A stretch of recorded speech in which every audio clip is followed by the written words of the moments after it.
Warning, this game contains graphic depictions of gore and violence. If this makes you uncomfortable, I suggest clicking off this video. If you are trying not to be spoiled for this game and the series as a whole, I advise clicking off this video and going to go play it. If you are neither of these things, then I hope you enjoy the video.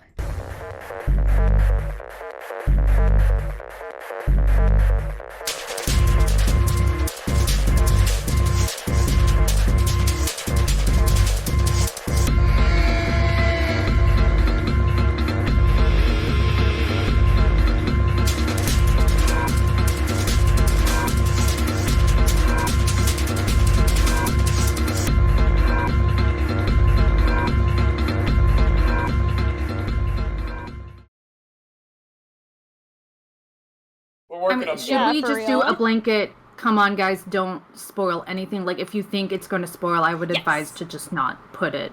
Like, because, you know, we love doing our little references, but since this is G's first official playthrough, we don't want to ruin it for him. I have the notes up for as far as backseating goes, so believe me. If anyone's backseating, it's going to be me. You guys don't have to.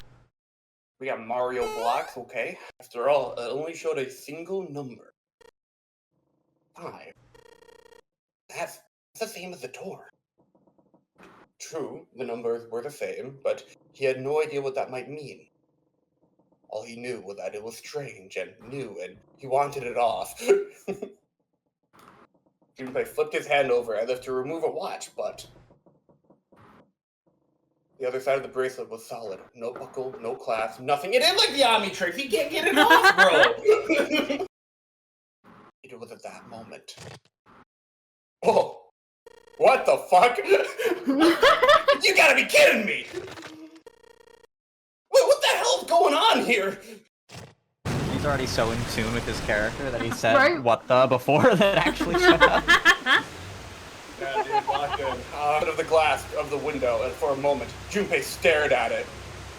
The window burst, and water began to pour into the room. Thanks, narrator, I noticed! What the hell? God, they yap. Holy shit, I'm glad we're not reading that! Okay, so yes, we are playing as Junpei, and we are randomly trapped on a ship where we have to solve puzzles in order to escape different rooms. It's an escape room. Got it? Got it. I love purpose of the escape. The purpose of the escape is to escape.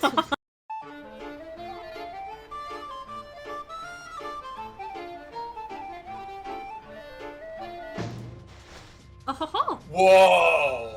Yeah, reminder that the room is flooding, and we've inspected every bed twice. Not every bed! Is the code. Damn it! Open, you stupid thing! I don't think it's gonna open if I whack it in the wall a couple times. Makes me feel better, though.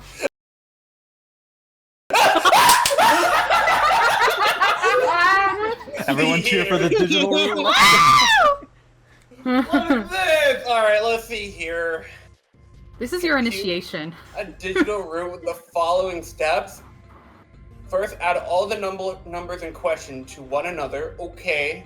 If you end up with something greater than a single digit number, add the digits to one another. For instance, if you have a double digit number, add the number in the tens place. Fuck me! The material's been added, calculator. Calculator's true. They put a fucking calculator in the video game? Yep! God, yeah, you know what? I never even thought of that, but like, if I was kidnapping people, right, and like putting them in death rooms, like, I don't want to be known as the lamest kidnapper, but I'd be like, hey, you're gonna need your calculator! Can you imagine, like, you're running through your life, like, it starts getting real and shit later, and like, Junpei drops his calculator, like, no, not my calculator!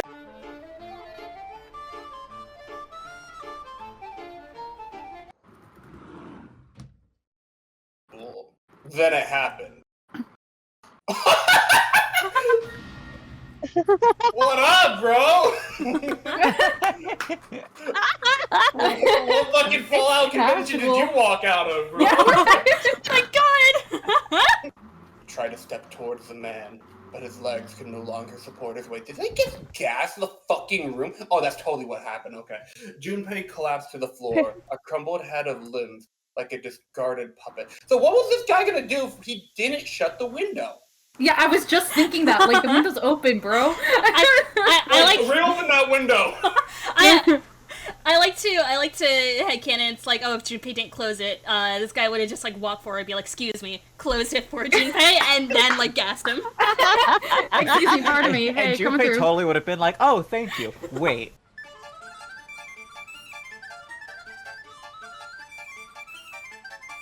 Gumshoe, I need you! Okay, Gumshoe. Right fucking now. Okay, you have 6 cups of ramen. You have 7 weenies that you put in those 6 cups, and you have one right. friend to share it with. Yes. Who's the friend? Altogether, that means 14. And then you add the 4 and the 1 together. And then that equals 5 wonderful people in this call.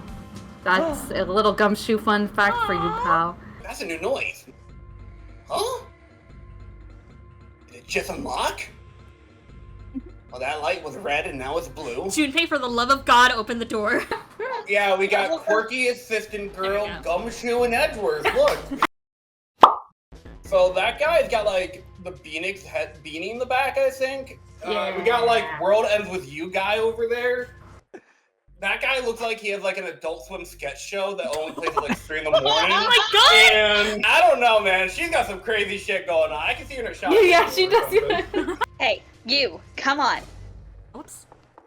No further ceremony. She ran straight past Junpei and toward the door behind him. I assume you all had to do puzzles too, right? It wasn't just Junpei, right? Oh yeah, we got a nice brunch, cocktail hour. All you can eat buffet, you know. There's water flooding the room and you did puzzles? Oh boy, here we go.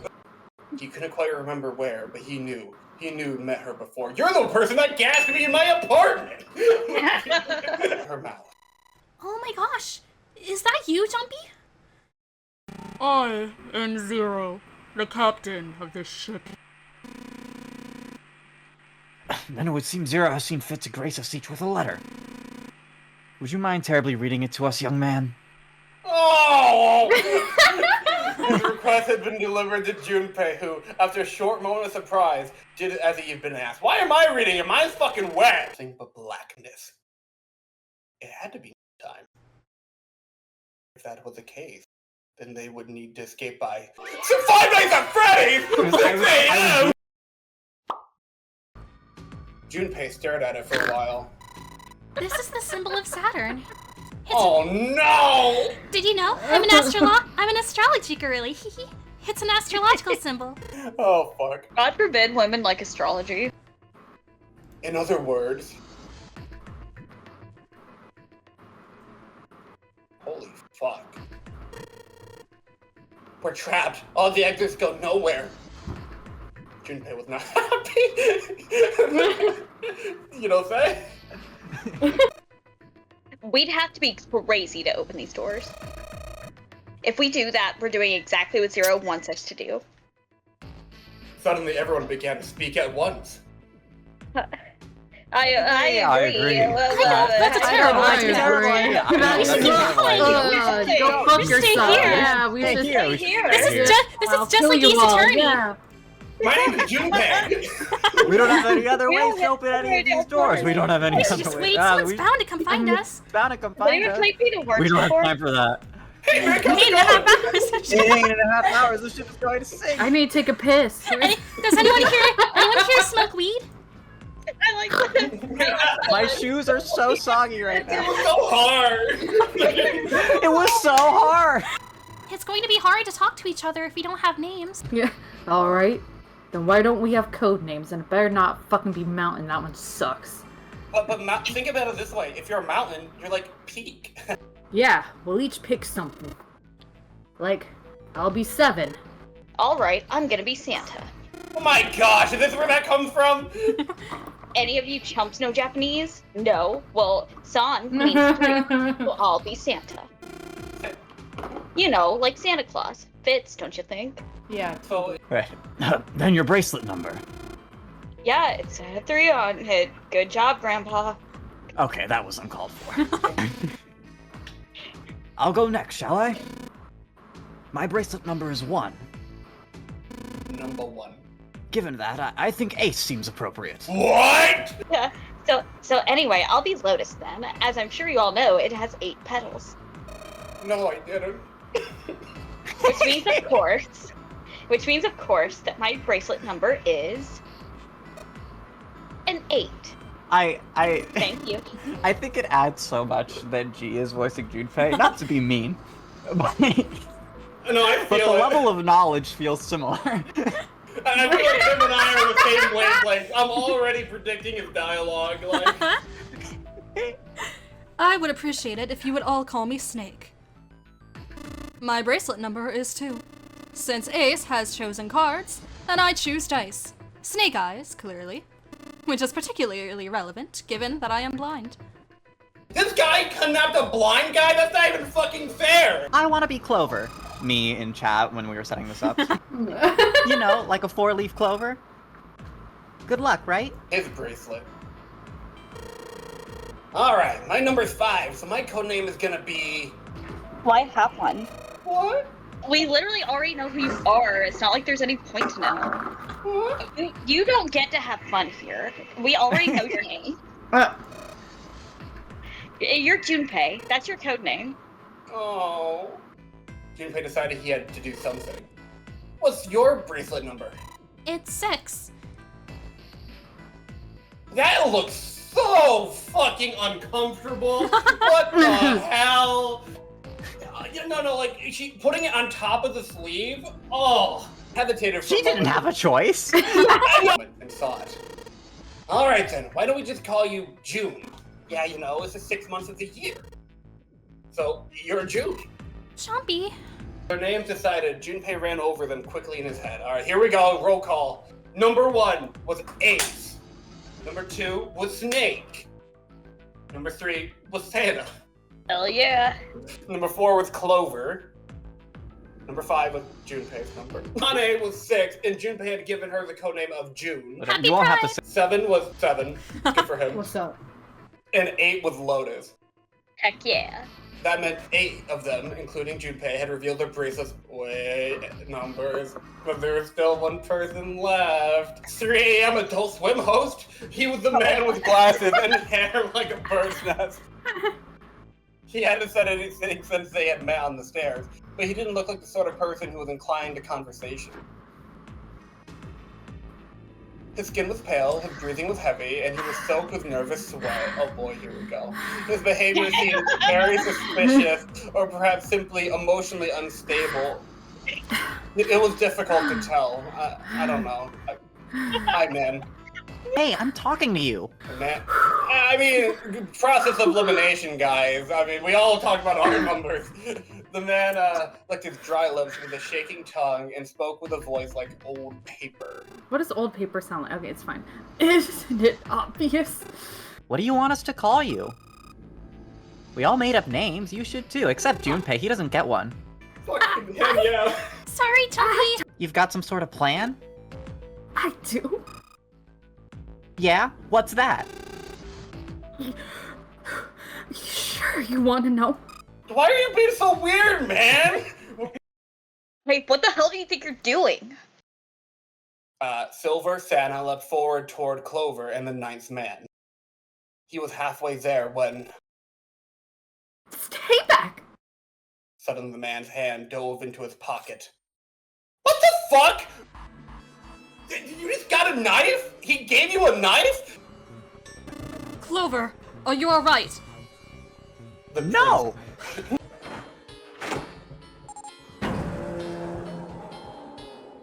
Okay. The door opened with a heavy metallic groan. Let go of Clover. Wait! Junpei leapt toward the 9th man, but he wasn't fast enough. The man shoved Clover Ah! Ow! and hopped through the door. Okay.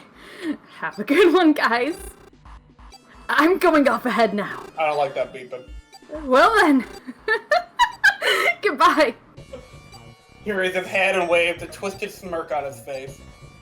Then he was gone. Yes. He's fucking dead. What's happening in there? Oh, open the door! Please! I'm talking to you! Help me! Just cut me scary in here. He lied to me! He put me in here! It was him! I'm not gonna say his name! He killed me! It was him! Oh! Boy on the other side of the door was splattered with chunks of torn flesh and dark red blood. Whoa! Hey, it's me, the ninth man. That was when he noticed. Her whole body was feverish. She was radiating intense heat. What the hell? Where did the fever come from? So Junpei and his friend Akane now have to go through this death game with people Junpei has never met before. G, being the only one new to the game, is now going to pick which doors we end up going through and will ultimately decide what order each ending we get is. How are you feeling? Are you alright?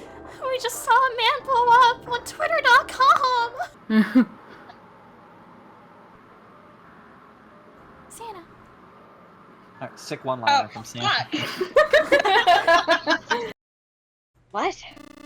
You still don't. Alright. How about you take a moment and think back to what Zero said? Specifically. Dude, I don't remember what happened 2 seconds ago. Well, a man died, so jot that down. God. Are we not over that yet? Come on. 9 in a hole, that's bad. Junpei looked at them thoughtfully. So what's the deal with the two of you anyway? It was Clover that answered. Clearly she felt she had nothing to hide. We're siblings. Siblings? Yes. Snake is my older brother, obviously. That means I'm his little sister. The hair difference is crazy. That really so hard to understand? You went to school together? Yeah. Don't bring up the $38. Well, someone bought this boat and set up all of this. With only $38? Wild. By the time they finished 1.5 of their 9 hours, we're gone. That's in total, don't worry. So it's like 10:30 right now. Doesn't matter, man. Okay. Fazbear's gonna get them.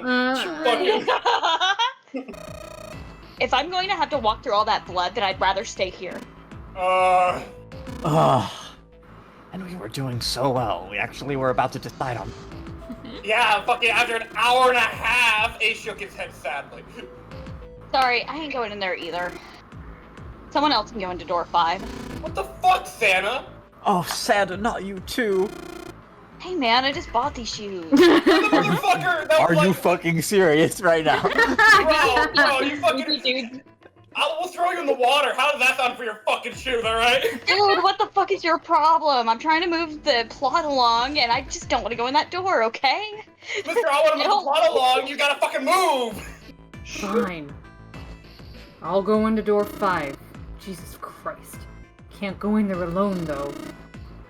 Anyone else willing to come with me? Well, it has to be the combination. There was another long silence. This time Snake was the one to break it. I'll go. Okay. What? Don't worry, you'll be fine. We may part now, but I'm certain we'll meet again later. Uh-oh. How do you know that? Because I do. That's not an answer. She's literally hitting the pose! Oh, God. Alright then. It seems we've reached a conclusion. Shall we go? He began to walk towards door 5. Clover Snake followed, with 7 a short distance behind. Junpei. I was just gonna ask, is this... I know this game probably has multiple endings, right? But, like... Yeah. Is this choice already gonna impact that shit? Oh yeah. Yeah. Oh my gosh! I feel like 4 is the safe option. I mean, they do say it would be fine right there. Mm. But I have morbid curiosity. I genuinely do. Well, I'm actually kind of thinking 5 for the sake of it. For the sake of fun. Don't be so selfish. But fucking Junpei's being selfish. We had a cold plan, sorted out, and you fucked with it. Listen, this is what I get to be selfish after you guys rudely took my nickname away from me. It was gonna be so cool too. Like, As long as I don't have to go through door 5, I'm fine. Okay, I don't actually have any notes for this room. There's no shortcut. There's no like easy code to just put in. You just kind of got to figure it out. Yeah. So, G, what do we do? Yeah, dude, what do we do? Inspect every suspicious looking cranny. You got in it! the room, You right? got it! You got it! Bed! Joyce, that does not. White desk. Feels kind of fancy. Wait, he can say multiple things. Bed? No! Okay. I get it, Junpei. Fancy, okay. Well, Feels he kinda clicked. fancy. I love Espurr clicking on it multiple times. I get it, Junpei. Testing. Hey, it's great to see you all here. I just flew in from New York. Boy, are my arms tired. Yes, thank you. I'll be here all week. That's not a mic, Seven. It's just a shower head. Ah! Well, at least we've got light. What? I can't. What the hell, man? It's just a light. Oh, of course. Took his head. Clear it. What the hell's wrong with me? First memory loss, now I'm getting dizzy for no reason. Ellipses. Ellipses. Lost? Got JPEG? Junpei couldn't hide the surprise in his voice. Seven, for his part, seemed unconcerned. Right. Guess I haven't told you, have I? Told the rest of them, but that must have been before you showed up. Well, the long and short of it is that I don't remember Jack from when I woke up here. Okay, what I about like how they Jill? capitalized Jack. You tell the truth. Huh? Well, you look pretty calm for somebody who doesn't remember anything. Don't! Jesus Christ, God. don't gatekeep amnesia. He is actually gatekeeping. If you really got amnesia, shouldn't you be like upset or confused or something? Well, sure. I mean, I was pretty confused when I woke up down on D deck. Damn. But that was a while ago. I've gotten used to this new life of mine. Oh, I had some time to get used to it.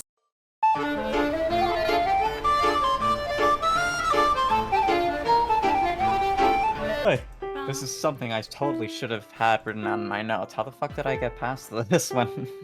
And we're done. Music's not my forte. Wait, what was that noise? Junpei. We did it. Looks like it worked. I heard something unlock over by the exit. Let's go. Good I plan. hope nobody forgets to vote for the 9th man. The female symbol. He wasn't quite sure what to make of it. Snake, naturally, was somewhat more sure. Ah, the Venus symbol, I imagine. I too am an astrology girly. Espurr voicing both of the astrology girlies? Yeah. Yeah, Coincidence. providing the illusion of choice in her characters. Oh my god, I did like an edit of that exact meme with like the cow faced with two choices that just lead to the same route. And like I edited it to be like, oh, it's Akane on one side, Snake on the other, and it's like astrology girlies. We're going gambling!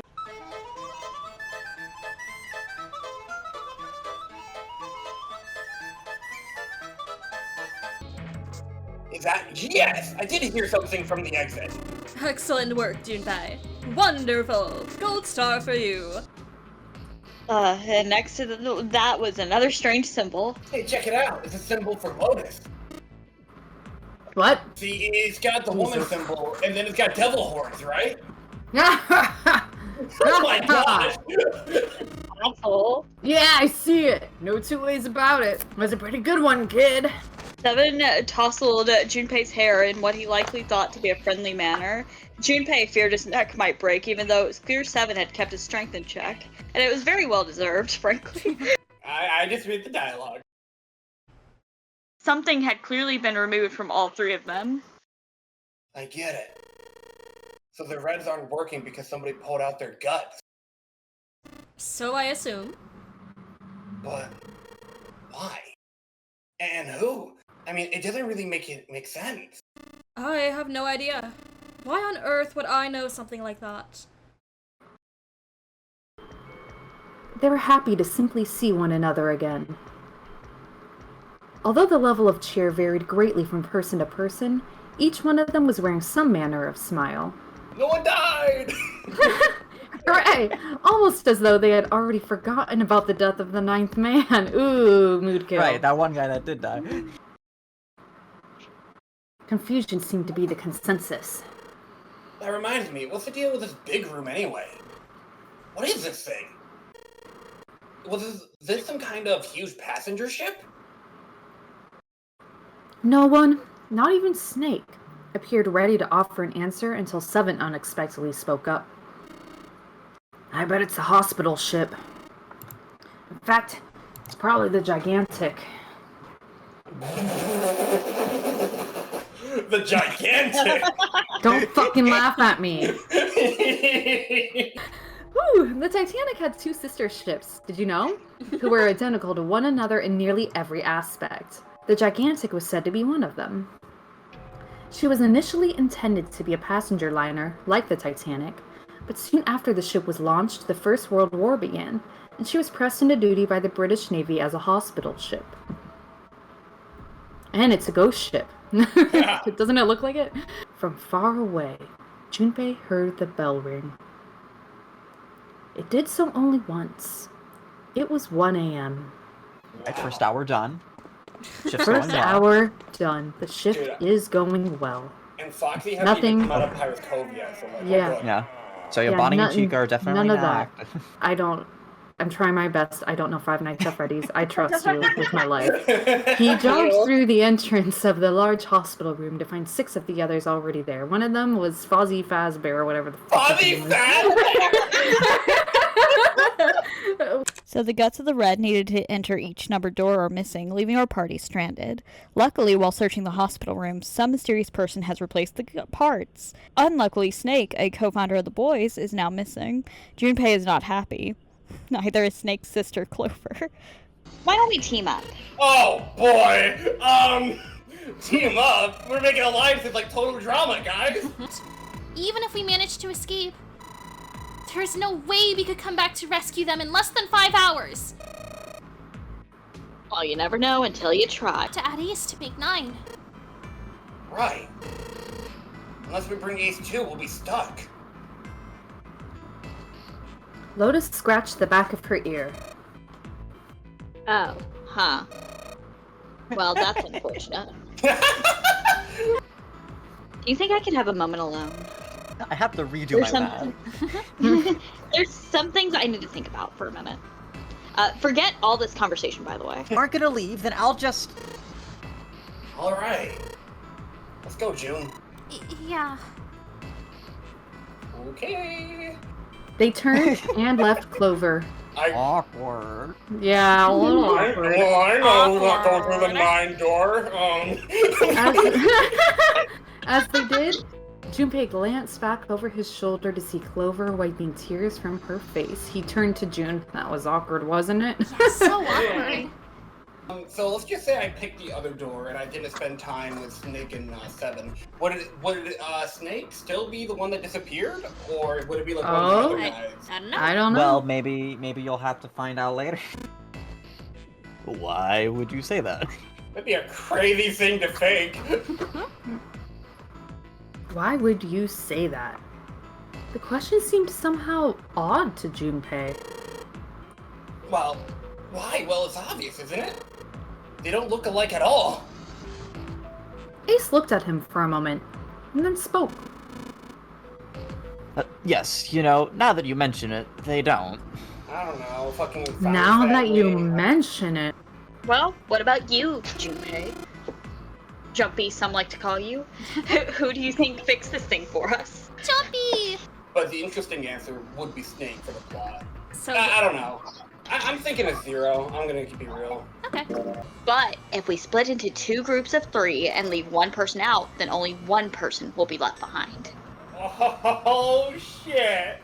Oh, holy shit. What? Okay, I actually didn't think we actually get to do this early, or whatever, okay.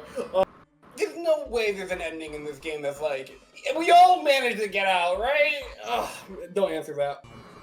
And for that reason, I think the only fair way to decide who will be sacrificed is through a vote. We are voting them off! We are voting people off the island. What do you think? Holy shit! Oh, for the record, I'm not an option. See, since I came up with the plan, I should be excluded. Yeah. No, that's terrible. So You're I'm gonna voting find for the idol. I'm asking you. Shut up! You're about to be voted off. No, make me! I will stay. No! That should solve our problem, yes? Well, not really. I think we got an... never mind. Exclamation point! Fine. Forget about it. I'll figure it out on my own. Girly pop, it's not happening. She spun around and ran toward Ace. He slumped down next to the bed when June grabbed his arm and pulled. My poor little meow meow.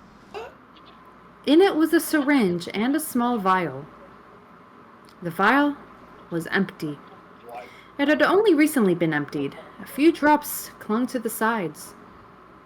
There was a label taped to the side of the container. It read, Soporil Beta. Junpei, which store do you want? At last. Freedom of choice. Junpei's mind was already made up. Okay, G. Okay. I'm gonna save Can we state. take a break before... So, we've spent a lot of time with 7 already. I think 7's pretty chill. Yeah. But I think for the sake of variety and fun... Okay. I'm so sorry. No, you're fine, you're fine. Cerise sounds like a fascinating pick, but I think door 8's gonna have a lot of the drama. I really do. I kind of want to play for drama. Door 8. Okay. Alrighty. Are you ready?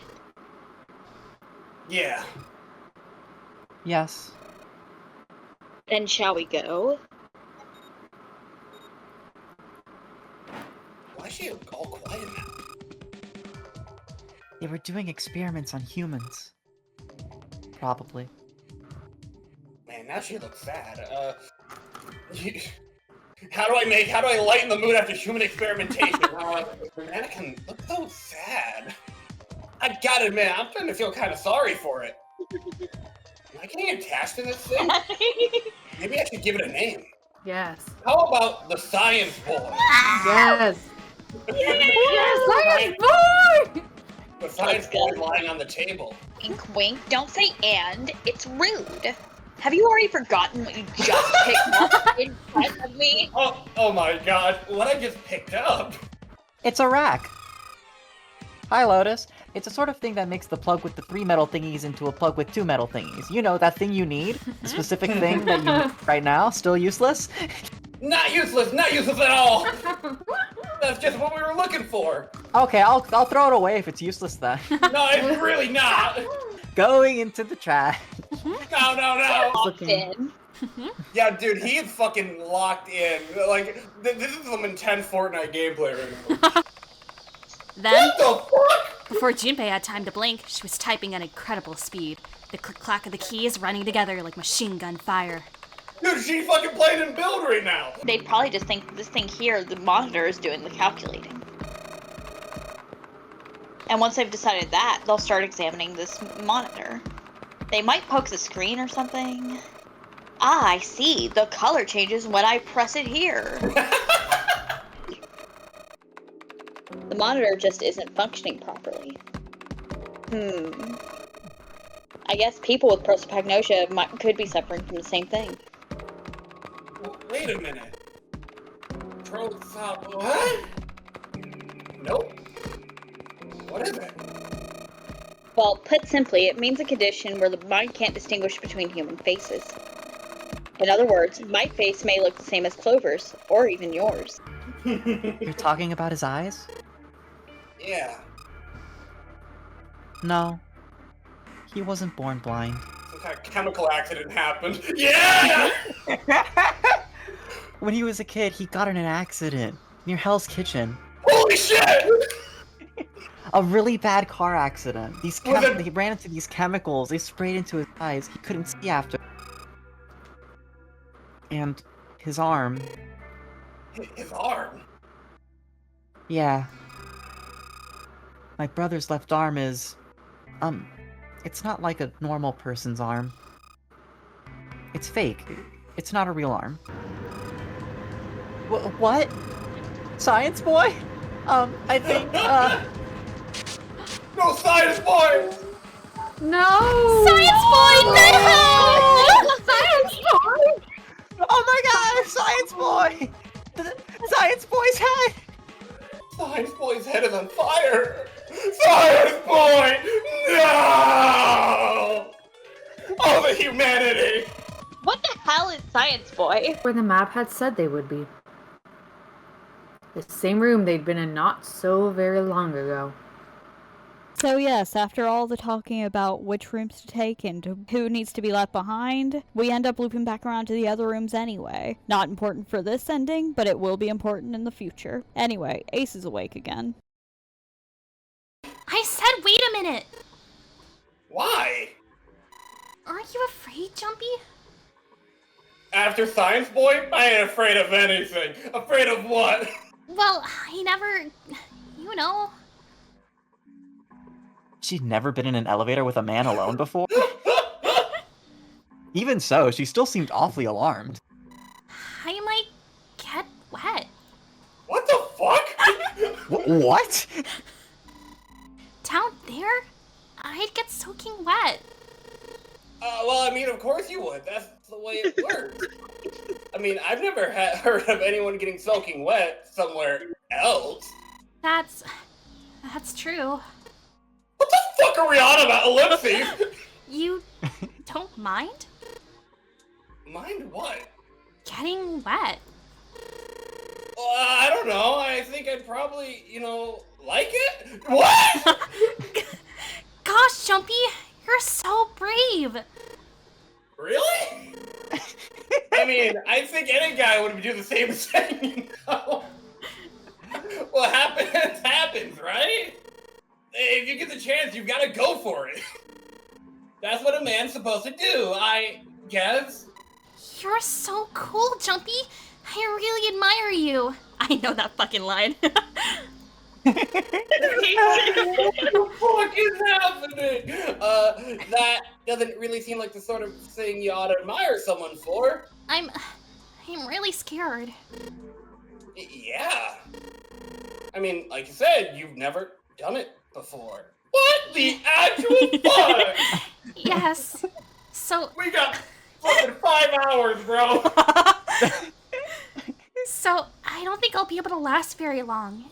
And then it'll be over. It's over, isn't it? Over. Yes! It's over, isn't it? Why can't I move on? No. What? Yes, I'll go to heaven. Like the bite of 80 what? Heaven? It feels kind of like you're floating in space, and your mind gets all fuzzy, like when you pass out. At least, that's what I've heard from people who have experienced it. Yes, I've heard that too. Although I don't think the same thing happens to guys. What? Huh? But it would happen to men too, wouldn't it? It would happen to anyone. Once it gets into your body, the same thing happens to everyone.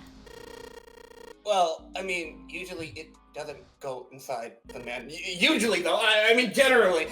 Yes, it does. Well, well, eventually it will. It's not like you really have a choice. What? Your body will God damn it, hold on. I kept a straight face for most of this. There's no straight here. Your body will force you to swallow some of it, eventually. What are you trying to do to me? Nothing. I'm not going to do anything to you. I'm just saying that that's what happens. It's a psychological reaction to what you're experiencing. Was that really how it happened? What up, narrator? It occurred to Junpei that perhaps that was how it worked. Perhaps he'd been mistaken all these years. Had he misunderstood life so great? The thought terrified him. June seems to be entirely oblivious to Junpei's mounting terror. I know most men probably have larger lungs, but even then, I don't think you could hold your breath for 20 or even 10 minutes. Eventually, you'd have to breathe, and then the water would get into your lungs. Once that happens, your body won't be able to get oxygen anymore, and you'll start to feel that floaty feeling as you pass out. Ellipses. Ellipses. Ellipses. Ellipses.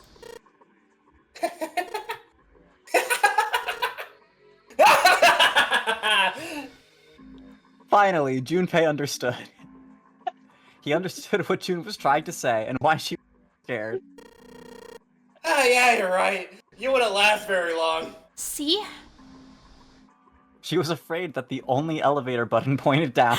If you had picked the other option, it just would have been like, you would never have gotten this scene. It just goes straight to like this point. Already, yeah, it just cuts to here. Yeah. He looked at Seven. What happened? What the hell kind of question is that? Seven was trying very hard to be angry, but something had shaken him hard. His shoulders were trembling, and his voice was strained. Snake was... No! Snake is... A ragged hole had been torn in the torso, and what remained of his intestines spilled out of it like fresh spaghetti. My god. Yeah, I get it! Fucking got G, clock in! Fucking... How can you say one of us is a killer so casually?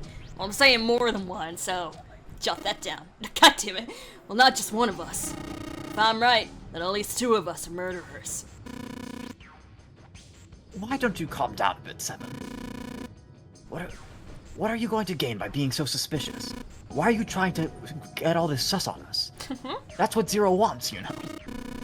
We have to trust one another, on a strong bond of friendship.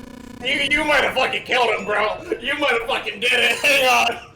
I think Zero is one of us. That'd be huge! That's good writing! I like that! Every human body in the room froze. The only sound was the muffled rustling of breath. Our eyes darted it from face to face. One of those faces was the face of their jailer. Dude, I like it. I like where we're going. But who? It's not like I want to hang out with some exhibitionist grandma. I'm not an exhibitionist. I'm wearing clothes. Barely. So? Oh? Last I checked, that's not a crime. Maybe. But what about common decency? Nobody wants to have to look at a chick who looks like a half-naked raisin. Okay. Yeah. Alright, Seven, calm down. I'm going to kill you! I don't condone Seven's words, I just speak them. Maybe this is why Danbop left. Now, G, when did you switch to Phoenix? When did you switch to Phoenix? G? Well, while I was being cast away by the legal system in the deafened realm. Oh, of course. I'm kind of torn because each one has like an offering for me.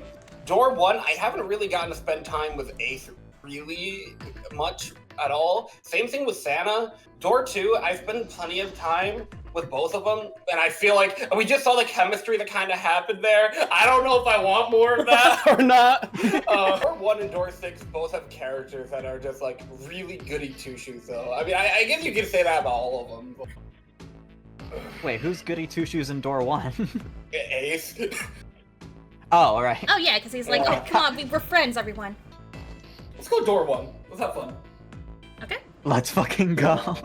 While the drawing began, he saw to it that he drew last. The rest was easy.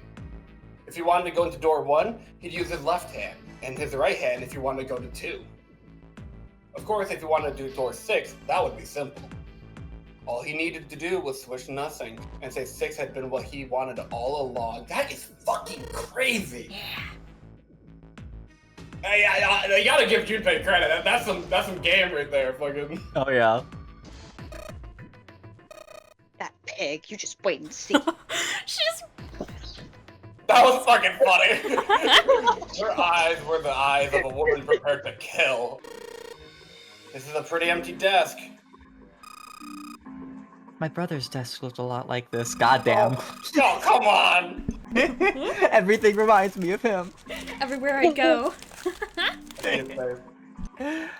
Cause he couldn't see. He never put stuff on it that he didn't need. Ellipses. Damn, that's... Oh, what am I supposed to say to that, poor kid? What about that weather, huh? The left drawer. Let's have a look. Nothing. We haven't seen the sky since we've been here. Oh my god. And you know who else couldn't see? Dude, what the fuck? Just thought I'd come check up on the two of you. In 2 seconds. Is there a problem? Let's be confrontational. Fuck it. Let's have fun. Yeah, there is. Ethan's eyebrows went up. You checked on us. Now get out of here. We split this stuff up for a reason, alright? Junpei caught himself. Why had he said that? Hey, Junpei. What do you think these red things are? I thought you were gonna tell me your brother loved math or some shit. That's a pocket watch. I know, Clover. She sure hasn't been saying much. My brother loved those. Or she seems kind of sad. I wonder why. Hey, Clover, you ever write letters? My brother used to My love brother letters. used to write letters. A chair. My brother She's used to thinking about love... Snake! My brother used to love sitting in chairs. Yeah, it fits. Excellent. Why is he doing that, like, Jeb Bush pose? Excellent. Why is he doing that, like, Jeb Bush pose? The first thing they saw Whoa! was a man on the floor, covered in blood. Give it up for body number 3, folks. Exclamation point. Exclamation point. For, Whoa! for lying next to the corpse was an axe. The entire blade of it was drenched in bright red blood. Maybe zero out a question. From the shape of the man's wound, there could be no doubt that it had been made by the axe. Junpei looked at the body again. A lake of blood stretched out around it. It was wearing the clothes of a ship's captain, although they were stained with blood. A captain. Did that mean that this man was 0? On his left hand was a bracelet. The number on the bracelet was 0. Oh, you are a bloody red herring, my friend. You're lying to me. There's blood on the chair. My My brother used had to- blood. God damn it! You think I don't know what goddamn bit we're doing? Do you think this was the dead guys? Yeah, probably. Cool. So do we mean the guy in the captain outfit or my brother? Or the ninth man? There's a lot of dead guy. But what about this bed? A bed, Junpei. There's nothing in it.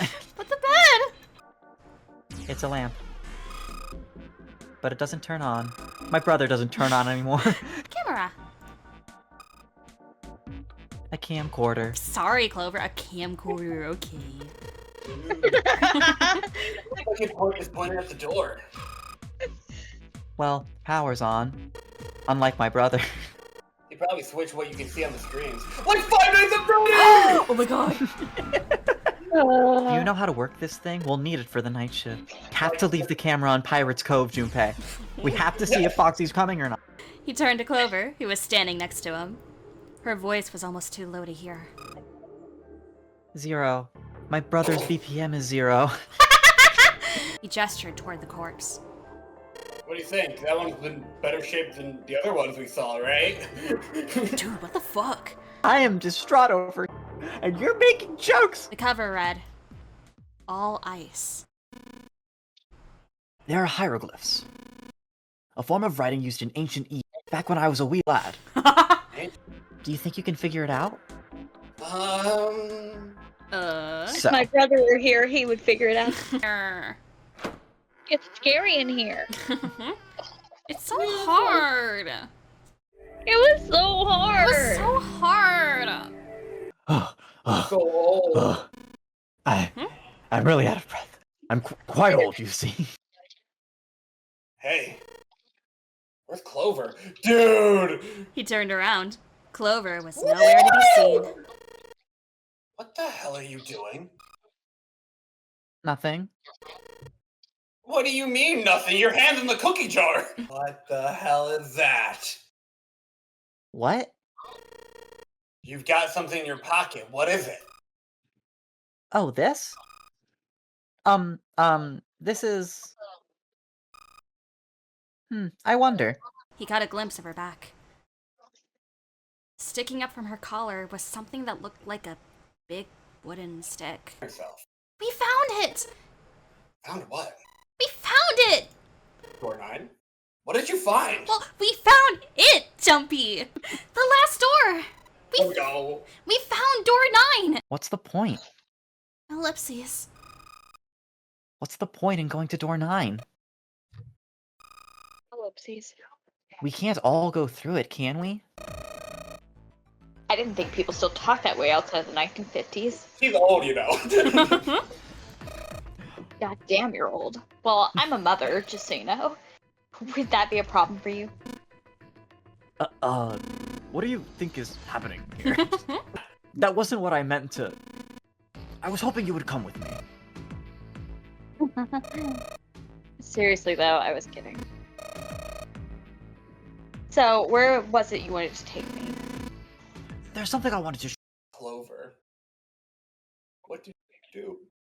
She looked at Junpei, then slowly, purposely stepped out of the elevator. The door closed behind her. Where's everybody else? What happened? She didn't answer. So where are June and Santa and Seven? Why aren't they with you? You really want to know? Holy shit, dude! What the hell is this? Clover pulled something out of her pocket and tossed it on the floor at Junpei's. Huh? Oh no. Oh fuck. He looked down on the floor in front of him. No! Oh! We're having fun, huh? It's a fun time. We're having fun. Oh, I do love door 1. No. No way. This has gotta be some kind of joke. This can't be real. I knew it! I knew as soon as she was like, oh, why don't we just go to fucking room 2 or whatever? Like, what's the point?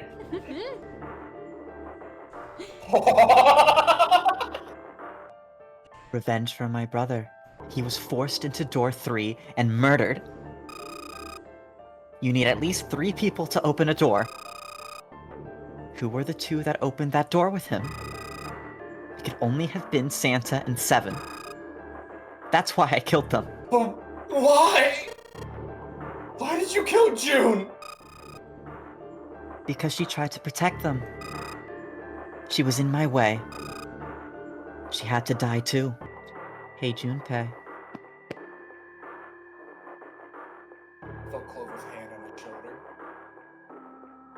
Oh my gosh! Perhaps she was not even human. Let's fucking go. Let's get out of here. Let's leave this ship. What the hell are you talking about? To open a numbered door. Yes, I know. You need at least 3 people. We have the bracelets, oh my gosh. But as long as we have this... Once again, Clover reached into her pocket and pulled something out.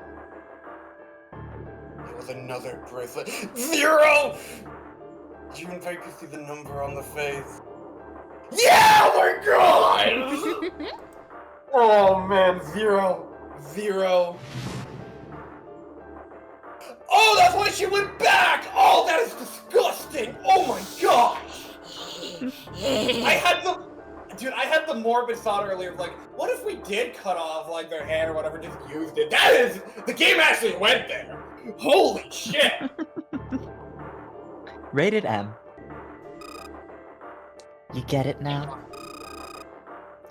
If we have the 0 bracelet, we can leave. You and I can open door 9 with just the 2 of Are you chill with me? Cause I was chill with your brother. Is that like the idea here? Well, let's go. Well, let's see. Come on. Hurry up. Junpei? Her voice was soft. Her eyes weren't empty anymore. It was so Junpei could feel himself falling into them. What the actual fuck? He felt dizzy. There was something oddly bewitching about her. His mind was beginning to crack, and his heart began to melt. Junpei? He closed it over her. Oh! Okay.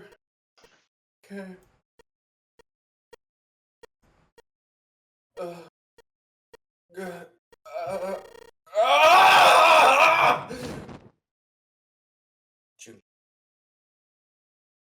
Junpei.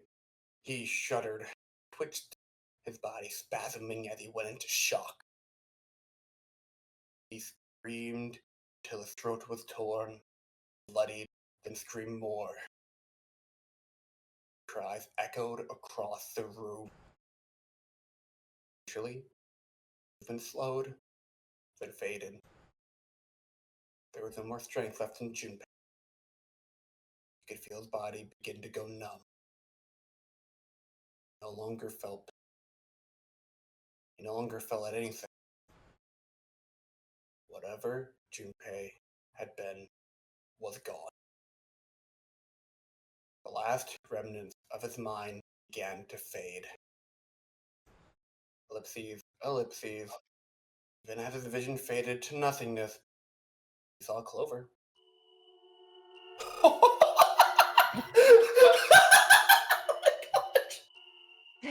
Thanks, Junpei.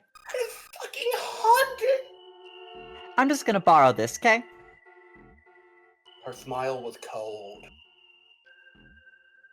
What was left of Junpei's conscious mind drifted away. All that was left was a twisted, broken corpse.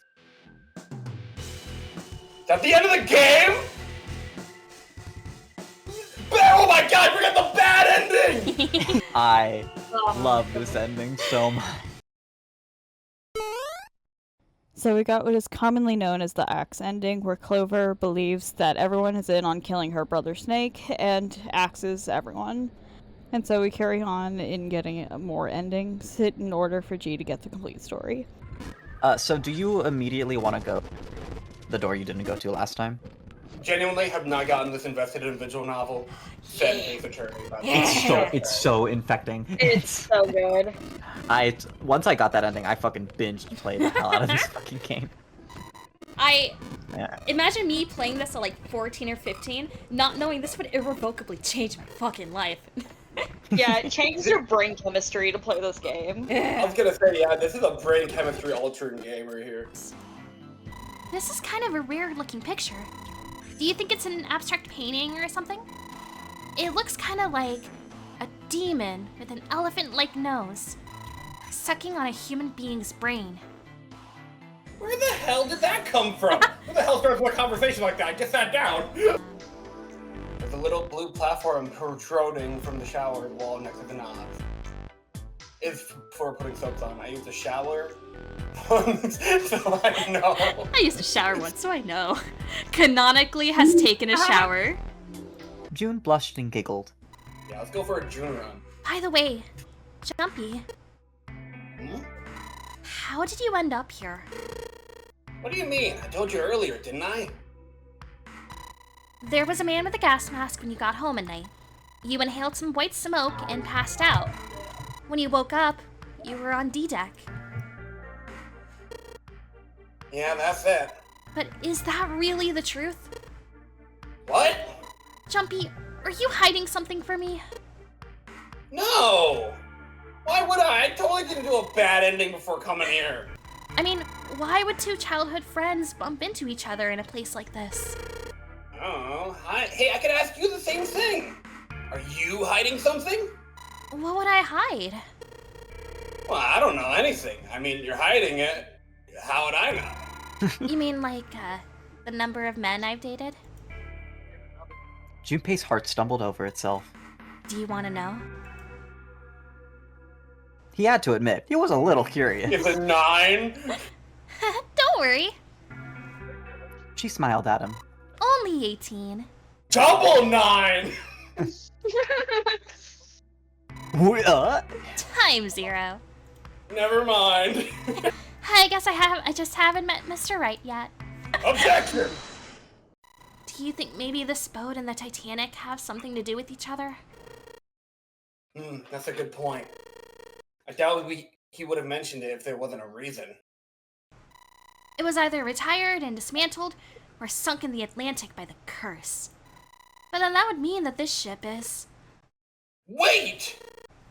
What did you just say? Huh? Sank in the Atlantic because of what? Oh, the curse. Everyone knows it, Jumpy. What do you mean a curse? A curse is a curse. This one... Thank you. This one is the curse of the Egyptian mummy. Junpei couldn't understand how June had maintained a straight face to say that. Supposedly, the Titanic carried the mummy of the priestess Amun-Ra, which was stolen from a pyramid. And they say that the mummy had a history. Everyone involved with it died mysterious deaths. That's stupid. I don't buy it. It's true! How can you be so sure? That mummy wasn't just a normal mummy. It was really mysterious. Totally unbelievable. What is so unbelievable about it? Well, supposedly she was really pretty. Pretty, well, that's objective. Yes. But she was a mummy. God forbid women do fucking anything, Jumpy. Right. The whole body was frozen solid. You know how a human body is more than 60% water? Well, all of that water was frozen. The story says that from the time of its discovery all the way through to when it got put on the Titanic, and even though it was carried through the desert, her body never melted. Gimme! Shit. It's not opening. Alright, you grab the side of the table, I'll get the other. Let's smash this bitch open. Here, take this. Stanza pulled something out of his pocket. It looked like a bookmark. Clover. It had a 4-leaf clover in it. Even the... What is this? I found it in between some cushions on the sofa. Pretty sure it ain't gonna be any help to us, but figured we may as well hang on to it. We can go give it to Clover. Anyway. And then she won't, murder everyone. Look, we got you a bookmark. Why don't you hold on to it? Santa gave him a wry smile. You know what I hate most in the world? Oh boy. I've got 4 things. Uh-huh. Hope, faith, love, and luck. Oh my gosh! Okay. What does a bookmark have to do with any of that? Santa scratched the back of his ear and looked awkward. Well, see, each leaf on the 4-leaf clover has a meaning to it, okay? And that meaning is pretty much those 4 words. Gamble, gamble. Gamble, gamble, Let's gamble. go gambling! You mean like gambling everywhere I go? Wait, like gambling? Hang on. Alright. This thing's a little show for putting soap on. Oh, he doesn't even say it. Whoa, look! Can you sing in it? Junpei! There's a mushroom growing out of the wall. That's a shower head. Dude, I think he's about to not taking a shower. Yeah! Fucking... She looked at the picture and paused. I think I've seen this picture before. Where? In a book. There's a British biochemist named Sheldrake. He has a rather interesting theory. I saw this picture in his book. What's this interesting theory? Morphogenetic field, which relies on the theory of morphic resonance.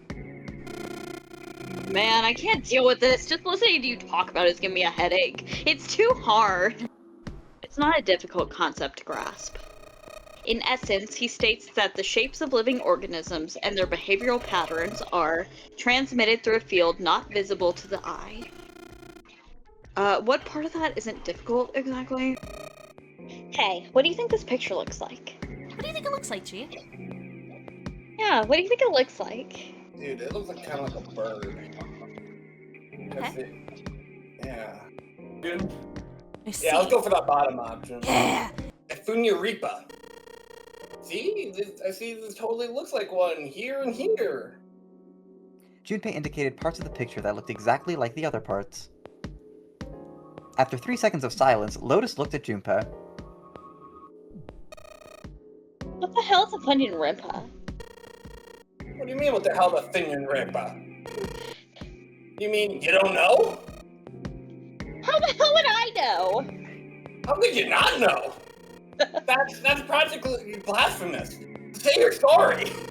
A apologize to defend your rape. Yeah, we did it! Apologize to defend your rape. It's so good. I love that scene. That's a good line. Goodness, you are such a rude woman. Another 3 seconds of awkward silence went by. Lotus opened her mouth as she shook. Junpei, are you just screwing around? Ellipses. Forget it. I'm just gonna tell you. This is a dog. A TV show from Great Britain did an experiment once. They took 2 similar pictures. Both of them were difficult to identify initially. But once you'd figure out the answer, you couldn't see it as anything else. They broadcast a new show. During the 30-minute show, they broadcast the dog picture and its solution. The audience was estimated to be 200,000 people. Wow. After the broadcast, it could be assumed that the number of people who knew the solution to the dog picture now totaled over 200,000 people. After another 2 days had passed, they gathered a number of research subjects from areas where British TV and radio did not exist. This time, they were only able to find a sample of roughly 850 people. Naturally, none of them were people who had participated in the first test. They were, however, given the same test and the same 2 pictures. The results were shocking. 10% of people saw the lady in the lady picture. The previous test had yielded a 9.2% success rate. The change was not statistically significant. The dog picture, however, produced a very different result. The percentage of people able to successfully find the dog grew from 3.9 to 6.8, a very significant increase. After all that, man, you want to take a sip of water or like fucking? I'll take a sip of water. Yeah, you're right. Yeah, go for that. Does this have something to do with that field or whatever it was you were talking about earlier? A field not visible to the eye? So if more people know the answer, then the information will pass through the field. Psych! Her manner suddenly shifted, and Lotus smiled broadly at Junpei and Santa. She waved her hand dismissively, doing her best to laugh the whole confrontation off. Oh, I was just kidding. The knife seemed important, Junpei thought, but it wasn't going to be much use the way it was. It's futile. Futile? You know, a waste, useless, pointless. Muda? Oh. Any particular reason why you wanted to bring that up? Oh, no reason, really. I was just thinking about futility. What the fuck? She wasn't making much sense. She would be fucking crazy in the blood rotation, dude. Well, it has something to do with the Titanic. Of course it fucking does. It's your goddamn hyperfixation. Dude, that is like the hyperfixation. The Titanic? Yep. Stead wrote 2 stories that had striking similarities to the Titanic disaster. What the fuck? In one, 2 ships collided, and many of the passengers died because there weren't enough lifeboats. In the other, a ship collided with an iceberg and sank. I don't know. I mean, I'll give you that it seems a little weird, but I'm pretty sure it wasn't too uncommon for ships to hit icebergs back in the day, or even for other ships. Right, I knew you'd say that. But what if Stead had some sort of special powers? To be more specific, what if he had the ability to do automatic writing? Cuckoo, cuckoo. Stead wasn't possessed by a spirit. He was doing the possessing. Ellipses. What are you smoking? Well, weed, but that's always a constant thing from me. It's cold in here. Yeah. What is this place? Are you blind? No, Snake's in the other room. Carbon dioxide sublimation point is negative 109 degrees. Any warmer than that, and it'll turn into a gas. Any lower, and it becomes a solid. Junpei looked at her, dumbfounded. How do you know that? Tee? Despite my looks, I'm the queen of random knowledge. Clearly. Yeah, clearly. Looks bad to mess up when you're showing off. I'll go. Oh, you're so cold, your mouth is going numb. Yes. That's right. You're just doing that on purpose, aren't you?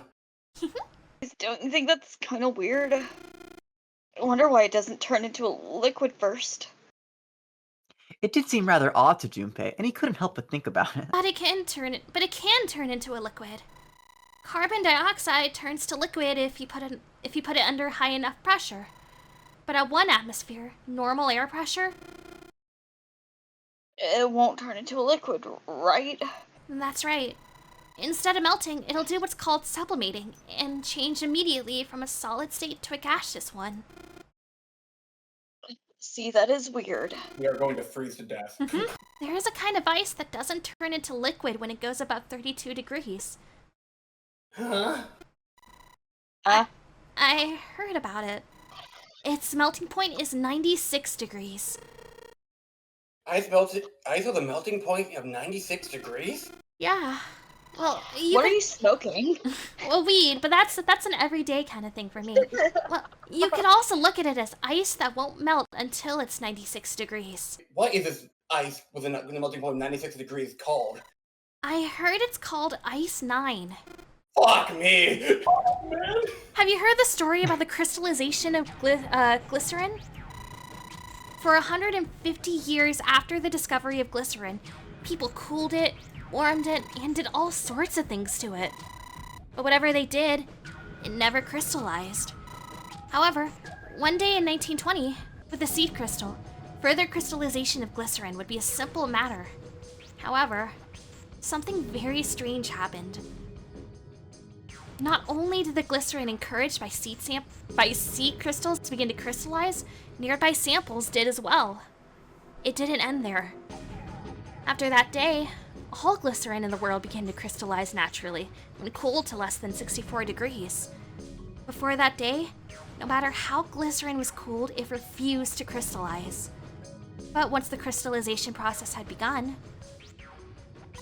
it was almost like, how do I put it? It was almost like all the glycerin in the world was communicating. Communicating in some way that we can't sense.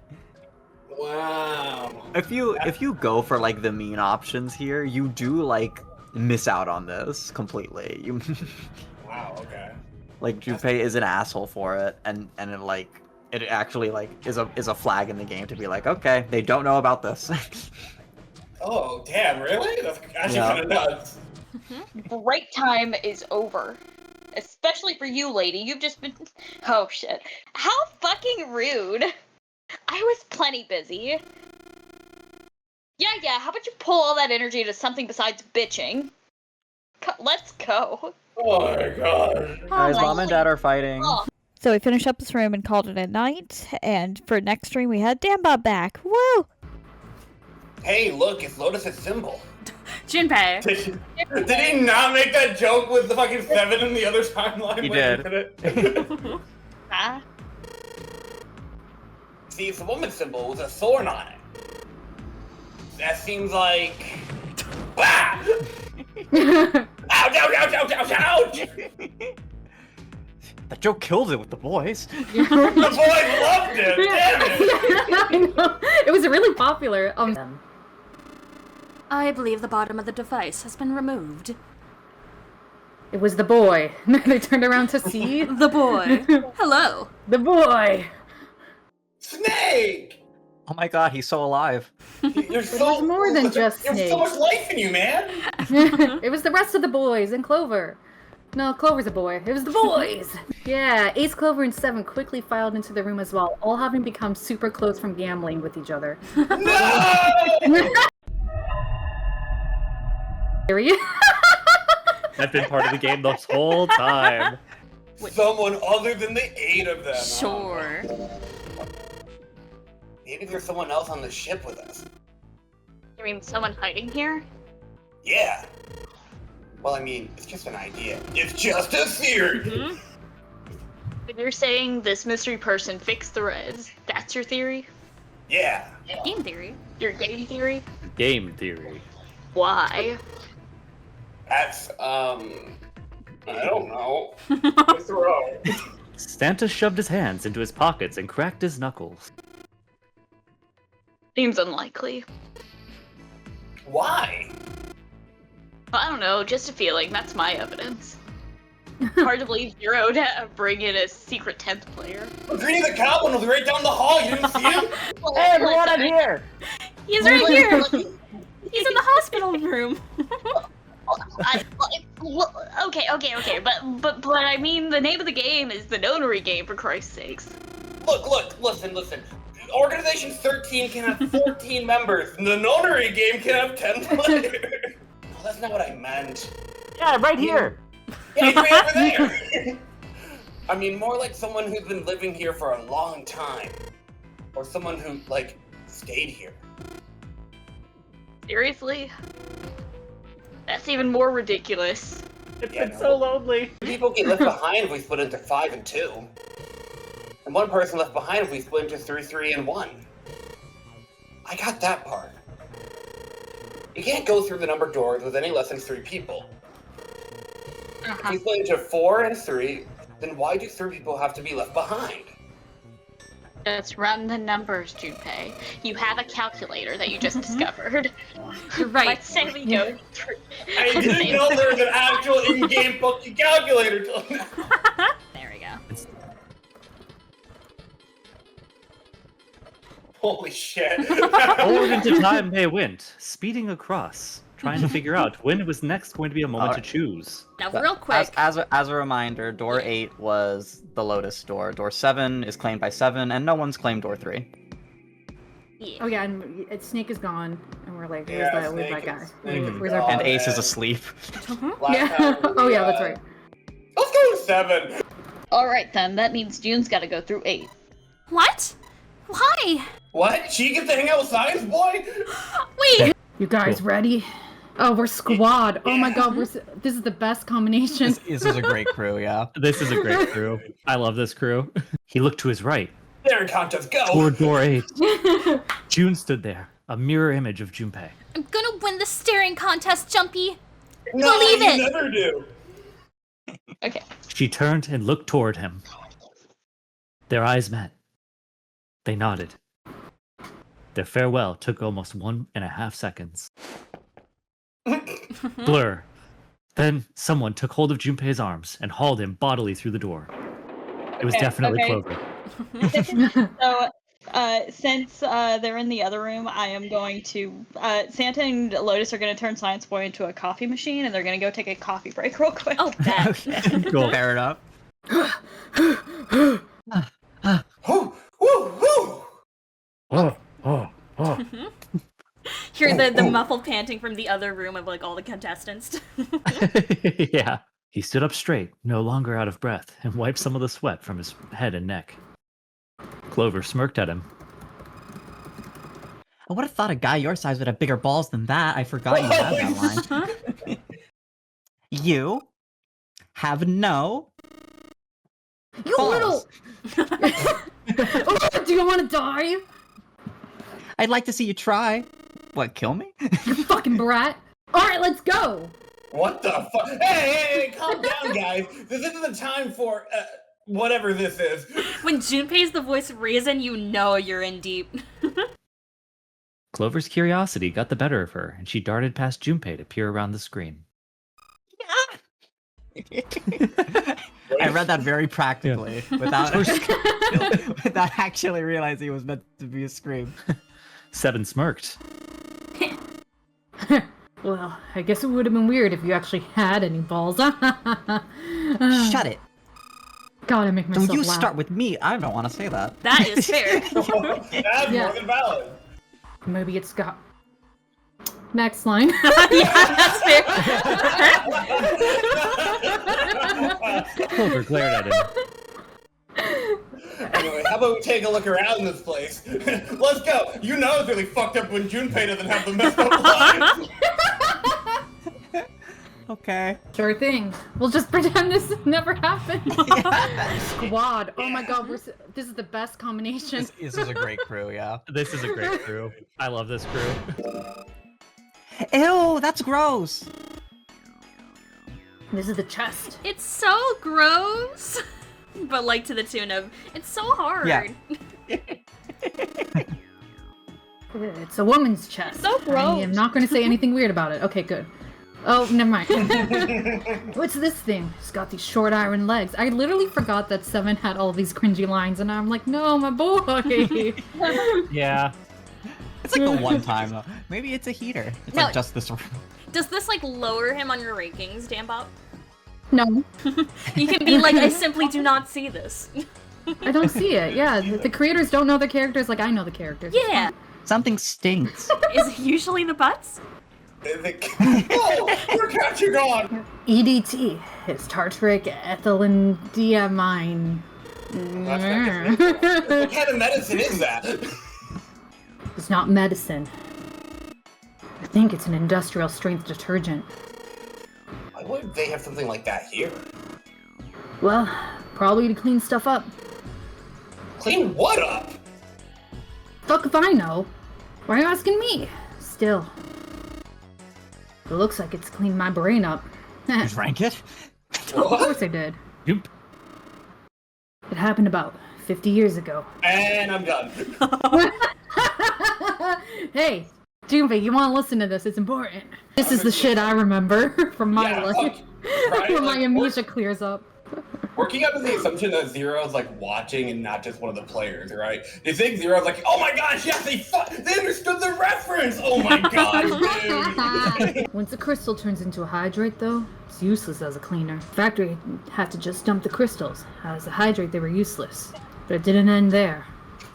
After that day, the same thing started happening in DDT factories everywhere. Even ones nowhere near that first American factory. They've been making crystals the same way, with the same materials and the same equipment and environment. But now, all of a sudden, every single crystal they formed turned into a hydrate. Like the molecules were communicating with one another. I gotta keep it real. I am. What am I talking about? Transmitting information in the way humans couldn't perceive. It was something we yapped about behind door 4. Yeah. I remember from a past life. It's this current life. That was just the door we came out of. Do you remember it from your current life? No, he remembered from a past. I'm kidding. I remember the story kind of like that one. When? In the freezer. What? The freezer? The freezer was another life. Oh, Junpei told Seven the story he'd heard from June in the freezer in the kitchen. Yeah, she yapped even though we were gonna freeze to death. How one day glycerin began to crystallize. And the story of ice that wouldn't melt at room temperature. When Junpei was done, Seven looked thoughtful and absent-mindedly rubbed the scar on his chin. Ice that doesn't melt at room temperature, huh? I love just kind of knowing just from your sound that you did the, you know, the chin rubbing motion. I did! I mean, I feel like the answer here is pretty obvious. Yeah, about Ice 9 seems more specific, so. Ice 9? Ice 9. Ice. I remember now! I remember where I was born! No, that woman! She's on this boat! That woman? Alice! Oh. Who's Alice? Come on!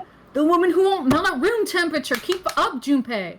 It became clear to Seven that Junpei had no idea what he was talking about. Mrs. Freeze? Fucking. He ran his hand across his face and took a deep breath. I thought the same thing. You know how the Titanic sank? It's all coming together. It's all gonna come together. It's all coming Junpei, hold on. Before Freezer said no. It's all coming together. Hold on. To be fair to Seven, Zero did tell everyone this. Yeah, I know, but like, can we get off the conspiracy board? No. You know how Larry told us that the Titanic sank on April 15th, 1912, right? That's right. Remember that? What about it? Did you hear about the boat that was sent to collect the dead bodies? What the fuck? The ship that collected the dead bodies was the C.S. McKay Bennett. Fucking idiot! You don't even know this. What the fuck? McKay Bennett. This isn't a very nice story. So what happened next? Well, I didn't fucking say it was a bedtime story, Junpei. Goddamn. They say that McKay Bennett recovered something more than just dead bodies. What the fuck is Clover think we're doing right now? Clover's just playing with the mannequins. Like, yeah. I'm playing Operation. You know. Or better, she's just solved the room. Inside. Never mind! They found a woman. Or I guess you should say they found the dead body of a woman. Her hair was thick and black, and her skin was deep brown. It didn't show any signs of age or decomposition. They say that she looked gorgeous, like a goddess. She was obviously dead, but everyone who looked at her said she just looked like she was sleeping. Her skin was so lifelike, she looked like she might wake up any minute. She didn't, though. Like the rest of the bodies they found, she was frozen solid. Eventually, the McKay Bennett finished the search and returned to Halifax. It's crazy how when my amnesia clears up, this is what I remember. I've already mentioned something like that, but it bears repeating. If I ever get amnesia, I'm just gonna suddenly wake up in my sleep before Christmas means it wasn't Christmas. Yeah. The first thing I'm gonna remember is just pages of Steven Universe lore. Like, yeah, go for Everybody it. thought for sure that she'd melt and start to rot like the rest of them eventually. But weeks passed and nothing happened. Then a month had passed and another, and it was summer, and she was still frozen solid. After a while, people started to say that she was some sort of a miracle. Rumors about the girl started to spread. People came to visit Halifax from all over. After a while, people started to call her All Ice. Get it? Alice. That's an Ace Attorney ass name right there. Well, she up and disappeared, obviously. One day Alice was there, the next day she wasn't. They say someone snuck into where they were keeping her and stole the body. With the body gone, the rumors followed pretty quickly. And after a while, no one remembered her except for me. I've heard that Alice went up for auction there. The person who won the auction was Lord Dashiell Gordain. Dun dun dun! Gordain brought Alice in 1912. Then, 4 years later in 1916, he bought the Gigantic. Seriously, how do you not know this? And he hid Alice somewhere on the Gigantic. Well, he did have one close friend who asked him, "Where is Alice?" And he said, "Alice sleeps in a small chamber past the Forest of Knowledge, beneath the navel of the Gigantic." What the hell is that? Woo! So that's it. Whatever you think, I believe it. that's all? Yeah, that's it. She's hidden somewhere on the Gigantic. In other words, she's hidden somewhere on the Gigantic. Oh, somewhere on the ship. They heard Silver's voice from the door. Hey, dipshits, I solved the room! She did not sound pleased. Hey! What are you two doing over there? Stop wasting time and get over here. Okay, we're coming. I thought we were supposed to not be the yappers. Yeah, so anyway, that's the story. Might be useful someday. Don't forget it. And then he's talking to you, G, personally. Yeah, he's like looking past Junpei into my soul. Yep. And yeah, in like 10 years from now, someone's gonna come up to you in real life and like say one of these things, Lord Gordain, and you're gonna be like, oh my god. You're right. What did Lord Gordain die? What did he purchase the Gigantic? What was the riddle? The coffee girlies are there just like, God, we saw this riddle hours ago. What are they doing? Just happily sipping off of Science Boy's head, just like, they're taking a while. While they're having their coffee break, June's like just rattling about mummies and shit. She's like, just like on the other side of the door, like, remember Junpei? She's yelling it through the walls. And like Santa and Lotus are like, what the fuck are you doing? And she's like, listen, he needs to know this. He needs to know my hyperfixation. Have to go for now. Gotcha. Thanks for having me on. Oh, yeah. Yeah, thanks for joining. Thanks for being here. It was wonderful. Yeah, it was wonderful getting a chance to hang out and narrate. See y'all around. Later. Bye. Fake stomach. That's like, okay, so we open the purple door, we unlock the stomach, and what do you do with stomachs according to FNAF? You scoop them! And it's purple guy, I see it. I see the rig.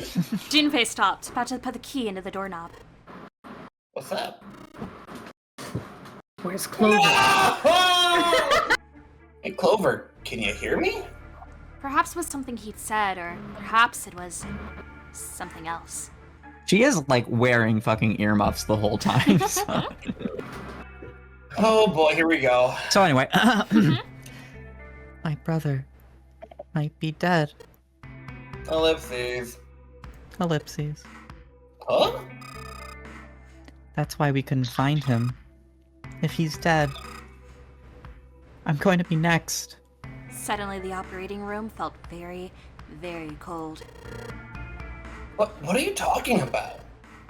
What's wrong with you? What do you want to do, Junpei? Oh, whoa! That's interesting. Give her the 4-leaf clover. It's like her name, bro. Oh, yeah? He didn't know why, but suddenly, Junpei remembered something he'd been given earlier. He reached into his pocket and dug it out. A 4-leaf clover. Santa had given it to him. Santa had given it to him in the second classroom. He held it out to Clover. Did you know that each leaf on the 4-leaf clover means something? Hope, faith, love, and luck. Take it. Use it as a good luck charm. A not killing people charm. He pressed the 4-leaf clover into her hand. Listen to me, Clover. No matter what happens, you can never lose hope. You have to remember what's most important, and that's to have faith and to have love. If you can remember all of those, they'll bring you good luck. The fuck? Snake, I mean your brother. He's not dead. He's alive somewhere. I'm sure of it. You've just gotta believe in that. It's a big swing you're taking there, Junpei. I'm really trying here. Thank you. Her voice was tiny and broken, and as she spoke, she started to cry. She tried to hide her tears by looking at the floor, but it did little good. She wiped away the tears with the baggy arms of her jacket, but more quickly took their place. It says gullible on the ceiling. What do you think when you experiment? Just full, complete subject change. It's like, listen, Seven got to yap, now I just really want to yap too. I like to imagine Seven's peeking his head out the doorway, like, you guys okay? And Junpei's like doing cutting his throat. He's like, no. He's like, Bad time. What? Oh. Huh. I guess it was just a coincidence then. I mean, that you knew about the 4-leaf clover. Look, I'm sorry, but I don't want to be a jerk, but you're making less sense than no sense right now. Oh, no. It's nothing. Just forget about it. Look, I can only handle so much exposition lore dumps. I mean, if you got one for me, don't give me that. Or... You promise you won't tell anyone? Oh boy. Cross my heart. Really? Really? And hope not to die. I can trust you, right? Of course you can. Clover slipped the 4-leaf clover into her pocket. Her eyes still red from crying. She looked up at Junpei. Okay then, I'll tell you. It's time to yap, motherfuckers. I'll tell you what happened on this ship 9 years ago. Wait. That's over the 5. Hang on. On this ship?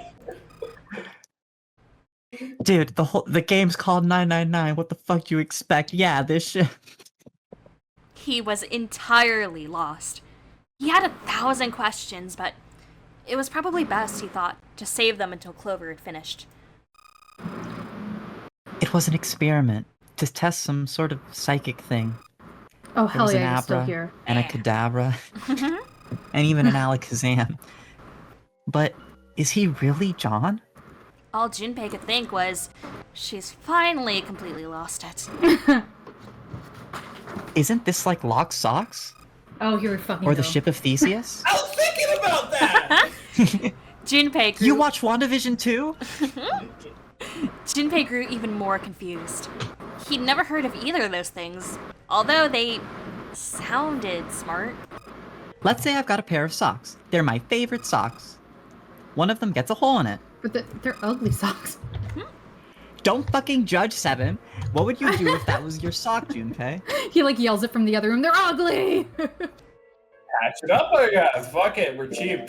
We don't need to buy new socks. Well, I guess I'd patch it up. Get some cloths and close up the hole. But what if another hole opens? A new hole just dropped, and another patch is What if another hole dropped after that? Whoa, there's a lot of them. Another patch, I guess? Well, let's say you just keep adding new patches. Until eventually, the original cloth of the sock is totally gone. Once you get to that point, can you really say they're the same socks you started with? That's tough. Junpei crossed his arms. So that's the lock socks thing? Yeah. The ship of Theseus is a lot like it. Hey, Hey, what's up? do you think it's the same? What's the same? These guys. Is this John? Or is it Lucy now? Junpei looked at the operating table again. A mannequin full of body parts from a different body. Clover had been right. It was just like Locke's socks in the ship of Theseus. The part of the body that holds a person's identity is the head. Of course, for many hundreds of years, conventional wisdom had held that a man's identity resided in his heart, or any of a number of internal organs. John's head and heart were both his. But apart from that, in a single arm, the rest of his body had once been Lucy's. Was that mannequin really John? We're just like these mannequins. She looked at Junpei again. Think about it. The cells in our body change every day. Old ones die and new ones are born. Maybe part of my arm is made of stuff from a fish I ate once. I really like fish. Or maybe part of your right side is made from a cow you ate. Monster. If you take it a little further, these cows and fishes are made from something else too, right? That's how we're all connected. Getting really existential. Through fields that can't be seen with the naked eye. I mean, I think this speech is making at least a little more sense than fucking Seven's. Hey! What the hell is taking you two so long? Seven's head appeared in the doorway. It was cool when I did it, but not when she does it. He was not happy. I actually think the 7 one took longer. Yeah, how long are you gonna make me wait? You don't have time to screw around again. It was only cool when I did it. Well, it's me, Phoenix Wright. You finally made it through the puzzle. I'm proud of you, Junpei. You did a good job. You know, us lawyers, even the worst of times, even while playing the nonary game, we have to keep our smiles. You did a good job in there. Oh my god. So, Junpei, are you gonna present your badge to me, or... Oh, okay. Clover had just lost her brother. His death would have been bad enough, but she also had seen the blasted wreck of his body. Oh, she saw that, huh? Junpei barely knew him. She didn't go gambling in this timeline. But I'm gonna pick door 2 anyways. And door two is Seven and Lotus, and door 6 is Stanza and June. You sure? Yeah, no, we've done. But like, how sure? Okay, guys, what is happening? We have reason to not do door 2 specifically. Is it because of some dialogue? Is it dialogue? Right? No. It's honestly, it's kind of arbitrary. Fuck it. Back to my door 1 pill. Let's do it again. The illusion of choice. While you were deafened, our discussion was very much like, what do we do if he wants to do door 2? It's like, wait, can we just like tell him not to? And I'm like, I guess. It's a lie. All Junpei wanted was to get rid of Ace. Well, Junpei, there's a convenient axe behind you, I guess. He turned and found himself looking straight into Clover's eyes. She'd heard what Ace had said. She regarded Junpei with caution. What was that about? My brother's dead now, just as a reminder. Yeah, different characterization time. She was clearly suspicious as her brother was dead, you see, and with good reason. About the experiment. Whoa, this is very different. All right. Alright, I see what you guys did. Remember the one you started telling me in the operating room? This is not why we told you not to go to door 2. It's a much more arbitrary and dumb reason that we'll get to later. He said something about an experiment that happened here 9 years ago. Clover bit her lip. She stared down at the floor for several long moments, and when she spoke, it was barely audible. I'm sorry, but I don't want to talk about that right now. I'm just not in the mood, okay? You understand, right? I keep thinking about my brother. It shouldn't be funny, but it is. Junpei, who do you think did it? Her voice was cold and scarcely above a whisper. Junpei gulped. Well, if what Seven said was right, then there would be at least 2 of them. You need at least 3 people to open the numbered doors, and if you subtract Snake, that means there were at least 2 other people. You're right. So what does that mean? I can't do math, Junpei. Yeah, you're too busy thinking about your brother. Who could have opened door 3 with Snake? Well, really, who and who, or who and who? You mean it could have been 4 people? Well, technically it's possible. I don't know. That doesn't seem very likely. Why? I'll tell you later. Really? Why don't we just assume it was only 2 other people for now? Okay, got it. Let's do that then. And who do you think it could be? Whoa! So math it out. Yeah, you calculate. Actually, what you do. because you got the axe ending, if you just remember what Clover said during that ending, you could remember which 2 people she killed specifically because they added up to Snake with Snake. Santa? Uh-huh. And it was Santa who... Not Lotus, right? No, it wasn't Lotus. It was... I remember June was killed just because she, kind of just, stop killing people! So how about... Right. So these guys are digital root of 5. So what does 5 plus whatever get you? 3 is a digital root. Wait. I want to go back to the chemistry lab.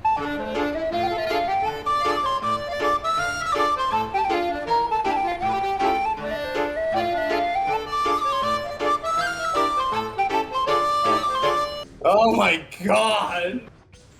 Were Santa and Seven the killers? Not the boys. Not the boys! Are you saying that you think it was 3 or 4 people? Can I borrow your pen and paper? My trusty tools, no! A lot. What's this? It's math, Junpei. Whoa! Wait. It can't be A. Why not? Because June's in that one. There's no way in hell she'd do something like that. Get your head out of your dick, Junpei. He laid his hand gently on her shoulder. She was close, so close to the answer. God damn it, Ace! Oh my Ace, get the fuck Guess out who's of here! What are you crazy kids doing in here? How many times do we have to teach you this lesson, old man? When Ace chose the wrong possible fucking moment to return.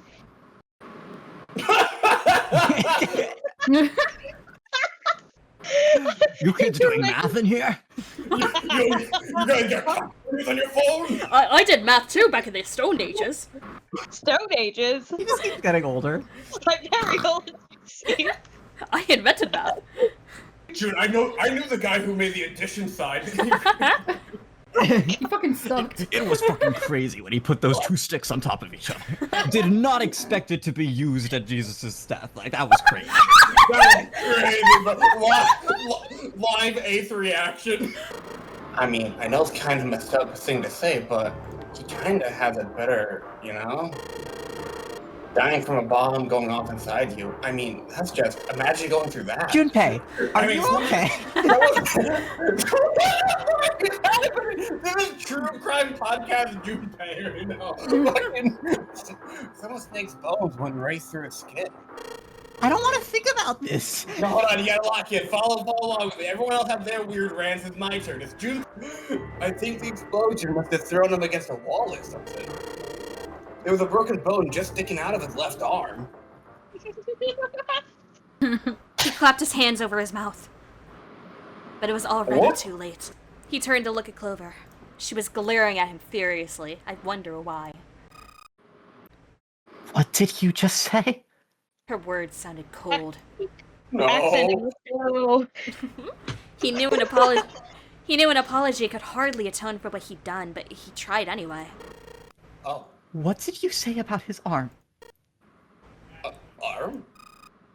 Yes, his left arm. You said it, didn't you? Well, yeah, I did, but... I mean, didn't you see it too? Of course not. I could barely look at him. And he had a broken bone, right? What the hell are you getting at here? Just shut up and answer me. She shoved her face closer to his. He could see the fire in her eyes.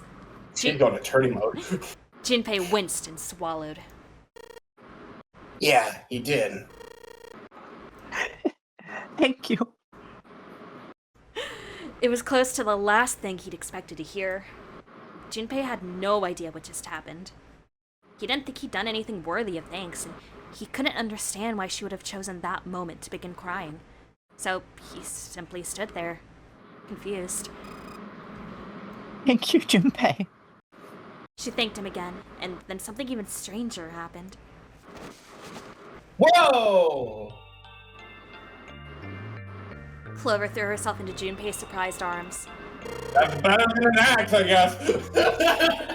Hey, what's going on with you? I'm sorry, it's just... I'm so happy. Why? The body in the shower room. It isn't his. It isn't my brother. Whoa, wait a minute. Huh? It's not Snake. Why on earth would you think that? Because his left arm is... She stopped herself. I'm sorry. I really shouldn't be talking about this. No, please finish your thought. Junpei decided it would be prudent not to press her for any more information. Thank you. If she didn't wish to tell him, she certainly had a reason for doing so. Coward. Perhaps more importantly, however, if Clover was so certain, then she was likely right. That meant that the body in the shower room wasn't Snake. It wasn't much, but that knowledge lifted some of the weight from Junpei's heart. He's still alive. I'm so happy. Junpei, you were right. Hmm? No matter what happens, you can never lose hope. You have to remember what's most important, and that's to have faith and to have love. If you can remember all of those, that'll bring you good luck. Clover reached into her pocket and pulled something out. It was a laminated bookmark with a 4-leaf clover. Yeah, I remember. I only made it here because you gave me this. I was suspicious of everybody, and I was angry and miserable.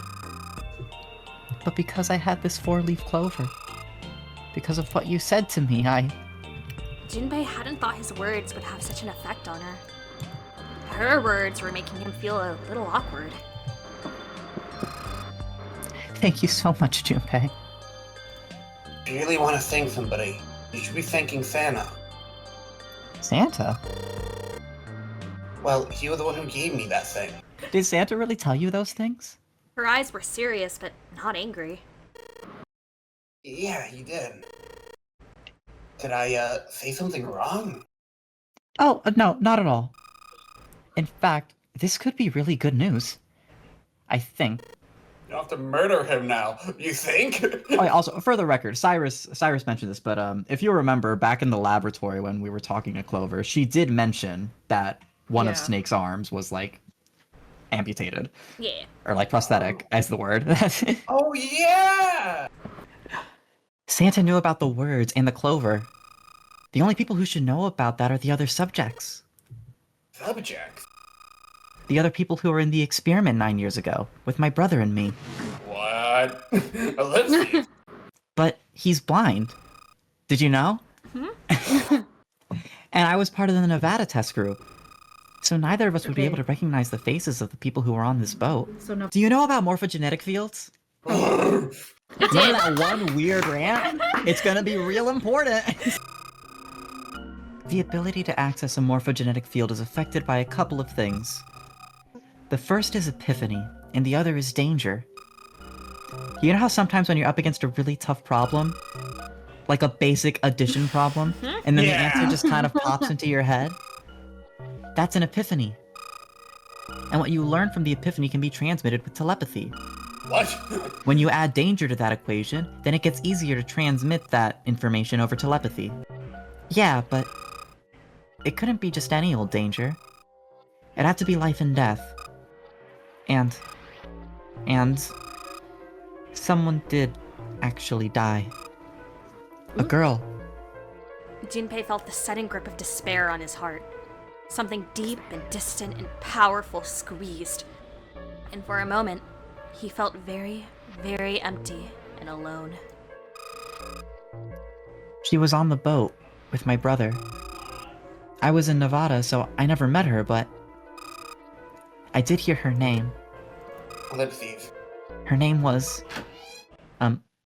Ace! The sound of the door opening was like a gunshot, baby! Is this a bad time? Junpei spun around. I seem to have disturbed you. I just wanted to discuss my time in the Victorian England. You should learn how to knock, old man! Junpei, have you ever heard of the term CAS? Time to settle in. CAS? It stands for Cells Alive System. It is an advanced technology for freezing and preserving organic matter. Now, however, there are rumors that it can be used for other things. I could live other through Junpei. That's how you're alive, Ace! Live through all of history, as I have done. Whoa, wait a minute there. Ace looked at him and raised an eyebrow. Are you saying that Alice was frozen using that cast thing? What the fuck? Just say the letters. Well, I'm sure the possibility is quite low, but it is a possibility. It's less syllables when you say Cass. But it sounds fucking stupid, June. Yeah. Wait, hold on. No, it's okay, wait.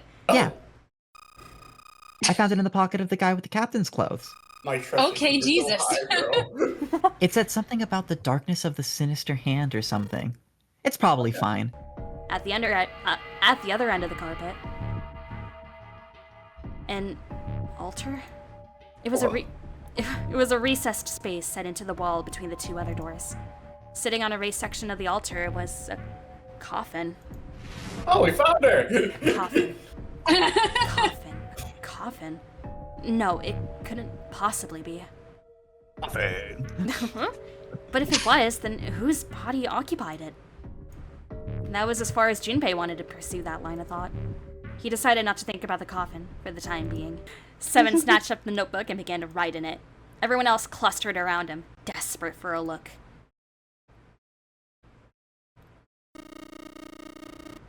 If you're trying to leave with a group of 3 and a group of 4 and get everybody out, Clover's right.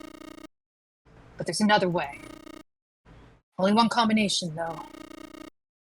If you split us up into groups of 3, 3, and 1, you can make this combination.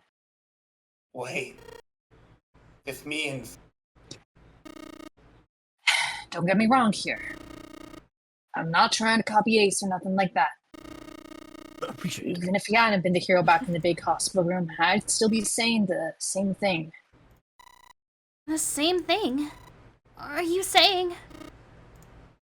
Yeah, I am. I'll stay behind. That's just all. Everyone exclamation points. Exclamation point. Why are you acting so heroic all of a sudden? Are you some kind of idiot? Lotus was the first to speak. That in itself was a little strange. She'd reacted much differently when Ace had volunteered. I'm completely against this. Whoa. I'll be goddamned if I'm going to have to owe you something for getting us out of here. The rest of them began to speak, all at once. I'm against it too! I didn't want to leave Ace behind, and I don't want to leave you either! I don't like that idea. There's gotta be other options. I disagree as well. I can't say I care much for you being the hero. Okay. I haven't said anything yet. Until then, Where's my time? Until then, Junpei hadn't realized that Santa had stayed quiet for the whole discussion of Seven's fate. Something in his voice made Junpei uncomfortable. Are you agreeing? You want to leave him here? Santa shook his head. I'm against it. Okay, thanks. I don't want to leave Seven here alone. Okay, thanks, Santa. He just really wanted to get his, word in edgewise. I said alone. What the fuck? I said I don't want to leave Seven alone. 3 people, including Seven. I'll be leaving behind 3 people. What? That's my proposal. But, no, those are my orders. What do you mean orders? What the hell makes you think you can order us around? Who the hell's gonna listen to you? You all will. In 3 seconds, you won't have a choice. Oh, what the fuck? Who gave him a gun? What in the Callisto view? He's got a gun. Now, time for you to start following my orders. Ace, Lotus, congratulations. I've chosen you to come with me. Put your hands on the red. Why? Santa, why are you? I had a good reason. What the fuck's your reason? Yeah, what's your backstory, bro? Santa, I thought you were one of us. You gave us the clover. I thought we were friends. What? You knew about the leaf word and the 4-leaf clover? Careful. Get over here and scan those bracelets. I don't have all day. Oh, what's the matter? Your hearing starting to go? Going senile, maybe? I take offense to that. Junpei touched the surface of the door. He thought about June, about Akane Kurashiki. Was she safe? That was all that mattered to him. If she was alive, if she had escaped this horrible boat, that was what Junpei prayed for. Yeah, wait! A noise echoed through the room. Someone was pounding on something, vigorously. It wasn't mechanical. It was certainly human. No way, dude. Junpei and Seven looked at one another. What the hell is that? Yeah. Quiet. Clover motioned to Seven to be quiet. She put one finger to her lips and closed her eyes in concentration. Yeah? The 3 of them listened, trying to determine where the sound was coming from. Where was it coming from? Could it be? No fuck. Hey, I think it's coming from the coffin. You're right. Let's open it. But how? What are those muscles for? For show? You're telling me to force it open? Just shut up and try. Junpei and Seven grabbed hold of the coffin. They tried to get a good grip with what little purchase they could find and pulled with all their strength.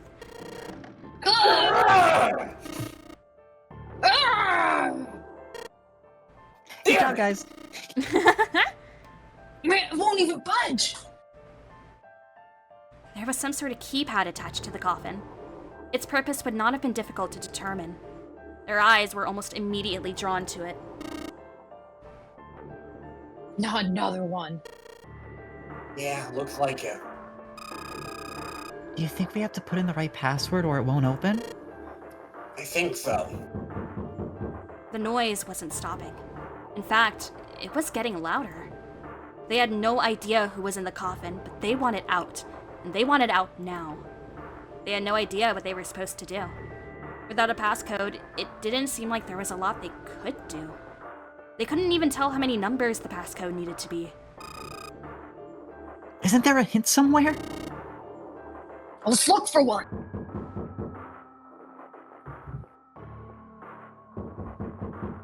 What was the passcode?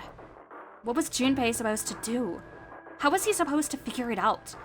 He needed something. This is crazy.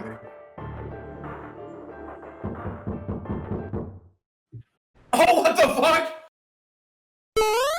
I feel like I can't just keep going down the same routes over and over again. So, like, we haven't gone into room 3, right? That's something we should do. We have not. All right. I'm pretty sure none of the talking to people there actually affects anything, so... Oh, damn it! Okay, but we wanted... Well, that's what we wanted to do anyway. You got the right one! You got the right one! Okay, cool. I want to go through door number 3. Wow, fuck, you made that. There are 2 combinations that can go through door 3 with 3 people. 3, 4, 5, or 6, 7, 8. That's it. Of course, 2 teams can't go through the same door. I see. That means that one team would get left behind. That's right. And, listen, Junpei, I don't like leaving teams behind. Yeah, right. You hate that. You got 2 choices, 7 or 8. You can't choose 3. If you choose 3, you're gonna be leaving 3 people behind to die. So what are you gonna do? You're such a lamer. No, I'm gonna totally own you lamers, okay? So it's 7 or 8, time to choose. Junpei thought hard. After thinking over it, his conclusion was, yeah! Sorry, Santa, but I still want to go through door 3. The heart wants what it wants. That's nuts! You gotta be crazy. What the fuck is wrong with you? Why would you leave people behind, dude? Why are you so obsessed with that door? Yeah, I wonder. Only assholes do that, bro. Dude! I'm curious about the red. 7, would you mind authenticating for me? Huh? Why? Please just do it. Ugh. He just stared at Junpei for a moment, then he grunted and laid his palm heavily on the scanner. Happy. Yeah, thanks. You see, in this place here, we're gonna go finish Snake off ourselves, alright? Next is June. Please touch the red just like 7 did. Chompy, what are you trying to figure out? Junpei thought about his answer for a moment. I think I might have found another way out. Huh? What? Really? That got them excited. Just as Junpei had intended. Now please, June, what is happening with him in this place here? Okay. Okay.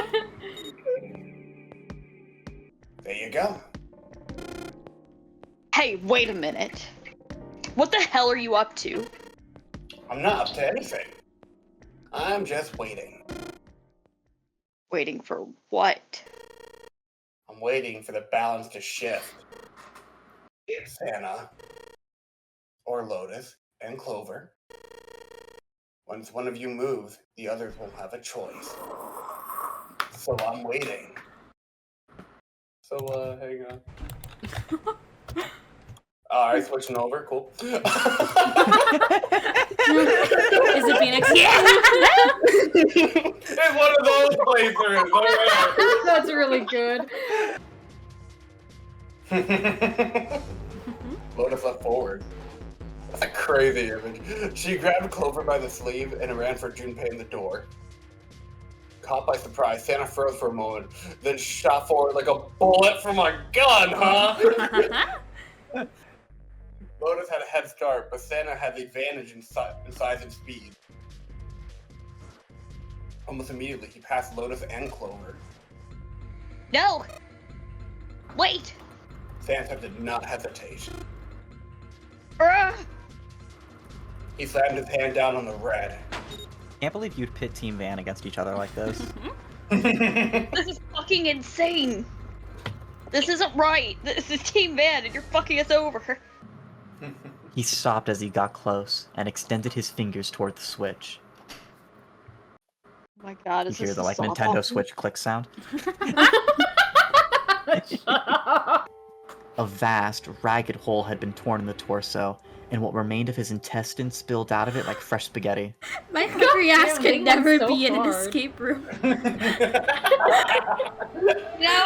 You know what? I just had lasagna for dinner. Oh my god! In preparation for this moment, I imagine. Yes, of course. Oh my god. So is Get it? me out of here! Please! Please, just let me out! Junpei couldn't watch anymore. He ran to June and wrapped his arm around her, pulling the screaming girl away from the door. Oh, get off of me! Let me go! Let me go! She scrambled for a moment, her legs skittering across the floor, but her resistance didn't last long. Jesus. As suddenly as her outburst had begun, it was over. The manic energy disappeared, and her body went limp in Junpei's arms. June collapsed toward the floor, and Junpei knelt down with her. Yeah, this is what we get for wanting to be in a door with June. Because her unimaginable trauma. Yeah, the game was like, oh, you want her to be a fucker? You want her to be a fucker? Here's what you fucking get. Her shoulders shook, and great hot tears rolled down her face like rain. We're gonna be fine. Say it now. You're June and you're gonna be fine. I'm June and I'm fine. I'm not an attorney. This doesn't work, Jumpy. No, it's gonna be alright, June. You just gotta say it, alright? Like, astronauts can say it too. The same thing, Jumpy. I'm not an astronaut. Well, we're fucked. Behind him. It was June. The rabbit hutch. What? Huh? Oh, yeah. He turned around to find out what other batshit crazy thing this person wants to tell him. The rabbit hutch, I mean. How did I remind you of something like that? Jumpy and the broom. You were always playing around with the broom in front of the rabbit hutch. I was? Don't you remember? Junpei stared at the broom in his hand. You mean, you don't remember that summer either? She looked very sad. I'm so very sad. They were in the 6th grade. Yeah, no wonder it was terrible. Yeah, fucking middle school, are you kidding? Junpei and June had been assigned to take care of the classroom pets, the rabbits. Their chief duty was to clean the hutches every morning. On the final day of school before summer vacation began, Junpei overslept. No sooner had Junpei arrived than June began to cry. He had no idea why until he looked behind her, into the rabbit hutch. Uh-oh. The first thing he saw was blood. Again, nothing good happens in middle school. The hutch was filled with the dead bodies of the rabbits. Even after their teachers and friends came to see what the commotion was, June couldn't stop crying. You know, a lot of people Suck it are up. like, man, high school was so bad. Nah, dude, middle school. No, Real middle school. I just kept crying and crying until you came over. You held my hand and you looked very serious and you said, "Don't cry. I'm gonna catch the person who did this." After you told me that, I finally stopped crying. Well, the real fun started after you quit crying. You told me we were gonna catch the killer together. Junpei and June hid behind the hutch at dusk and waited. It was a warm summer night. The quiet sound of crickets whispered through the air. As the sun went down, the stars began to wink at them from the sky. And June's? Akane Kuroshiki's face.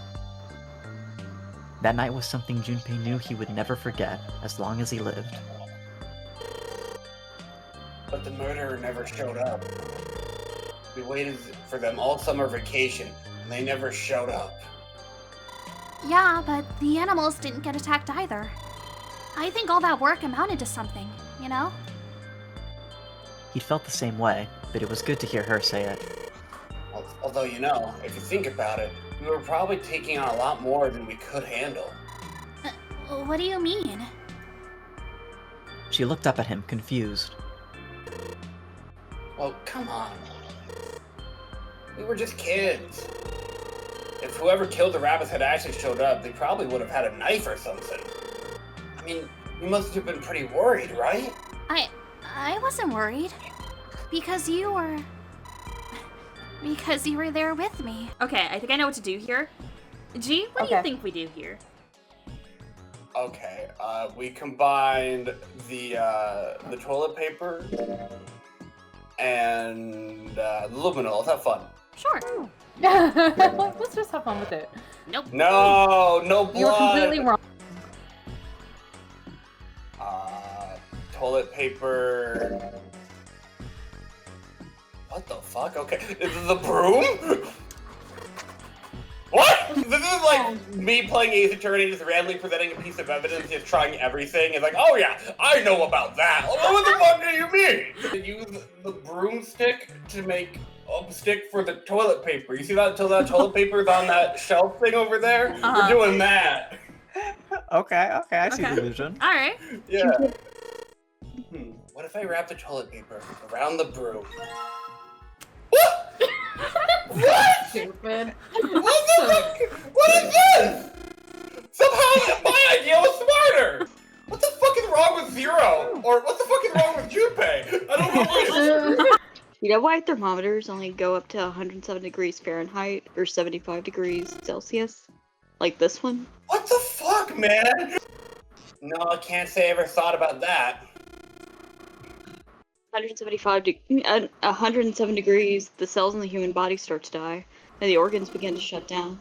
The proteins in your cells start to harden. It's like whenever you hard-boil an egg. Even if you cool it down afterwards, it won't go back to being a raw egg. In other words, it's dead. That's why thermometers can't go past 107. There's no point. Why had Santa brought that up, Junpei wondered. Both lights are on. We should be able to enter the password now. What's with these thinking? Junpei. E means enter and C means clear. I'm pretty fucking sure, Junpei. So after you put in the password, hit E. If you screw it up, hit C. I love that this is the room that gives us this, like, tutorial on what these are. As she neared him, Lotus drew back her hand. Mac. Pow! And slapped him, open palmed, across the face, just like he deserved. How could you do this to us? And what you're saying is we can go in there without passing through the numbered door? Yeah, that's about the size of it. What the hell is in there? You'll know when you see it. Oh. Can I have a little bit of a heads up, Seven? Because if something really fucked up is in there, you'll tell me, right? Nah. You won't just make me go in there and see it, right? Nah. Just some Italian food, it's fine. Yeah, I think the first to volunteer was my boy Seven. Junpei followed suit, which meant Lotus was, by default, the third member. And now we're discovering why we didn't want G to pick door number 2 earlier. Yeah. Whenever you pick door 3, it just forces you here. Yeah. I tried to sleep here, my skin would dry out in no time. Well, it's not like that. You. Oh wow. Okay, thanks for the save. I got you. Again, the problem where I don't read ahead. My Junpei, aren't you lucky? It seems you'll die before you have a chance to grow old and hideous. That's another line I missed, so I'm just missing all the problematic shit. Let's go. I just read the dialogue. Ew, how the hell can you touch that? It's horrible. Well, it's not like I really got a choice, do I? Have you ever pulled one of these bad boys on a broom? Bam! It's not like I want to. Why would you put it on a broom? What is wrong with you? Hey, You okay, man? He was concerned. He'd never seen Seven like this before. Slowly, the other man lifted himself to his feet on shaky legs. yeah, I'm fine. I just got a little dizzy. His words made no sense. What are you talking about? We opened the number 2 door and walked in here. Did we not get the Amnesia expedition in this timeline? Oh, no, wait, we did. You get it in every timeline, but Yeah. you were bros. You were in the casino. Yeah, right. You either get told in the casino, or if you go in the door that's not that, you learn about it with, like, the group after the 4 or 5 door choice. It ain't much, but I think think some of my memories came back. The youthful ones? I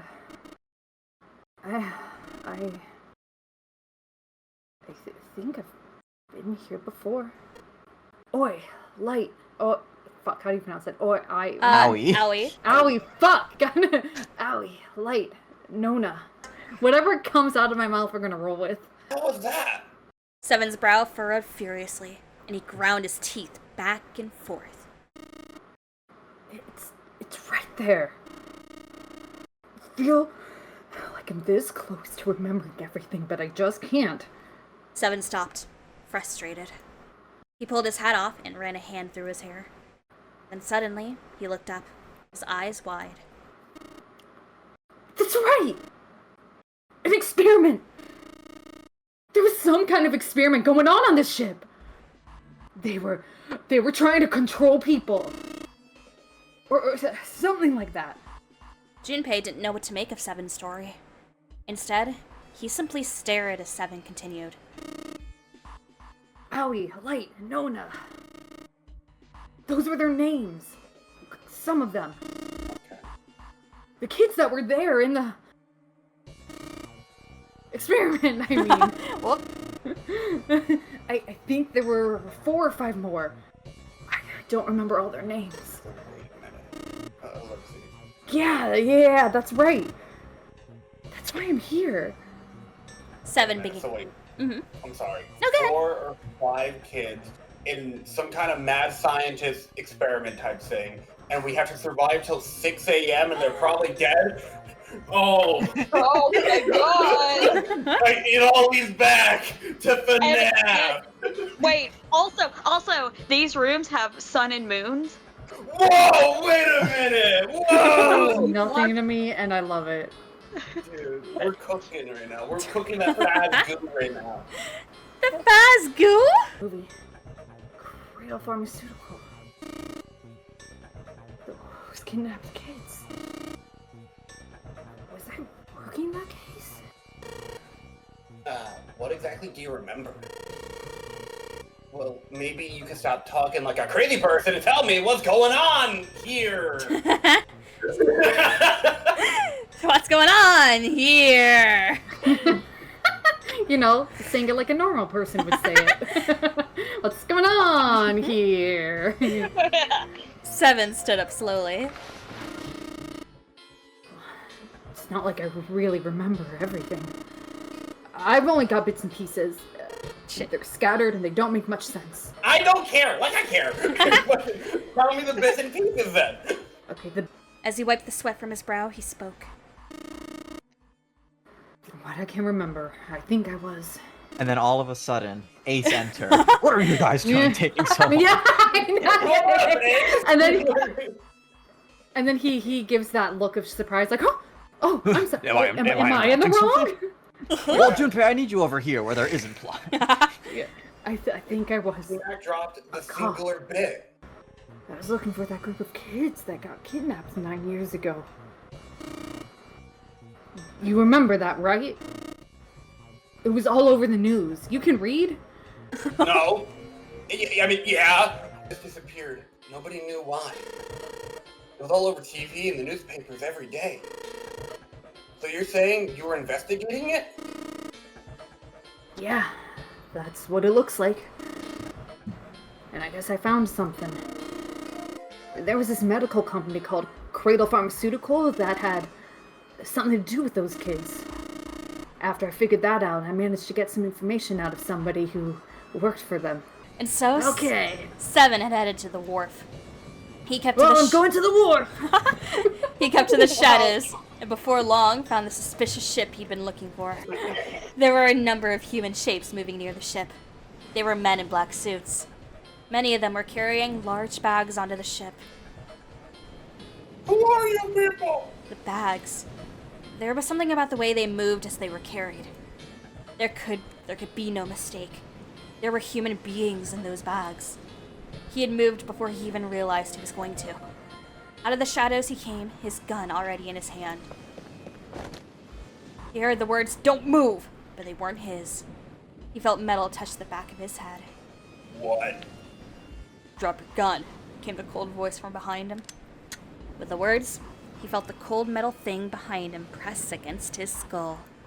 Slowly, Seven crouched down and laid his gun on the ground.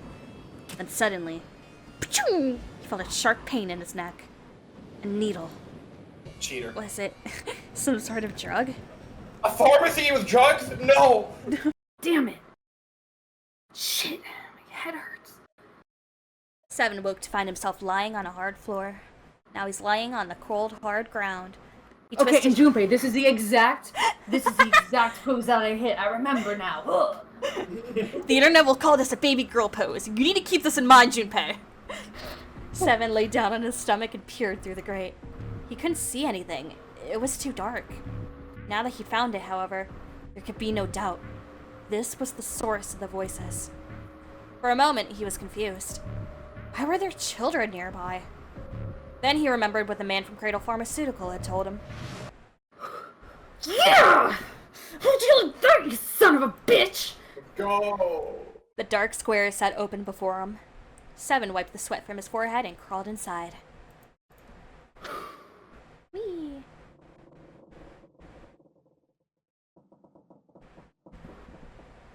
Junpei waited for Seven to resume his story. The longer he waited, however, the clearer it became that Seven had no intention of doing so. Oh man. Why can't I remember what happened next? Oh man. What happened to the kids, Seven? Why the pharmacy costume? Did you save them? Junpei's never been more invested in one of these rants. I don't know. I don't know if it was me. He was really captured by the poses. I just got this feeling. I think one of the kids died. A girl, I think. Huh? Deep in his heart, Junpei felt something very cold. Seven's head dropped, and Junpei saw on it a look of sadness, the likes of which he had never seen on the man before. The large man's eyes blinked rapidly, as if he were fighting back tears, and he swallowed hard. His sigh was like the melancholy setting of an old, abandoned building. He shook his head. Okay, let me and try spoke. again. How's that? Okay, that was like the exact same sigh, but just longer. Okay, how about this one? Did you hear that one? Yeah. Heard it perfectly. Yeah. Which one's the most abandoned building? Like The third one Okay. was.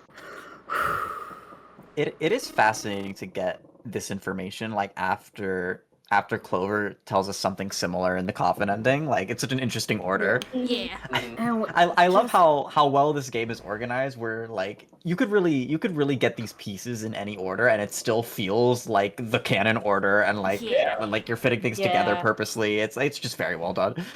Junpei couldn't forget what Seven had said. The purpose of the experiment had been to control human beings. Could such an absurd experiment really have been conducted? Okay. Drawer number 2. Dark room or the other Door room? two. Door two. Door two. You didn't say door 2! I said it 3 Yeah, times. you did. Oh. Well, I'm right, you're wrong! Sounded like something falling. What was that? I heard it too. Let's open the drawer. God. I don't care. I don't care. I don't care. Lotus is trying to say something, and Junpei's like, I don't care. I don't care. Don't let you. What the hell is this place? The words had sprung unbidden to his lips, but it was clear why. Junpei shivered. Lotus and Seven reached the bottom of the stairs and stopped short, terrified. Blood. On top of the table were a number of metal instruments. Junpei didn't know what they were for, and he had a feeling he didn't want to find out. His mind began to imagine what could have taken place in that dark, cold room. The things he imagined were not pleasant. Junpei shook his head in an attempt to clear it, and tried to focus on something else. Here we go. Torture room, woohoo! Woo! That's family fun for everyone. Yeah, you know, the room that's on every ship. A really creepy chair. Let's go torturing! The manacles make me think it was used to torture people. You know, a normal ship thing. Oops. Yeah, Yeah, let's go out torturing. It's right next to a torture chair. Whatever it is, I don't think it's good. I think they use this to suck out Remnant. Thanks. Collecting data. I wonder if it's going to run electricity through the subject. There's a human head on the screen. Maybe it's going to be Brain with a little... wow, wow, wow, wow, wow, wow, wow. And as I was saying, Junpei, maybe it's gonna zap the brain with a little electricity. Let me take it. Now we can. Use the wrench on the hole. Wrench in a hole? That's bad. Finally. Alright, here we go. Arm into the hole. That's bad. Alright, let's see what this thing is. No one likes an indecisive man, Junpei. I can still give you advice from the chair, too. You know. I just don't want to stay in this room any longer than we have to. Go over to that screen and let's get this over with. After her words had made it clear that Lotus would book no argument, she turned and walked toward the chair without hesitation. Look, do you think you could do me one last favor? Don't say last. You're making me nervous. Just listen. If something happens to me, I want you to tell my daughters that I love them very much. No. Tell them that I will always love them. Daughters? You've got kids? Yes, I do. I suppose they're about your age, Junpei. Wait, isn't she like 40? And? God forbid women be aging. No, I forgot that she doesn't look like she's that age. They're twins. I had them when I was young after some things happened. Their names are Nona and... Wait! Whoa! Nona? Junpei's words shot out before he even realized what he was saying. He remembered the story Seven had told him. The long fucking story. No, wait, it couldn't. Lotus, is your last name Kashiwabara? How did you know that? Are you serious? What the hell is this? There's no way you're that kid's mom. That kid? What do you mean, that kid? Why are you acting like you've met her? Seven's brow furrowed. I have. What? Yeah, I met one of your kids. When? 9 years ago. Where? On this ship. Why were you? It's not a short story, trust me. Alright, time to lock in. I don't care how long it is. Tell me, please. What happened here? Tell us the long version. Seven glanced at Junpei, then at the streamers, who were all getting very tired, and turned back to Lotus and began to speak. At last, Seven finished. Lotus shook her head. Oh my god. Everything I've been looking for the last 9 years. The person who had all the answers was right here. Yes, that's right. 9 years ago, my daughter just disappeared. And 9 days later, they came back. They never told me what had happened to them over those 9 days. I took them to the doctor, but I was told they hadn't been hurt in any way. Still, I was sure they had been through something terrible. So I couldn't bring myself to force them to talk about it. The police pretended to be concerned, but they didn't do anything. Once the 16 children who'd gone missing came back, things were just swept under the rug. Even the media didn't talk about what had happened. I figured someone was probably paying or threatening them to keep their mouths shut. Cradle Pharmaceutical. No. Probably something even bigger than that. Cradle Pharmaceutical. Have you heard of them before?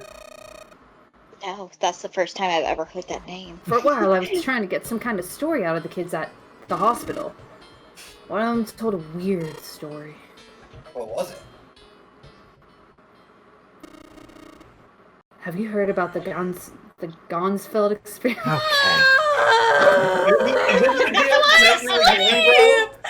Seven! I want to sleep!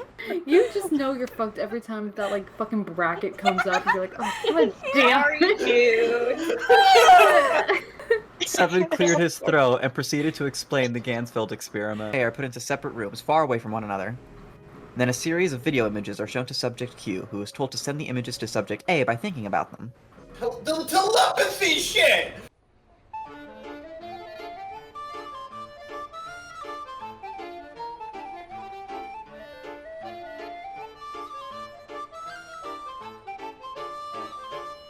They rushed through and stopped cold. The terrible scene before them made their blood run cold. Ooh, place your bets. What's happened? What's happened here? Dead! Be more specific. A lot of blood, I'm gonna guess. And things went bad. Ooh. Clover maybe went nuts again. I don't know, man. Fuck me!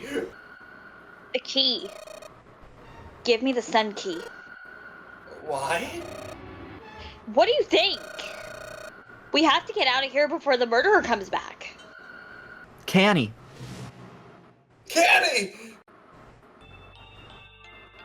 Junpei cried out and leapt through the door. He flew to her side, his heart like a stone in his chest. Canny? You guys, I always pronounce it Connie. I Me pronounce it too. Connie as well. Or Connie? I mean, because it is a Kane, right? Yeah. But when you don't have that context, it does just look like Can. Hang on. Junpei swept her up and shook her by the shoulder. She moaned, and her eyes fluttered open, but only barely. Connie? Jumpy? Her face was pale, and her lips were dry and cracked. Jumpy, it's a step ladder.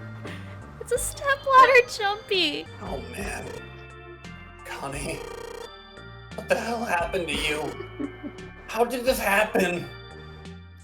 It was all he could do not to break into tears. Jumpy. I'm sorry. Her voice was thin, a minuscule thread that was the only thing keeping her with him. I might not make it. No way. No way am I gonna let you die. I'm gonna save you. I promise. Thank you, Jumpy. Thank you so much for everything. I was really happy to see you again, Jumpy. Really happy. Don't give me that. I was cracked. You're gonna see me again lots more times. You've just gotta hang on, alright, Connie? You. What could he do? He looked up from Connie, whatever, desperate for something, anything. Then he saw it. A small submarine. A submarine? What on earth was a submarine doing there? No, that didn't matter. Nothing mattered except saving Connie. The stink. That was the only thing he wanted. Junpei turned his head back to look down at her. Hang on, alright? There's a submarine over there. I'm gonna see if it works. No. Don't go. Please don't go.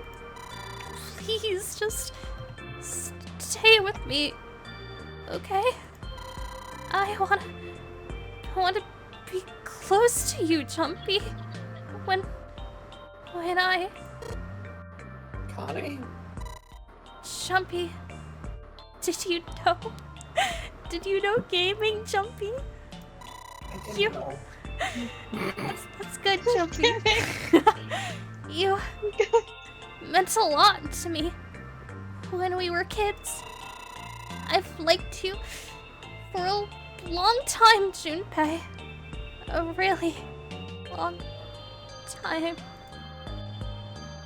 Junpei's vision had gone blurry. It took him a moment to realize his eyes were filled with tears. He could feel a piercing point of heat deep in his heart, like a white-hot flame. Jumpy, do you remember how we hung out a lot when we were kids? We went to the pool and to the fair. Do you remember playing snowball at the school? They're all memories I'll never forget. All those moments are treasures to me. Ellipses. But I also wanted to go to a lot of other places with you. A lot more. But that won't happen now. No, I mean, yes, it will happen. We'll go all sorts of places, Connie. You hear me?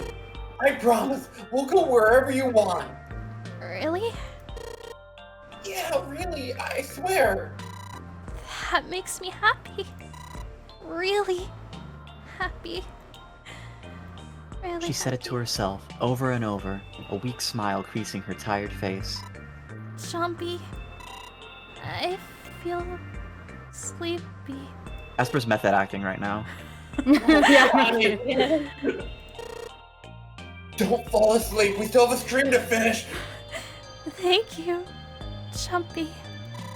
Thank you so much. Honk shoo me. Her eyes were slowly closing. Junpei screamed, even as he felt his throat go hoarse. Connie! Connie!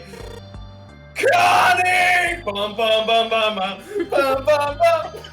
It opened, sliding apart with a sound like grinding stone.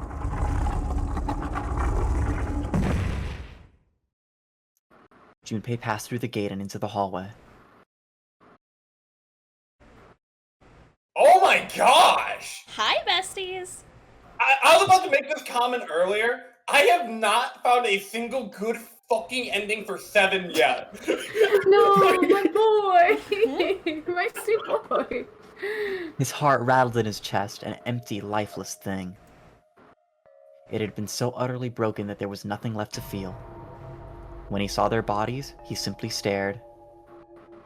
It was a lake, a sea of blood. 2 bodies lay in it. There was no need to check. There was no breath left in them. His eyes lit on Lotus's wrist. Her bracelet. It was gone. What? He stared. It meant nothing to him. Snake He didn't care anymore. He kept walking. Why stop? An object set in motion. Simple inertia carried him forward. Oh. Eventually, he found himself in front of the submarine. His arm reached for the hatch. What the fuck? What did it? And then he was floating in water. His eyes stared down into it. He couldn't see the bottom. Who are you, fucker? His back was hot. Dimly, he felt the blade of a knife in it. Who? Really? Who dis? One dead body lay behind door number 5. New The body body of the dropped. 9th man. Another lay in the shower room. The body of Snake. Allegedly. At the central staircase was 3 more. Ace, Santa, and Clover. Just outside the door were 2 corpses. Those of Seven and Lotus. And in this very room lay the body that had once been Connie. And now Junpei would join them. Who, then, had killed them all? Who? Yeah. Crazy. The first time we got credits. Game plan going forward. Yeah. Give us your thoughts. So, I think it's door 6, right? That we haven't gone to yet. Yes. Yep, it's the last one. Alright, we'll go there next, and then from there, that's gonna probably net us our 4th ending. And then from there, I'm gonna have to start fucking strategizing. Yeah, and that was pretty much why we were deterring you from going door 2 the whole time. Because it would have just led to that? Yeah. Yeah, because Yeah, we yeah. didn't want you to have to go through it twice, right? Yeah, for like because no going good through reason. door 3 Go through always it and leads then to not you. do the submarine ending, and then go through it again and then do the submarine ending, basically. Yeah. Door 2 pretty much always leads to the submarine ending. Yeah. Gotcha. And by extension, door 3 pretty much always leads to the submarine ending. So, we've gotten 3 endings so far. We've gotten the axe ending, the coffin ending, the submarine ending. We're on the hunt for 3 more endings, and we haven't gone through door 6 yet. So I'm thinking, since door 6 is going to be a Santa and June room, we got to get that flavoring for that set. So let's go over to door 4, as yappy as it is. Okay. Replica of the Titanic. A replica? Yeah. Who on earth would make Okay. something like that? Fans. Crazy Titanic fans like you. You made it. I know you. No way! Do you even know how much money that would take? No idea. Well, all they've got to do is break even, you know? It's at least $39. Break even. Oh, the elusive $39. If we don't do fun, you're on Alright, G, Suing now for you get to pick emotional whatever you want. oh, you made him. Yeah, we did that the first one. Yeah. That was my first illusion of choice, bro. Then the old just go back to the first room trick to get We through this searched everywhere for Snake, I assure you. Bye! Without saying anything. Finish search. So hard. Lotus grinned, pleased with herself. Of course I didn't. Well, at any rate, that was pretty amazing. Is that no? Did you fall for me again? What? Whoa, what's happening? What did I just walk into? What do you mean again? I'm not into you. I know. Don't be so stubborn, shy boy. I'm not being stubborn, I'm not shy, and I'm not a boy. Oh my god, congrats on Junpei for the Jesus Christ. transition. Yeah, right? I'm a young, healthy, 20-year-old man. Oh my god. I'm not gonna fall for an old Wait, lady he's 21? like you. He's 21, yeah. Suddenly the guttural roar of a furious animal filled the room. Old lady. Did you just say old lady? Aw, crap, thought Junpei. I went too far. Oh well, it was a nice life while it lasted. I'll try and open this from here. Oh, let's see. You're distracting me. Go. Now. Lotus waved her hand in the universal gesture of dismissal. Junpei was clearly not wanted. Time to cut my losses, Junpei thought, and left as quietly and inoffensively as he could. So in this route, we didn't manage to get the press Pagnosia dialogue. That'll be important later to another route. Door 2's fucking useless. It just leads us back to the submarine ending. So we're going door 6, everyone. Yeah. At last, Junpei and the other 6 had managed to separate themselves into 2 teams. It's June, Santa, and A. So yeah, Danbop keeps the narration. Cool. Yeah. The cool team headed to A deck, where door 1 was, near the main staircase. Well, again, I don't know. The loser team, however, took the elevator to E deck. No, they're all cool. One by one, they put their palms over the red. Wait a minute, I just realized it's the gun room. We gotta grab the gun. You can't get the gun. With a soft electronic noise, it authenticated each of them. Jumpy, have you ever heard about the chicken crossing the road curse? No, I haven't. I haven't heard about the chicken walking across the road. They say that the chicken who crossed the road never returned. What? With the chicken heavy on his mind, he took hold of the bar that served as his doorknob and shoved it down as the grave. Suddenly, Junpei heard a noise behind him. He turned just in time to see June collapse to her knees. The chicken! Hey, what's wrong? Oh god, it's real. Are you alright? He dashed toward her and wrapped his arm around her shoulders to steady her. It was then that he noticed the chicken. You did it cross? You're really warm. It crossed. It crossed, Jumpy. No! Is your fever coming back? Yes. Yes, it probably is. But, I'm fine. Please don't worry about me. I just need to rest, and I'll be fine. Her voice was weak and forced, and it said a great deal more than her words did. Junpei carried her to the nearest wall and propped her up against it. She let her head fall back against the wall, as if she no longer had the strength to support it, and drew a ragged breath. Her eyes were empty, as if she was having trouble focusing them, and even speaking seemed difficult for her. All you could hear was a single cluck. Man, this thing is huge. I guess a ship this big needs something like that to power it. True, but I doubt a single boiler of this size could actually move a ship like this at any reasonable speed. You'd need at least 4 of these. Huh, I guess you know a lot about boats, huh? I was there when they were first invented. It's just common sense, you know? I know a man. His name was Willie. Steamboat Willie. Oh, this room's too hard. So hard. It's so hard. Okay, you're saying if we did something somewhere else, it'd respond somehow. Yes, I suppose that's one way of putting it. If we prepared, let's say, 13 or so vessels. Wait, that's good. We aren't gonna get anywhere with a pile of boxes here. What the hell's in these things anyway?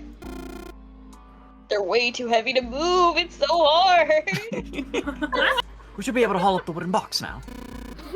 You see, the wooden box that we definitely saw earlier. It's under the catwalk. Can you see it? It's hanging from the rope on the winch, isn't it? Thank you, Ace. It looks like there's some sort of device in the box. All of this that you could have learned if you inspected the box earlier. I'm not sure what it is. Ace, how the fuck are you seeing any of this? Your eyes are closed. At any rate, you might as well turn that wheel now. I'm counting on you. Does he say that even if you inspect the box, or is this just the game being like... I don't think so. I think this is purely the game covering its ass, because you can miss the box. Junpei, explain it to me again. What is TikTok?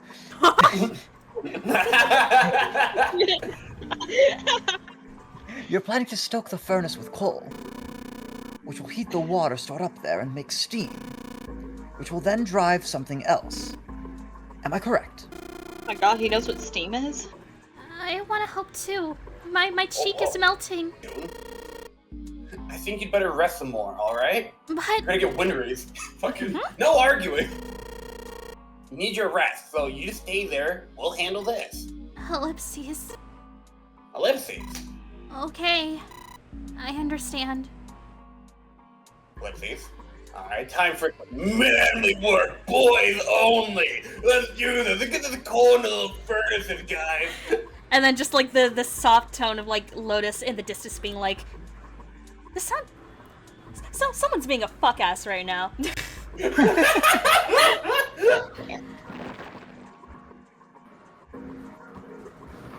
Run. Man, this is a lot of work. It's so hard. Alright, I think this should be sufficient. Alright, now we just gotta light it. Junpei, hand me your matches. What makes you think I have matches? What? I see. You didn't keep the matches from door 4 when we went through that one room? Well, how are we gonna light it? Someone get Incineroar. Alright, I'll go get June. Junpei did not want to be a part of this. I'll be right back. If things start getting... Okay, so if you start hearing the words Titanic, Curse, Astrology, Ace, I need you to walk in. Alright? Actually, I think I might sit down and take a break here for a while. Yeah. No, come back! As they walked back toward the exit, Junpei noticed Santa sitting on the stairs. What? He was, however, holding something in his right hand and staring at it with a strange expression. Junpei and June slowed down and finally stepped in front of him. What are you looking at? Santa answered without looking up, his voice quiet.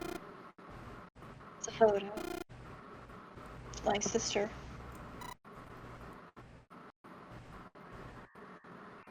Oh, sister? My sister. I thought, I glanced over, I thought that said Junpei. Yeah, June disassociating. Yeah, she's like, well, you have, huh? What? Santa, you've got a sister? Santa simply nodded. Since you're so interested, yeah.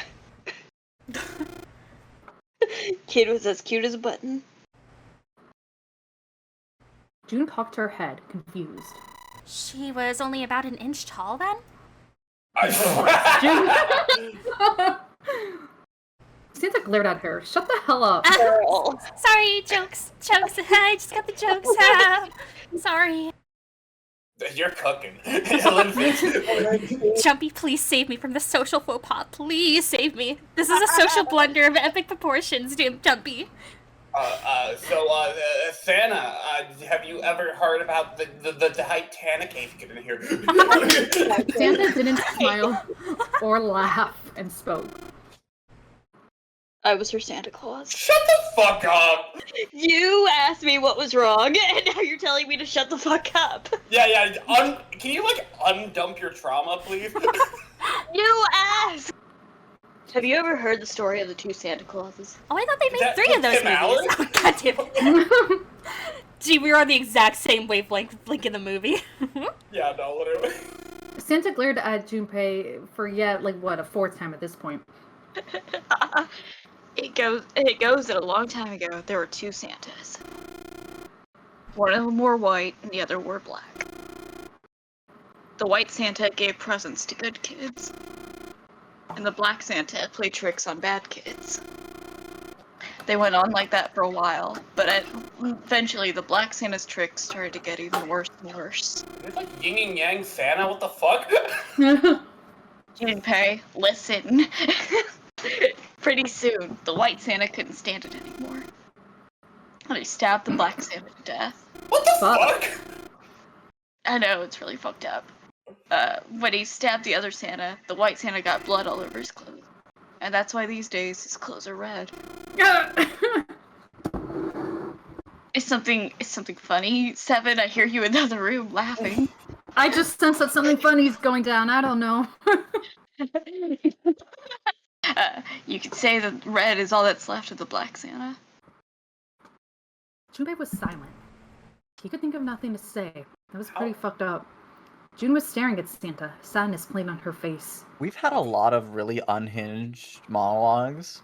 This might be the most. I mean, Yeah. Genuinely? What the fuck is this?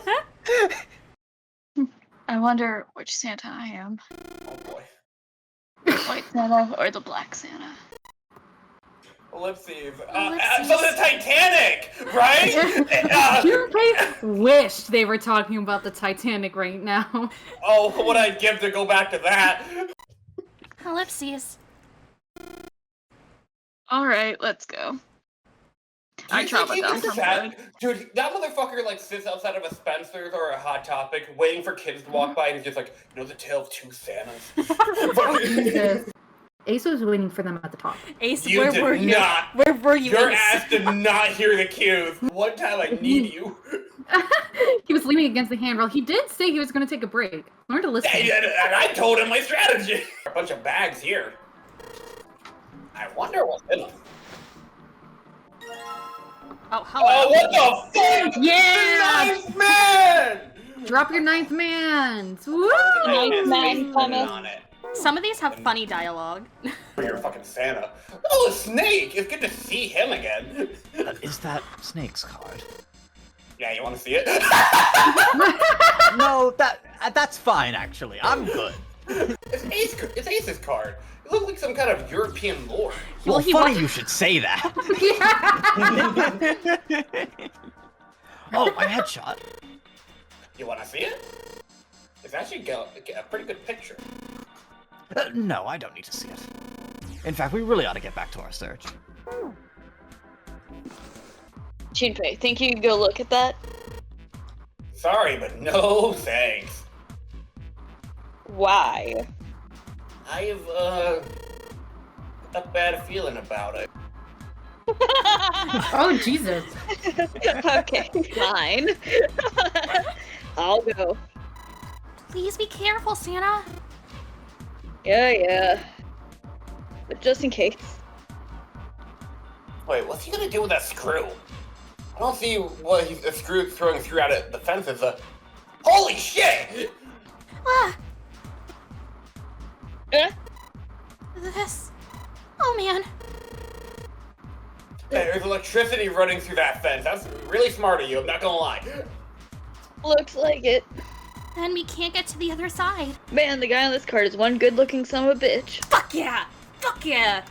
Is that all you wanted? Yeah? Way more class than that other chump. Hey, what's that supposed to mean? Oh, so you I have mean, to you have have no Junpei's plan, card for fucker. this to happen. Huh? What's your problem? Didn't say I meant you, did I? Shit. They had finally collected all 9 picture cards. All that remained was to insert the cards into the slots at the front of each box. Let's go. Junpei stared at the cards in his hands. Ace peered over his shoulder at them. You know which card goes in which box, yes? No. Junpei gave him a look. Which one does the nice man go to?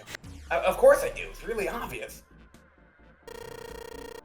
You smash our numbers to the numbers on the boxes. So, for instance, the card with the picture of Ace, it goes on into box 1. The card with the picture of Snake, it goes on to box 2, and so on. I see. Junpei thought he might have imagined it, but he could have sworn Ace stiffened. What? I'll leave the rest to you. How the fuck did you stiffen? Well, maybe it was his imagination. We don't know. He quickly turned and walked away. Strange, Junpei thought. Me too, bud. Oh, well, whatever. He switched around numbers or some shit.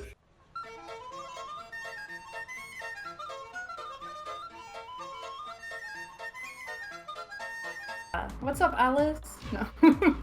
They walked Probably. slowly past the row of crates until they came to the coffin. They stopped and nodded to one another, and Junpei put his hand on the lid of the coffin. Mommy, oh my gosh, it is Alice! Ellipses. Ellipses. Ellipses. Just kidding. That was me that said that, actually. Oh He my smirked God. heartily at his own Okay. joke. At least someone was having fun. Junpei grumbled and shook his head. Whatever, just open it. Junpei resisted the urge to remind Santa that he would have had it open a long goddamn time ago if Santa hadn't interrupted with his own funny joke and quickly threw off the lid of the coffin. It was funny! They peered inside. The gun! Contrary to what they'd expected, the inside of the coffin was quite large. Yoink. It was mostly No! empty. If it was real. Holding the gun made Junpei feel unpleasant. Carefully, he placed it back in the coffin. Be like, here, Santa, have it for safekeeping. Yeah. No! You're not gonna take it. So, freebies? I'm Walter White in the back of the car right now. Fucking. Of course not. All something like this is gonna do is cause him more trouble. It's a powerful weapon that gives one person a huge advantage. Don't fucking God, say you're so that! right. Wow. Something like that would be way too dangerous to have around. We're in enough danger already. Wow, Junpei, you're so right. Oh my god, you're so right. Very well. Best we head back to C deck then. We should be able to take the elevator we passed earlier. Perhaps Clover, Seven, and Lotus will have returned from door 1. You know, assuming no one took the axe. Even as Ace spoke, forgot about that, didn't you? They knew finding the others wouldn't improve the situation. I have to give her the bookmark that doesn't let her kill people. The magic bookmark, yes. The elevator door. And there she was. What up? A woman sat, slouched against the wall. Lotus. Junpei felt his blood turn to ice. Her body was limp, and her skin smooth. Wait, really? And her skin, yeah, smooth and pale as always. Take it from me, the narrator. Really? Come on! Oh! Was covered in bright red blood. Junpei felt his chest constrict, another sick track incoming. He couldn't breathe and his legs began to shake. He is walking around with the axe! Oh my fucking god! Ah, I knew it! Fucking knew it! He heard a noise. Damn it. A sound like a sharp knife cutting through A wood. knife, though. That's interesting. His killer glanced down at his body. Who are you? No, come on! Come on! Then, without a word, climbed into the elevator and was gone. You can't be Had to real, knock. bruh! Come on, I can see you this time! No! His eyesight began to fade. The world grew blurry and began to dissolve into an empty white fog. That shit's fucking cheating. Are there? No, it ruled. I loved it. Yeah, womp womp. That's the worst fucking one so far. I gotta keep Oh it yeah, real. I Yeah, agree. yeah. That's the worst ending in Yep. the game. Yeah. Like 110% the worst. Like it, Yeah, like because it you has. I mean, you ultimately you're left in pretty much the same place as the submarine ending, where it's just like, okay, unknown killer. But at least the like, submarine what? ending had the whole big June scene and was like Yeah. felt somewhat consequential in that regard. Yeah. Yeah. And you kind of like figured, ooh, there's like a mystery afoot, like a mystery killer. This is just like, okay, yeah, obviously someone's a killer. Like, what combination of things do I need to get the other endings? Because, like, I feel like we got, like, 2 combinations with the Ace and Clover room already. So that would lead me to think that door 6 has, like, another thing. But, like, what do I gotta do for that? So, if you'll recall, after the coffin ending, you unlocked this, and it was just a little video. So we're just gonna show you again. Yeah. I'm just gonna play it now. It's clobbering time, okay. Hi, Santa. Hi. Okay. Lab room. Door 6. I saw Ace with a gun. What the fuck?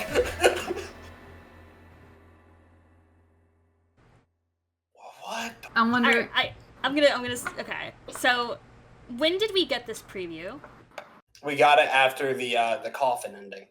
And what does that mean? That means that's a to be continued, and that takes us to the true ending. So you're saying you're saying the to be continue is the true ending? Is that what you're claiming? Yes. Yeah. It leads to the Got it? Why couldn't they open the coffin? because they don't have they didn't have information regarding the coffin. What information? Maybe it could be maybe the lore dumps. It could maybe be like they missed a hint along the way. Oh boy, 586. That's what we're doing. Okay. You have this like ingrained into your psyche now. Yeah, like Do you know why we're doing that? because that's the fucking doors. Like that's the images that got flashed in the fucking preview video after the to be continued, which makes me really scared that the true ending is not going to be the last ending. And Now this is, if you don't remember, this is Lotus being like, yeah, I work on shit like this. Prosopagnosia. I love that spending more time with Lotus makes her mad at you in this scene. There was this experiment some scientists did with rats. The rats I lost had died. No, honestly, First it feels weirdly fitting that, like, spending less time with Lotus and Santa at the beginning makes them like you more later. Yeah, crazy. Danbop, do you want me to read this, or do you? Oh no, want me to I got it, I guess. Okay. First they took a square C-shaped tank and filled it with enough water that the rats could drown. Oh, this sucks. The tank has 2 exits, A and B. Exit A is pitch black, so dark even a rat can't see anything. Exit B, however, is electrified, which means the rat can't leave through it. Well, actually, wait, is this the only room combination that guarantees you go through a room with everybody? Oh, maybe. and I if think so, and if Because Oh, yeah. everyone's different. it has Yeah. to. Oh, Snake and Seven, Clover, Lotus, and then Ace, Santa, and June. Yeah. Cool. So what would That's a rat do really if it was cool, put in this and if- situation? If that's a true ending route, that kind of makes sense, doesn't it? A little, yeah. Yeah. Which exit would the rat choose? There was a moment of silence after Santa posed the question, and then Ace responded because he just had to butt his way in. B, of course. The rat has no way of knowing that exit B is electrified. Well, thanks for interrupting. I was asking Junpei, and you just spoiled it for him. Look, I was there when this experiment was held. I was one of the rats. So after a lot of trial and error, the rat finally finds exit A. I can't say that's very interesting or relevant. What the fuck, dude? Scientists repeated this experiment over and over, using hundreds of different rats over several generations. Jesus fucking Christ. This produced some surprising results. With each generation of rats, they took less time to find the correct exit. Wait. Eventually, a rat was put in the tank who instantly chose exit A without even attempting to go to exit B. I think this is like symbolizing the player. This is the player. With each generation of rats, aka with each different ending, the player just like stopped doing different bullshit and just started like going directly for whatever they need to go towards. The rats in the second experiment began the trials with significantly faster times than the first rats in the initial experiment. These rats were not related to the rats used in the first experiment and had never even come in contact with them. And yet, they all easily found their way to exit A, as though they already knew. Wouldn't it mean that rats are just super cool and awesome? Are you suggesting something like motherfucking telepathy again? Here we go again. They were passing information to one another through some undetectable medium. Oh, rats are just fucking awesome. Ace looked skeptical. Santa snorted at him. Santa does snort a lot, because I've read that several times. How the hell would I know? I'm not any kind of scientist. I don't know what made him do that. Then why the fuck did you bring this up? We didn't have parents. Oh, I guess so. They bought it in an Oh, what is this in reference to? They bought it. Like, Yeah. if they bought it means they died. Yeah. They died, yeah. Oh, okay. They bought it in an accident when we were still kids. I don't remember that for some reason. So I had to be like her dad. That meant that I brought her Christmas presents every year. On Christmas Eve, I'd leave the present next to her pillow. And the next morning, she'd come running into my room with this big smile.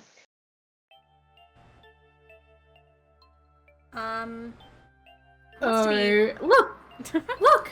Yeah, I'll be, sister. Okay. Santa left me a present! Santa got me that doll I really wanted. I'm so glad that he got the letter I wrote. I was the one who told her to write those letters. I'd say, write down something you want and mail it to Santa. The address I gave her was somewhere in Northern Europe that doesn't exist. Anyway, she'd write the letter and stamp it and send it out. Then a few days later, it'd show up back in our mailbox marked address unknown. I'd open the letters before she figured out they'd been sent back.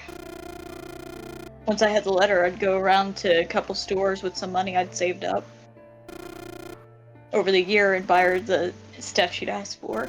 Wait, hold up. I'm sorry. You let the postman take the letter and wait for it to come back? Yeah, you don't have to do that. You don't just take it out of the mailbox overnight when she's asleep? Well, maybe his sister was like, oh man, I really want to see the mailman pick up my letter to Santa. And Santa's just like, you're fucking making this take so much longer. It took a lot of saving, but I managed to buy her presents every year. Shut up, Ace. Let me finish my story. This was Ace's interruption, finally. He looked down uncomfortable. The wall next to him suddenly groaned. Either he hadn't heard the sound or didn't care. Santa kept talking. One year, her letter was different. She didn't write a list of toys she wanted or anything like that. Instead, it said, I don't want any presents this year. Instead, I want you to make my wish come true. My wish is that we'll be happy like this for a really, really long time.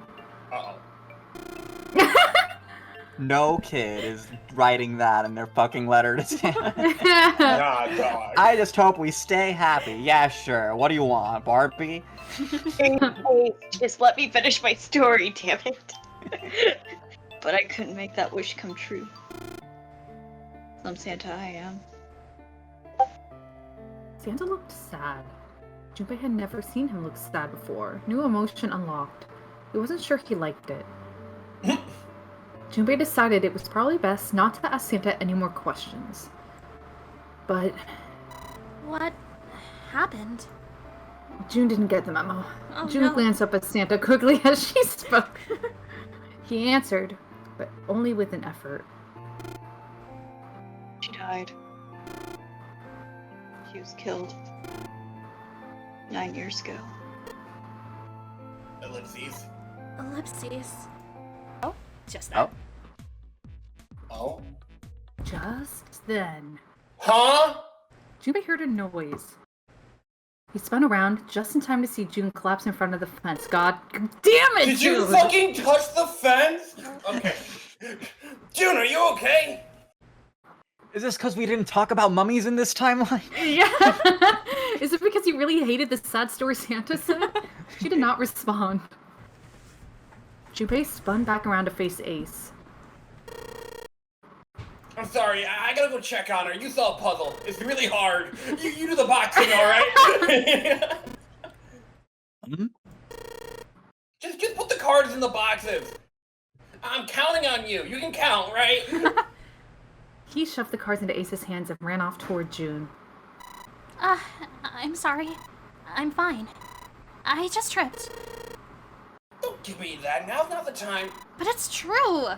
I tripped over a box. It's our fault. I think she really did just trip on something, you know? I thought he was going to say I saw her fall, I pushed her. I'm the one that shoved her. I don't think it's anything that serious. I just need a little medicine and some sleep, and I'll be fine. Ibuprofen. Medicine, huh? Well, if we can get in touch with anyone outside, I bet Ace could swing that for you easy. What? Ace? Why? Huh? Don't you know? He's the president of a pharmaceutical company. What? Cradle Pharmaceuticals, the name, I think. No fucking way! Their flagship product? Yes, fucking way, Junpei. Their flagship product is an anesthetic drug called Espurr. Soberol? Soberol. Junpei couldn't shake the feeling that he'd heard about Espurr before. Santa continued.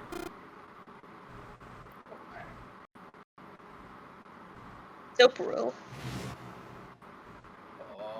Espurr is an anesthetic that is gaseous at room temperature, similar to nitrous oxide. Please forgive me if I mispronounce anything. It takes only a few seconds to spread, and even a small amount is very effective. For these reasons, it found widespread acceptance with police and military forces in numerous countries. It was an effective crowd suppressant and room clearer, and is practical, ethical, and human. Why do you know all of this? Santa's information was interesting, but Junpei couldn't help but feel a little suspicious. Santa's reply was blunt and simple. I heard it from the old man himself. Right, because in this timeline they went through a room together. Right, okay. Oh, yeah. Okay. From Ace? When?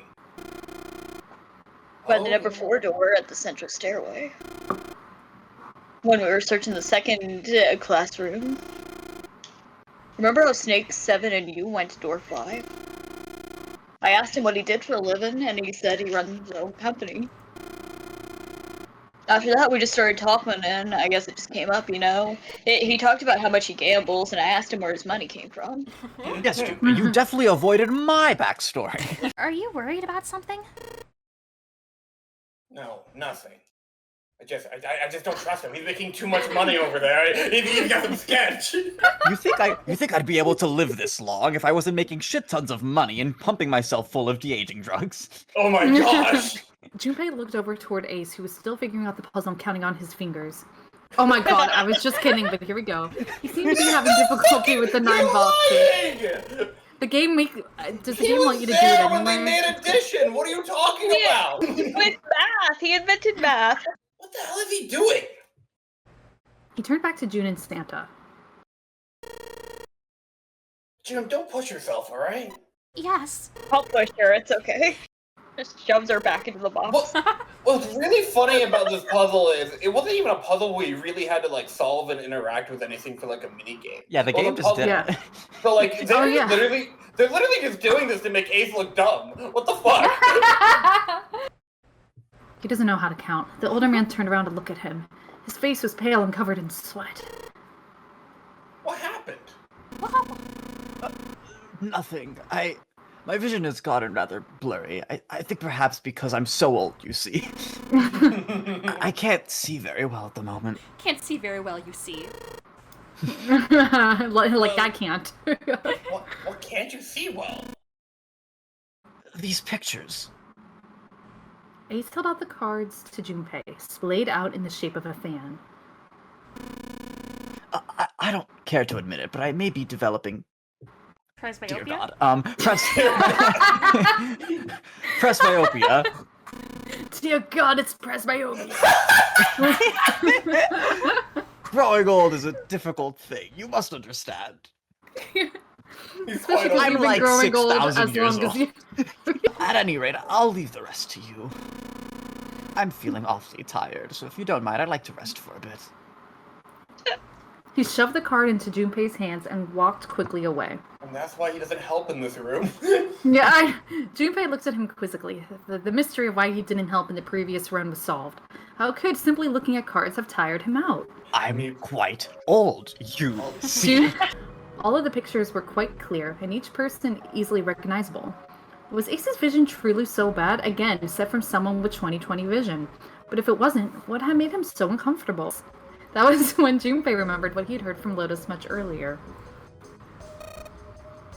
Prosopagnosia? Well, put simply, it means a condition where the mind can't distinguish between human faces. In other words, my face would look the same as Clover's, or even yours. Junpei took another look at Ace. Junpei was judging him. So hard. So sad. Yes, I know.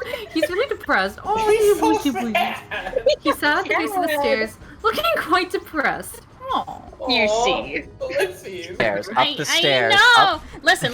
Now I'm gonna go back so you can see. Damn it. Let's see. If I like, I go here. So I try to click the arrow, but if I'm even like a decimal, that's not it. If I'm even like a little bit off, then it goes like that. You do understand the comedy in that you accidentally pressed the room anyway. I know. I was like, Let me save my face. Let me save it in the cargo room. Cargo save face. Listen, if you're trying to save your face, I don't think Ace is gonna be able to see it. pulpy massive brain. Descriptions of... wait, hold on. Did, like, in the conversation with Clover, is that where we talk about the prosthetic arm thing? We or... do? In the lab, yeah.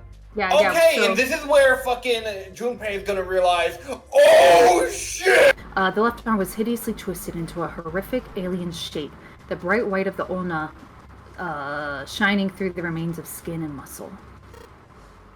Huh? Wait, yeah, here we go! Bright white ulna? Bones? That boy don't got bones there. The pieces fell on the blades. Junpei remembered something Clover had told him in the laboratory. My brother's left arm is, it's not like a normal person's arm. The accident hurt him really bad. To save him, they had to cut off his arm. Seven appeared, breathless and yelling. Junpei! June! Where were you guys? He looked pale, and his face was drawn. Something terrible had happened. Junpei's breath caught in his throat. Did something happen? Seven drew a shaking hand across his face and gulped down a breath of air. Clover's dead. No! I found her in the first-class bathroom. True ending my ass! No! This was Snake's favorite room! It was an empty, muffled expanse. Then he began to hear his own breathing. No! We were gonna save you! Junpei, where are your socks? Junpei nodded and closed his eyes. There was one more thing he needed to ask. What's that? when we finish all the puzzles in this room... Okay, here we go, Dom. Thinking like Junpei. And got the door open. You took one of those plates in between the door and the frame, right? Why'd you do that? Come on, didn't I already tell you that? I did it so that the door wouldn't lock. So we could go back to this room. Oh. You think I did it? Well, I don't know. That kind of depends on what you say, doesn't it? 7 sighed and shook his head. Follow me. 7 stepped inside. He stood in front of one of the shelves that filled it and gestured toward a small box. The box was a small metal cube. He looked at Junpei. Remember this safe, G? I do. There's a reason. This safe. We couldn't open it when we were getting through this room. I figured that there might be something pretty important in it. I couldn't stop thinking about it. Besides, I figured eventually we might figure out what the numbers are for the safe. And if we did, I didn't want to screw around with door 5 again. Fuck that shit. So I put that plate in the exit door so we could get back in that way. You get it now? There was one change, however. Just underneath the safe was a pile of fine reddish-brown powder. Rust. Junpei stared at it for a moment. Had someone opened the safe, dislodging the rust? His eyes caught on the door. The door that led to the passageway of door number 5. Behind that door was the dead body of the 9th man. Maybe I should have another look at it, just in case. On the floor, next to the broken mass of the man's head, lay his glasses, cracks spidering across the lenses. The bloodstains near them had already dried, like scabs on the floor. That was when I can't believe they got Winston Payne, bro. They got him. They got him. That was when he noticed. It's gone. They got him. His bracelet. It's gone. What do you mean? All are gone. What do you mean they got him? Oh god, road painter. It had been there when Junpei had gone through door 5 before. He was sure of it. Right next to the glasses. But now... it was gone. The number 9 bracelet was gone. But why? 7 led Junpei back to the bathroom. As Clover's corpse came into view, he felt his heart flip, and then fall to the bottom of his stomach. Something between a sigh and a groan escaped his lips. What was it you wanted to show me? His voice was hollow and empty. Take notes, G. It was hollow and empty. Nah, I got it. I fucking got my delivery first try. I don't care. Did. Okay, you did. I searched Clover's body again. I found this. As he spoke, he moved around Clover's head, then knelt down and flipped open her right hand. Ugh. What? She was holding a piece of paper. I haven't actually looked at it yet, but I thought the boys should open it together. Didn't want to disturb the crime scene, you know? What's left of the boys? Yeah, what's left of the boys? We gotta stick together! Well, I did borrow one thing. Ellipses? I'm not gonna elaborate. He wasn't sure what that meant, but it likely didn't matter. The paper was more important. He picked it up and carefully opened it. There were 2 sentences written on it. Truth had gone, and truth had gone. Ah, now the truth is asleep in the darkness of the sinister hand. What is this? Some kind of secret code? Okay, so it says truth had gone, truth had gone, truth had gone. Ah, now the truth is asleep in the darkness of the sinister hand, 7. Keep up. Wait, is everyone else just like chilling on the couch? Yeah, because I have to do fucking everything. Sinister hand means... So what do you think of Junpei? Yeah. The right hand. Why not? Okay. No, that wasn't right. Great! Thanks! In heraldry, the term sinister was used to refer to the left side of a coat of arms. Or, more accurately, it referred to things on the left side of a bearer of a coat of arms. What I like about this game is everyone has a very specific, they all have like esoteric pieces of knowledge, but some of that knowledge isn't, like, they might not have common knowledge. but they do have this, right? Yeah. But none of them like quite add up together, and you have to get all the pieces. You have to have all of them to be like, okay, now we're all one person together. Junpei looked at his own left arm. At the bracelet on his wrist. Did the darkness of the sinister hand have something to do with the bracelet? He examined the bracelet closely. There were 2 protrusions on either side of the face.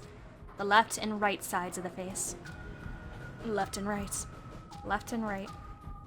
Right and left. Truth is gone. Truth. Gone. Truth. Good question. Gone. Maybe those 2 words. Fuck. Oh wow. Also, this feels. I feel like we're getting into Phoenix territory, but I won't judge you if you. Yeah, no. Actually, I was thinking actually of going to Phoenix after he like hid the fucking information of the bracelet. To be honest, I don't think it's reading them backwards. What else could they mean? Well, that's a fucking nothing. That's nothing, right?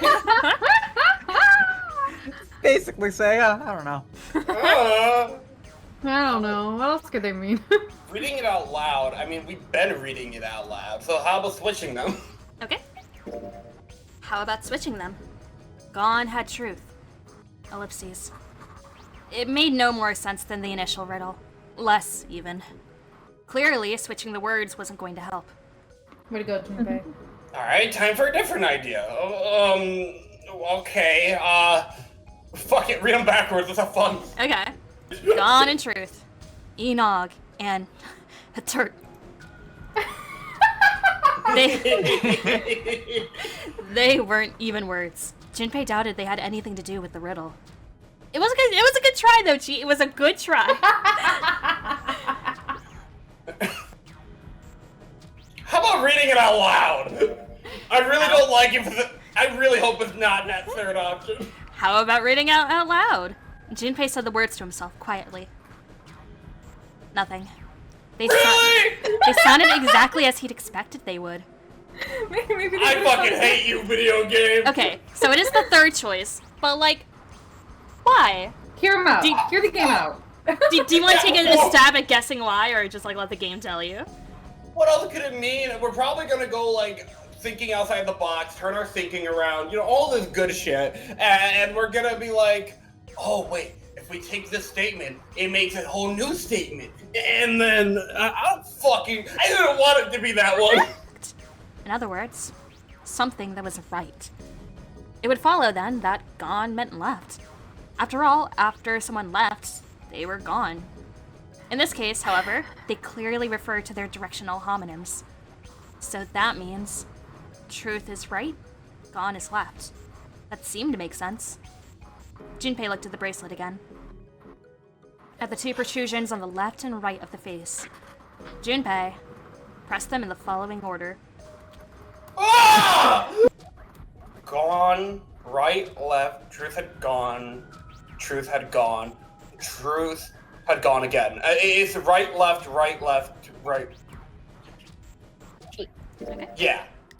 Right, left, right, left. And then... Yes! First try, baby. Yeah! I mean, you could still just keep doing it on your watch, so whatever. Yeah, Junpei is smart in some aspects, and then not in other aspects. 14383421. 14383421. 14383421. 14383421. Yeah! Before long, he found himself in front of the safe again. Its lock was the only device he could think of that required a sequence of numbers such as the ones he just discovered. And I think why he's kind of so smart at manipulating people is because, like, most people don't expect much from him. So, like, when he actually does it, it's actually genuinely catching them off guard. It's also giving Ben 10. Inside was a piece of paper. It was roughly the same size as the one Clover had been holding. Junpei picked it up. This is what it said. Fact 1. The nonary game was played once before, 9 years ago. Figured. Fact 2. The person with the number 2 bracelet attended the game 9 years ago. Snake. Fact 3. It was planned by the following 4 people. Cradle Pharmaceutical CEO, Gentaro Hongo. Cradle Pharmaceutical Chief of Staff, Nagisa Nijisaki. Cradle Pharmaceutical R&D Supervisor, Teruraki Kubota. Majority shareholder in Cradle Pharmaceutical, Kagechika Musashido. This Which feels like I let Espurr narrate. This is some fucking crazy ass evidence. This feels like we're going to court after this. I must punish them for the innocent lives they sacrificed. This is the only warning. This is the only warning they will receive. That innocent souls might be saved, I now state the truth. 0. Love 0. Little heart, Larry Butts. Yeah, you'll finally know the truth. Sorry, but do you think you could all come with me? Come with you? I want all of you to go to the big hospital room. It's like my favorite room. Yeah, calm down. Why? There's something I want to be sure of. Junpei said, how about instead of this comfortable room, we talk in the very uncomfortable room? So you're trying to get us all packed into the hospital room. You don't have the gun, right? I think I've got it figured out. Let's fucking go! Oh, I know who killed Snake and Clover. The atmosphere in the room changed. And it's because those two were like experimented on. They're covering their fucking tracks. Before we get started, I was hoping you could do something for me. Only good things happen at door 3. Ace, 7, and Lotus. Could you please put your palms on the red? Huh?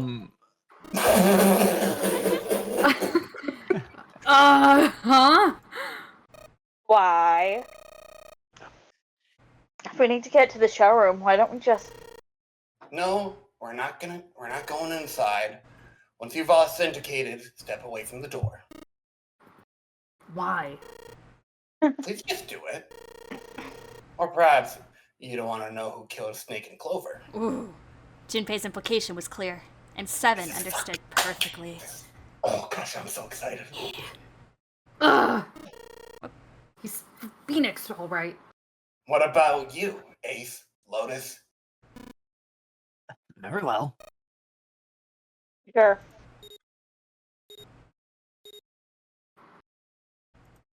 Quickly, they pressed their palms onto the red. Once they had finished, they stepped away from the door, as Junpei had instructed. 3 asterisks shone from the red's display panel. Junpei approached it and held his bracelet over the scanner. He made quite sure he didn't place his palm on it, and instead only brought his bracelet near it. The 4th asterisk had appeared. Just as Junpei had expected.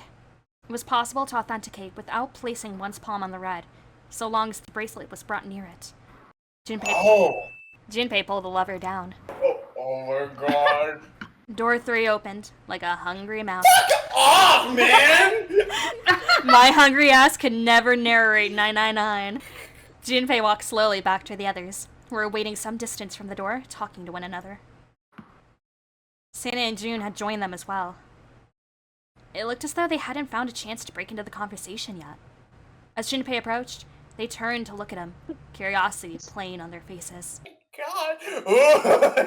By the way, Ace, would you mind if I ask you something? What is it? Do you know who I am? What? What kind of question? Just answer it, please. Who am I? You're Junpei. Of course. Who else would you be? Unfortunately, that's the wrong answer. Actually, I'm Santa. What? Ace's voice was full of surprise, but it was also tinged with confusion and fear. I got it in the what. It's fine. I believe you. Narration believes you. Everyone else looked nearly as surprised. Santa looked especially shocked to discover he was actually someone else. The clothes I'm wearing, I borrowed from Junpei. And the clothes he's wearing are mine. This is fucking crazy, okay? We had a little swap. What?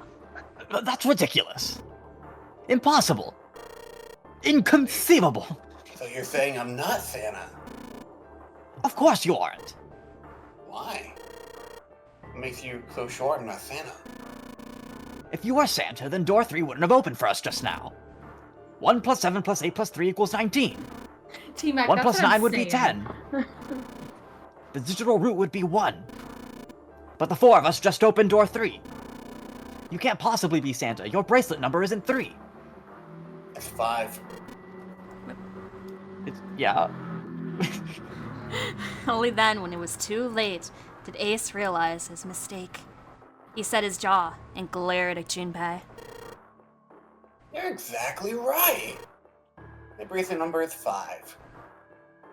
As he spoke, Junpei lifted his wrist up to show everyone the bright red 5 on his wrist. Sorry, Ace.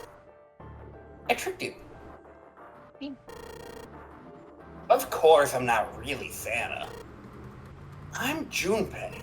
Oh, big fuck. Who could you possibly think I was? It's obvious I'm not. To think I was ridiculous. But I guess you couldn't see just how obvious it was. Are you making fun of my condition? Oh, I asked you before, didn't I? What makes you so sure I'm not Santa? And you answered, If you were Santa, then door 3 wouldn't have opened for us just now. most people wouldn't say something like that. As their justification for why I'm not Santa, I mean. The first thing that would come to anyone else's mind wouldn't be the bracelet number. There'd only be one thing they'd say. One sentence. You don't have his face. Ace. Oh. Okay, so prosopagnosia. Prosopagnosia. Times. Prosopagnosia. Prosopagnosia. Prosopagnosia. Yeah, okay. I think we got this. Am I right? He knew the truth. So did Ace. He could hear a sudden buzz of conversation from the others. Prosopagnosia? What's that? What's that? He heard Lotus begin to explain it to them. Ace Okay, so prosopagnosia is the inability to see faces. Thanks. Thanks, Thanks, Lotus. Very well. I confess. I have prosopagnosia. I cannot differentiate human faces. Is that what this was about? You just wanted to mock me for my disorder? I was starting a different sentence and then realized his sentence matched it and just kept going. No, not at all. I'm not making fun of you at all. In fact, I feel kind of bad for you. God damn it, Junpei.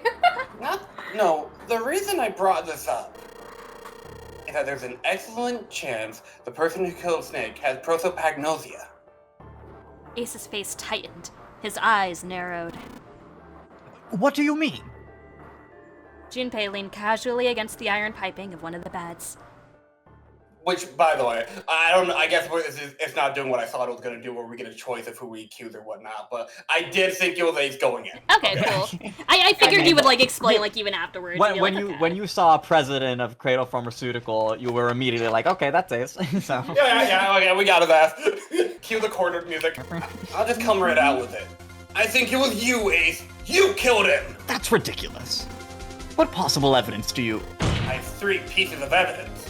But first, think back to a few hours ago. Made us argue over the 3 doors here in this big hospital. There was no way all 7 people could go through them. Lotus suggested that we sacrifice one of us. Then you, Ace, said, I'll stay here. Why would you say something like that? You didn't want us to see the dead body in the shower room. If Ace stayed behind, there were only 2 doors the rest of us could go through. Doors 7 and 8. There was no way we could get through door 3, the shower room. You knew that, didn't you, Ace? That's why you volunteered to stay behind. Come on now, I think that's going a bit far. I can understand if you're jealous of my bravery. Please don't devalue my actions. I only wanted to save the rest of you. Surely you can understand my altruism. Altruism, huh? You already knew, didn't you? You knew that whichever door we took, eventually we'd all end up back in the big hospital room. What on earth are you saying? Of course I didn't know that. How could I have? Of course the man who witnessed the origin of addition would be the enemy to the man known, or not the man, but the person known as Zero. I've still got 2 more pieces of evidence that say you're the killer. Second is that, as I said earlier, you have prosopagnosia. Nausea. Then you mean to imply that a person who can't distinguish human faces must be a bad person? Junpei, they call that prejudice. No, I'm not that stupid. Then why? Well, before I explain, I suppose there's something I should tell you. Corpse in the shower room. It's not snakes. What? What? Didn't put it together right away, but there was something Clover told me. She said that Snake's left arm was prosthetic. The body we saw in the shower room, let's call him Guy X. Guy X's left arm was definitely flesh and blood. In other words, Guy X couldn't possibly have been Snake. No, that's impossible. If the killer did have prosopagnosia, it makes sense. This guy saw Guy X with Snake and killed him. Wait, just a minute. Let's say you're right, and I mistook Guy X for Snake, hypothetically. Not saying that's what happened. But if I did, I would have had no motive to kill him. Why would I want to kill Snake? I can think of at least two motives. One, Snake knew about your past. If he ever revealed what he knew, that would have been really bad for you. So to make sure Snake's mouth stays shut, you killed him. Two, Snake had a grudge against you. Even without exposing your identity, he was a threat to you. Okay, hold on a minute. What's the past that Ace doesn't want us to know? Look at this. What is this? It's a message from Zero. It was in the safe in the first class cabin. Give me a break. Someone get this man a Kit Kat. That paper is a lie. Someone is trying to frame me. Me. You said me, right? Does that mean you're admitting that you're Hongo, the CEO of Cradle Pharmaceutical? Or am I mistaken? Very well. I admit that much. I am certainly the CEO of Cradle Pharmaceutical, Gentaro Hongo. So what if I am? I don't know anything about this notary game that supposedly took place 9 years ago. Everything on that scrap of paper is bullshit. Someone is trying to set me up, you see. Junpei, you're claiming I did all this by myself. Think that over, alright? How could I have killed Snake all by myself? Not Snake. It was Guy X. I don't care who it was. You said the killer put this other man into door 3, right? Then I couldn't have possibly done that alone. I couldn't have opened door 3 with only myself and Guy X. Nope, you could have. This is the part where the courtroom goes. Actually, Ace, when you were unconscious, I took something from you. No, you couldn't have. I got you, Ace. Your right hand there tells me all I needed to know. You want to tell me what you were so worried about? What's in your pocket? The number 9 bracelet, isn't it? That was all you needed to open door 3. Can I get a breakdown animation?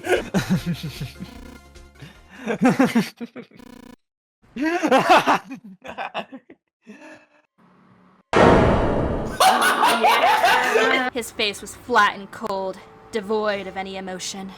Is that what? Hold on. This is why he just kept interrupting over and over again during the fucking Clover shit. Because he didn't want those two to talk. Because since Clover is fucking Snake's sibling, she was involved in the original notary game and all that. Fucking, or I think maybe, I don't know. But like, if they talk too much, he'd put the pieces together and then he'd figure them out. And who's the only person who did not go down the elevator during the axe ending, well, aside from Lotus? It was fucking Ace. He had the other bracelets. And maybe with Lotus, he could have done a digital rule of 9 to escape. Actually, yes, exactly that. 8 plus 1 plus 9. 9. Yeah, with the night bracelet. Yeah. I love how you piece that together. Yeah. Yo, I'm playing the Ace Attorney right now, bro. His voice showed no emotion, no sense of remorse or interest. It was almost bored, as though he were reciting an especially dull corporate letter. My purpose was to obtain the number 9 bracelet. 9 is a potent ally in the notary game. Adding 9 to any set of numbers won't alter the digital root. Ace successfully acquired the number 9 bracelet. He also found an unexpected bonus. The knife the Ninth Man had been holding. The Ninth Man... Oh my gosh! He slipped both of them into his chest pocket and left, as quickly as he'd come. Now, worth reminding, for knife ending, was probably a submarine ending, though. Ace was also dead, so we don't know what happened there. Actually, no. Whoa. Actually, if you see, Yeah. Yeah, Van, do you want to explain it or do you want me to?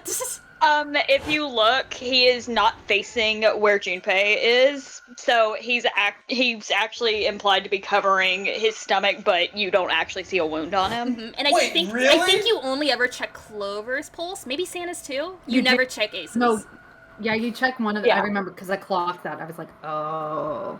That's actually fucking insane. Yeah, You definitely have told me that before, and I totally forgot it. Yeah, and if you look at him, there's also, like, no blood on his clothes either. You follow the man wearing Snake's clothes to door 3. When the man stopped, he walked up behind him, quietly, and called out. Snake! The man turned to look at Ace. He said nothing. No words came out of his half-open mouth. He seemed dazed somehow, almost like a man half asleep. Perhaps he had been drugged? It didn't matter to Ace. Ace was certain the man was Snake. He knew Snake had been part of the nonary game 9 years before. Snake hadn't recognized Ace immediately, but he was blind. That much made sense. He held the number 9 bracelet over the red. He waved his own bracelet in front of the red, and finally grabbed Snake's arm and shoved his hand against the scanner panel. The door opened. Ace threw the man through it. 9 seconds later, the door shut.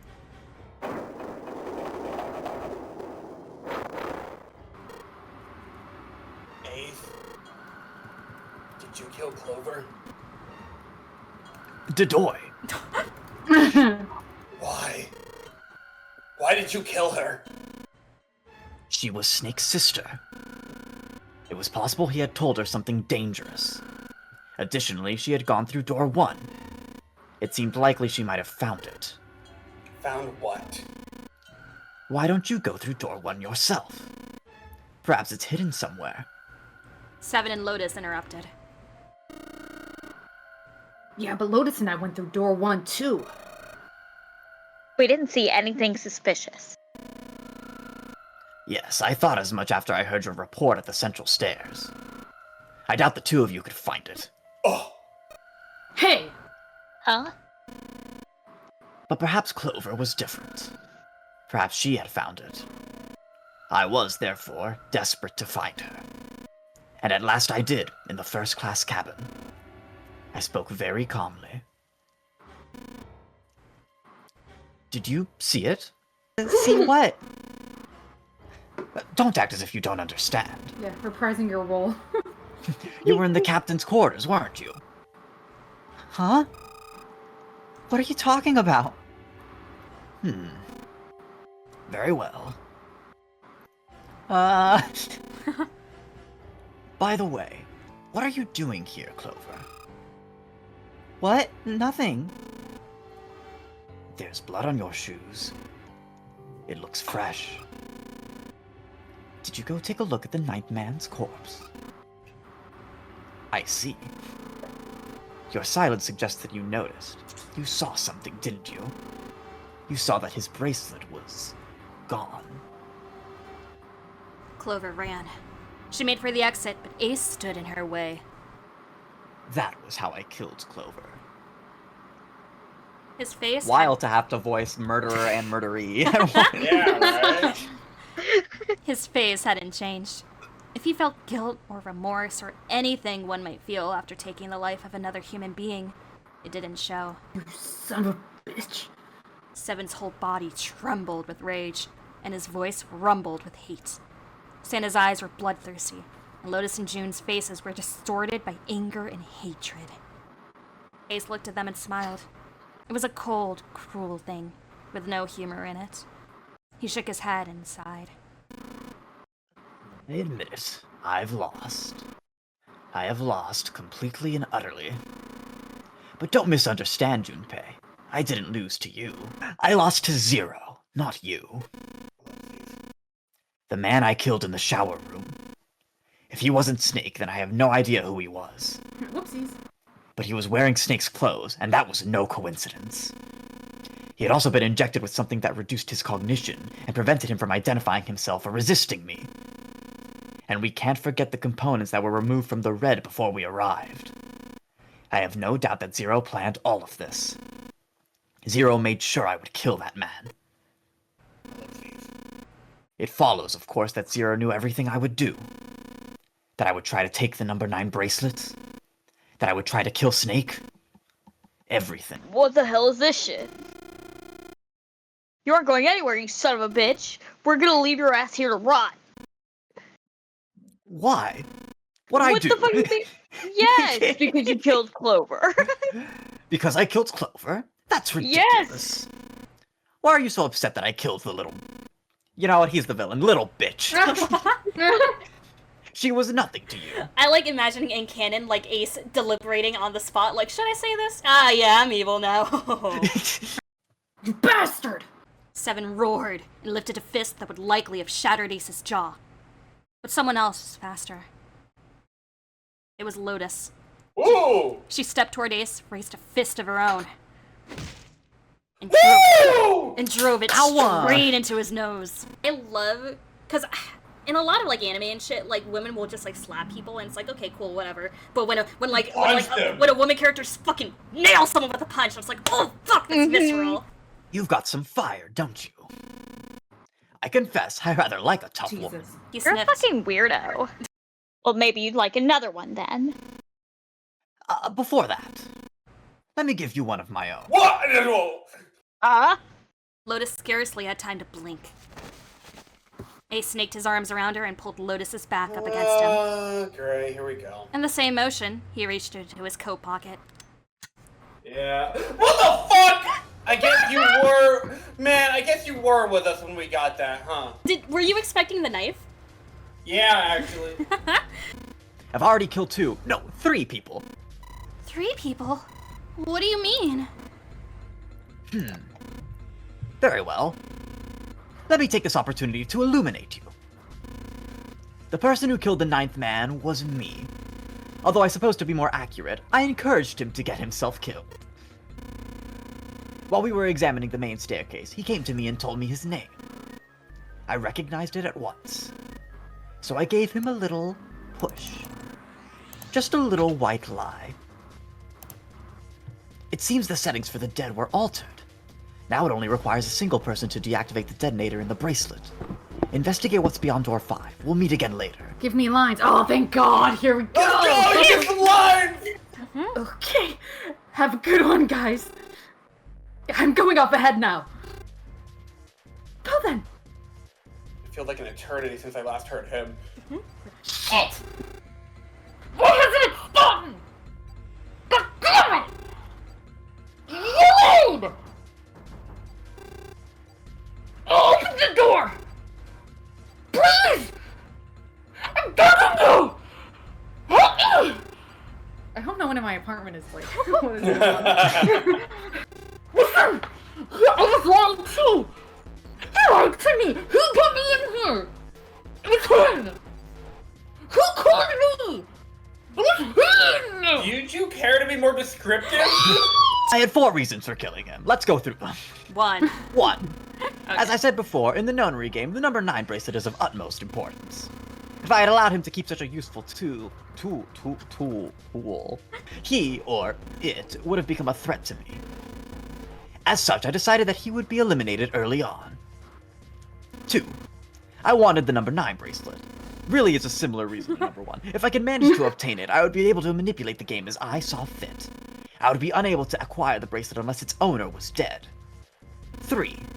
Even setting aside his number, he would have been nothing but trouble for me. He was aware of my past. He knew what had happened here 9 years ago. It was important that I eliminate him before he was able to disseminate this information. 4. Lastly, I wished to conduct a simple test. A test to see if this nonary game was serious or a poor attempt at a joke. I needed to be quite sure. As such, I encouraged him to act against the rules so that I might observe the outcome. Junpei glared at him. I don't get your third motive. What the hell happened 9 years ago? Didn't I say? The nonary game was played. I planned it out, and I conducted its execution. Why? He's a real go-getter. What on earth was it supposed to do? I don't really think I have any obligation to tell you that. Ace. The other stuff, sure, but this? Although Ace had paid very little attention to Lotus after catching her, the gun had never wavered from her temple. She looked quite pale, and when she spoke, her voice shook. Hey, what's with this gun? Found it earlier. Where did he get this? Why don't you tell her, Santa? Santa ground his teeth and glared at Ace. Yeah, we're a team. I gotta tell her. Okay, on the other side of door 6. We found the gun in the coffin in the cargo wing. Right? We swore that none of us would take it. Yeah, they all held hands, but Ace was at the in the end back of the of the line, so line. he had a free hand. Yeah. Bastard grabbed it when we weren't looking. You said you wouldn't do it. Indeed, I did. We pinky promise. That was a pretty serious mistake, you know. Just saying you intended to leave it behind. You swore you wouldn't do that. That's mean. I'll be off then. Where are you going? Do I really need to explain? I had assumed it would be obvious. I have the number 9 bracelet. And now I have Lotus. 9. And please, don't forget my warning. Move, and I'll pull the trigger. I don't need her alive to open the door, you know. Goodbye. Then he Bye. Goodbye. Then he stepped through the door. There was a noise behind him. He looked over his shoulder. Is it June? Yeah, okay. Santa ran to June and wrapped his arms around her before she could collapse all the way. Jesus, you're burning up. Your fever's back. I'm okay. Really, I'm fine. You should be worrying about Lotus. She was breathing hard now, and she could barely summon the strength to talk. Junpei was torn. He couldn't leave June alone in the state she was in. But every moment they waited, Ace was farther away, Lotus's life in his hands. What was Junpei supposed to do? 7, just scoop her up. Yeah, just carry her, come on! Oh, I wanted to be part of the boys! Okay, you guys go on ahead. As soon as June starts feeling better, we'll follow you. Go! June's gonna make him an astrology girly. Come on, 7, we're going after Ace. It is my choice, right? We're gonna reunite with Snake at that fucking coffin. Santa, you take good care of June. I'm trusting you.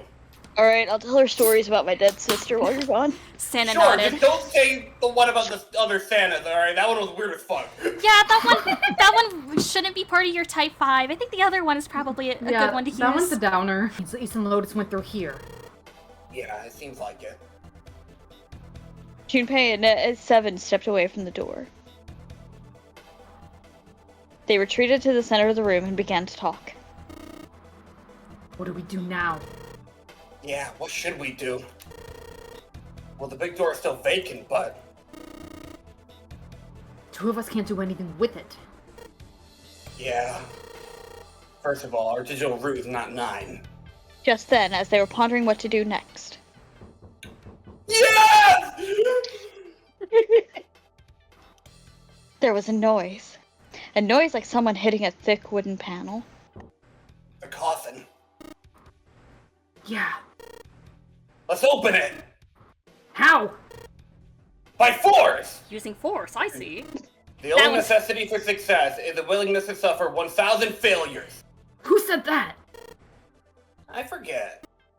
7 pointed at a keypad on the side of the coffin. Right, so unless I put in the right passcode, it's not gonna open. Does Junpei know what C and E means in this timeline? Oh damn, we're fucked. What were they supposed to do, Junpei wondered.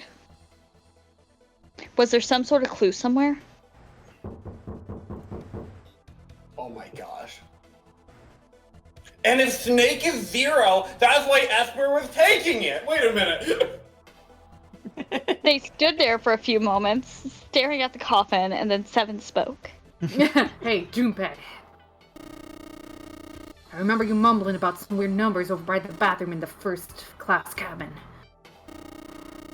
You got those numbers by solving the secret message Clover was holding, right? Truth had gone, something darkness in the sinister hand or something like that? Yeah, that's right. What about it? Oh. Well, maybe that number's the passcode for this thing too. Come on, that's impossible. 0 wouldn't repeat himself like that. Those numbers were the code to unlock that safe. Yeah, but the person who set up that safe in this coffin is the same person, right? Oh, man. You ever use the same password for different websites? Come on. 0 set up both of these. Yeah, probably. Well, then they might have set the same passcode for both of them. That's ridiculous! Why don't you just try it? I mean, it's not like you're gonna make anything worse. It's all we have. Do you want a to be continued screen? Oh, damn it, it'd just be a waste of time. There's no way they're the same number. How do you know that? You never know until you try. The only necessity for success is a willingness to suffer 1,000 failures. Ellipses. Ellipses. Who said that? You. That is raw! That is raw! Yeah! I mean, that literally just happened, but yeah. Yeah, I feel like they should have said that earlier in the game, but yeah. Yeah. And imagine if you said that about fucking gambling, like in the casino, and then it comes back here. I would love that. That'd be peak writing right there. It only took a moment. Someone sat up from inside. Yeah! Snake! Why? Oh my gosh. Why the fuck are you dressed like that? Those voices. Oh yeah, because they had to switch out his clothes, right? I'm obsessed with the boys being the real ending. I'm like obsessed with this now. Yeah, wait, this fucking rules. Nick explained to them how he came to be locked in the coffin. Apparently he'd been hit with some sort of knockout gas, and Junpei and Seven explained that what had happened to the rest of them. There was one thing, however, that neither Seven nor Junpei could bring themselves to say. We're so sorry, but it turns out that Ace is evil. That Ace had killed Clover. He's in fact not one of the boys. Sorry, no, Ace is evil. Sorry, what was that you said? I didn't didn't catch that. Yeah, listen, Ace is evil, and he's not one of the boys. Also, he killed Clover. He's not one of the, I expected that he wouldn't be one of the boys. That's So, like, it wouldn't also be thematically appropriate if, like, that line came from the casino, and then that line happened here to bring back Snake? Oh my gosh. Oh. Yeah, I think we found one flaw with this game, and it's that line not being in the casino. They stood in silence, the overpowering atmosphere of the chapel almost stifling. Junpei, Seven, and Snake simply stood at a loss for what they should do next. What do we do now? He glanced over at Snake's wrist. Sure enough, he could see the 2 on the bracelet on Snake's wrist. The 3 of us can't make a digital root of 9. Yeah, we just get 5. We're stuck here then. Kit can. Kicks can. Well, hey, I you just know what remembered 9 minus something. 5 is, and you know whose dead body conveniently doesn't need a bracelet anymore. I found something earlier. What did you find? Don't ask me how I got it. This. He'd finally found the pocket he wanted and his hand dove into it. Seven pulled out something round and metal. Oh, here we go. Oh, never mind. Oh, I thought I for sure thought. I really yeah, thought it was this... Clover's bracelet. Yeah, me too. Okay, but I forgot they went up into room 1 and got the 0 bracelet. I haven't actually looked at it yet. I want to disturb the crime scene, you know? Basic stuff. Well, I did borrow one thing, and we never elaborated until now. Ellipses, ellipses. Alright, Junpei. Been nice knowing you. That's what? What? I didn't remember they did this. It's time for the boys to break up. Come on, man, I'm just kidding. Bros for life. You had me distraught. Still, just in case, I want to make sure the 0 bracelet gets picked up by the red. Huh? Why isn't it opening? Well, the 3rd asterisk lit up, so we must have registered the 0 bracelet. Maybe it isn't actually 0. What? That bracelet may not actually produce the number 0 when scanned. That is what I'm saying. Perhaps we can determine what number that bracelet actually contains. So what are you thinking? My theory is that that bracelet is actually 10. No, none of them do it. No, it's not 10. It's not 10. It can't be 10. Let's try out an error of this. What do you want to pick?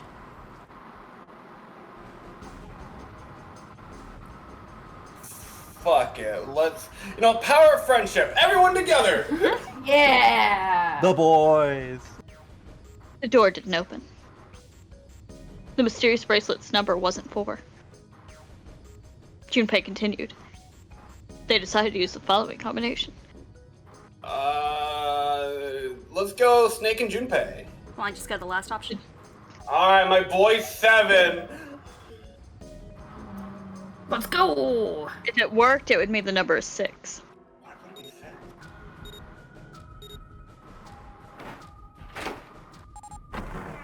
Wait, why was it 6? Is June 0? It opened. Yes, so it would seem. Which would also work because Espurr also voices June! Wait a fucking minute! Espurr voicing 0, fucking the number being 6.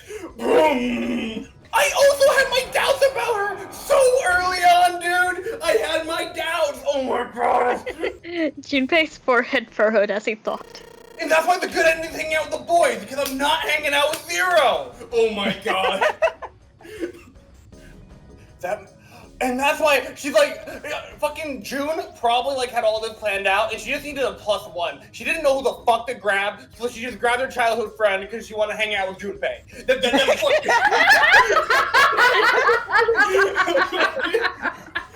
That is insane behavior. Yeah, she's like, if anyone can help me give a big fuck you to this pharmaceutical guy, is Junpei. And you know what? It was actually Ace that killed the rabbit all those fucking years ago. He fucking did it. It all started the day they killed the rabbit, bro. He has been at every significant tragedy in history. Holy shit, including the rabbit! Snake, are you sure? Yeah, you know that only Junpei and I can go through this way. You needn't worry. I have a solution to this problem. My last resort, but if now is not the time, then for last resorts, then when? Junpei, 7, and Snake ran full tilt down a long, straight hallway. They were headed for the stern of the ship and had no time for distractions. As they ran, 7 spoke. Gotta admit, you really surprised me there, kid. Holy shit! I couldn't figure out how the hell you were gonna get out of that one. As I told you, it was a last resort. Had I used it at the beginning of the game, I would have come under a great deal of suspicion. I imagine most people would have taken it to mean that I was 0. Once they'd convinced themselves of that, I wasn't optimistic about my chances of making it out of here alive, let alone unscathed. I felt it best to play my cards close to the chest, as it were. If I were in a situation where there was nothing else I could do, I'd have a little trick up my sleeve. I'd just take my bracelet off. That is so fucking cool! That arm is used so fucking well, dude. Oh my god. Yeah! This is a game, this is a brain chemistry change in video game right here. Oh yeah. Oh yeah. Yeah. Inside was a massive iron gate. A plate was affixed to the top of it. It read Incinerator. Sure! Well, I'd be happy to regale you with the story. I imagine it should only take half a day or so. Yeah, I don't need that, Lord. You're one of them. Let's see, fuck that. With the rumble of an ancient motor, the door opened. It's very old, you see. Ace still held the revolver in his hand. It was still pressed hard against Lotus's temple. A small dark bruise had begun to form near the tip. Even from several yards away, Junpei could see that Lotus was shaking. She was terrified. I'm so terrified. But perhaps more interesting was that Junpei saw behind them 9. Another number 9 door. 9, 9, and 9. Oh my god! The door stopped Junpei in its tracks. It simply shouldn't have been there. As his brain fully began to consider why. The whine of a warning klaxon? Yeah, it just means like a siren. Okay, klaxon filled the air, drowning out any thought. Oh, Warning. Okay. Warning. Emergency incineration command has been acknowledged. Incineroar. Automatic incineration will take place in 9 minutes. Oh my god. Please evacuate the incinerator immediately. A terrifying smile twisted Ace's face. What's the matter? Too frightened to understand? Here, let me explain. It's said that the incineration system is about to activate. In 9 minutes, this room will be engulfed in flame. Huh? Who are you? You don't recognize me? I'm hurt. It's me, Snake. Snake? Snake? I'm quite glad to see that you're alive, for sure, for realsies. Snake ground his teeth. If you don't mind my asking, how did you get here? Snake, Junpei, 7? The 3 of you couldn't have opened a door with a 9. Don't even explain it. He doesn't deserve it. Did you use Clover's bracelet, perhaps? That would have worked. Oh no, here we go. What? Because we didn't break Here the we news to go. him. Now oh man. Well, your reaction suggests that you did not.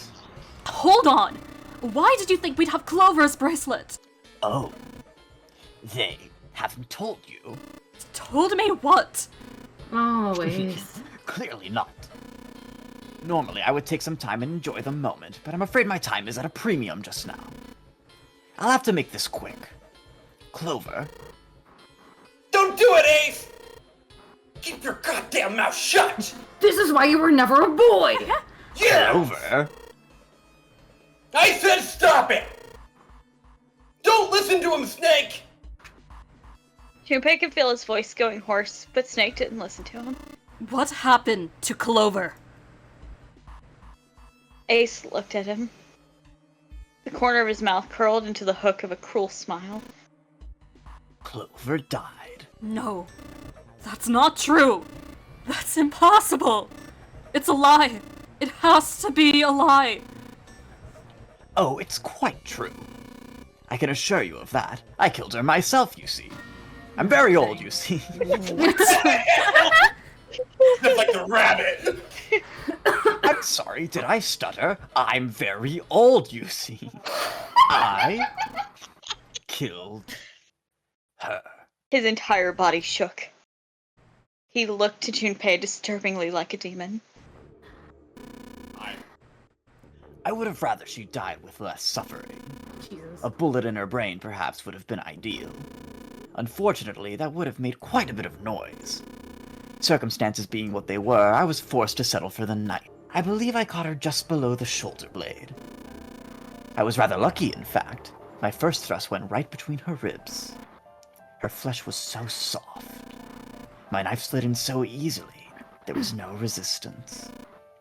That feeling was, I confess, I feel rather excited. It is a powerful memory. Someday, perhaps, I hope I can feel it again. Roar! Incineration will begin! 7 minutes! I'm going to kill you. Snake's words were a guttural growl, barely audible. I'm sorry, what? My hearing's not so good. I'm going to kill you. Ah, so you're going to kill me. Got it. Okay, let's do it. Please do. Come now, I'm waiting. Don't do it! He has a gun! Stop it, kid! He's screwing with your head! Is there a problem? What are you waiting for, boy? Don't you want me to send you to join your sister? Don't! Snake! Don't do it! But Snake could no longer hear them. Snake could no longer hear anything. That's Blind bad! and deaf? Yeah, I was gonna say, God, he's a double threat over there. Holy shit. Snake moved like a bolt of lightning. His scream echoed through the incineration chamber, full of rage and despair. Snake! Snake! Woo! Ellipses, ellipses, ellipses. It's Oh, did no one Canada. tell him I was holding a gun? No one fucking told him you were holding a gun! Yeah! Another scream filled the room. It was me. Yes, it was me. Okay. She ran across the room toward Junpei, her eyes wide with terror. Snake's ill-fated attack had loosened Ace's grip on her, and she made a run for it. Kick him in the balls or something. Yeah, let's do that to the person holding the gun, G. That's a great idea. I don't know, he seems a little distracted. Roar! Incineration will begin. Fine, 5 minutes. Give me the woman. He raised the gun. I need her. Without her bracelet, I will be unable to open this door. Quickly now. I don't have time for your shenanigans. In the center of the room, Snake's body lay eerily still. He looked like a human larva, prone and vulnerable on the floor. I see. Then it would seem I have no choice. The rest of you must die as well. Fortunately, I have 5 bullets left. Yeah. 1 for Junpei, another for Lotus, and the last 3 for that lump of idiotic man you call Seven. I will take Lotus's body with me and leave this room. Roar! Incineration will begin in 4 minutes. Roar should roar. Well, it looks as though our time together is at an end. I rather enjoyed playing with you. Goodbye. Then it happened. The miracle? Snake stood up. No, that's impossible! For the first time, Ace's composure broke. With obvious effort, Snake lunged forward, 1 step closer to Ace. Then another. He looked, for all the world, like a zombie. I'll kill you. I'll kill you. His voice was mournful wailing of the undead. Hey, stay away from me! Get back! Stop! If you come any closer, I'll... Get away from me! Little by little, Ace was retreating. Snake didn't stop. He continued a stiff, inexorable approach, his eyes twin pools of pure fury. Listen to me! I said don't come any closer! Shit! You bastard! Oh, he had to load him to him, bro!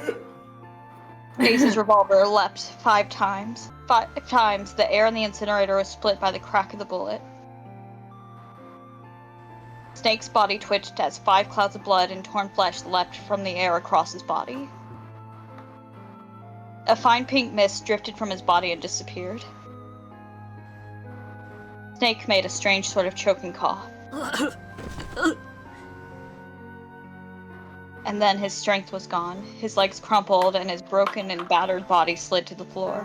That's awesome. Roar! Incineration will begin in 3 minutes. But Snake wasn't done. Even as the pool of blood beneath him grew, he began to move.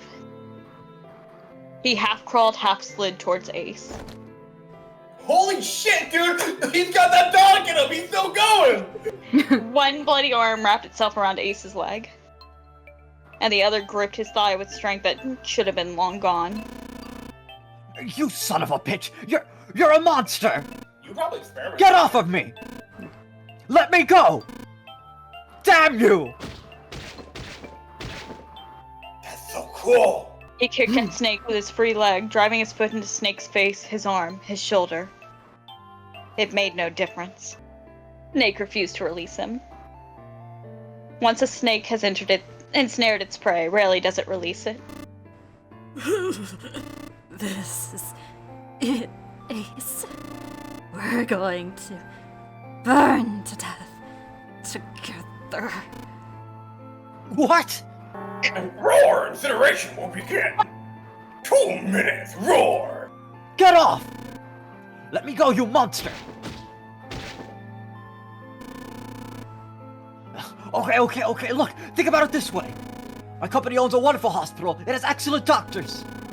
You're not wounded too seriously. I'm sure they can fix you up easily. You have like 6 bullets in you, dude. It's fine. You don't have to die.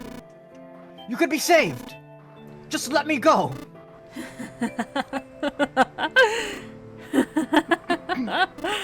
Pathetic. Begging for your life. Then Seven and Lotus began to speak. What the fuck? That is what they said. Junpei could hear tears in their voices and their words were strained. Snake, that's enough. You can stop now. Yes, he's right, Snake. You've done enough. Come on, Snake, let's go! Let's get out of here! You have to come back with us. We have to leave together. Snake turned toward them. He coughed and blood splattered across the floor. Then he smiled a sad sort of smile. I apologize, but I'm afraid I can't do that.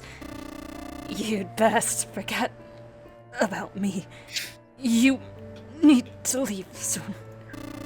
I'm going to take him with me. He's so awesome. Shut up! Be quiet!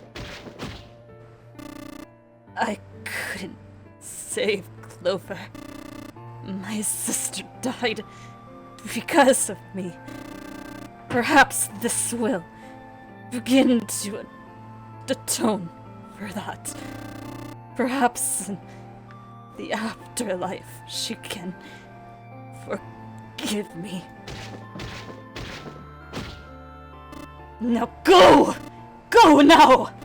You have to go! Roar! Incineration will begin! 1 minute. God damn it! Shit!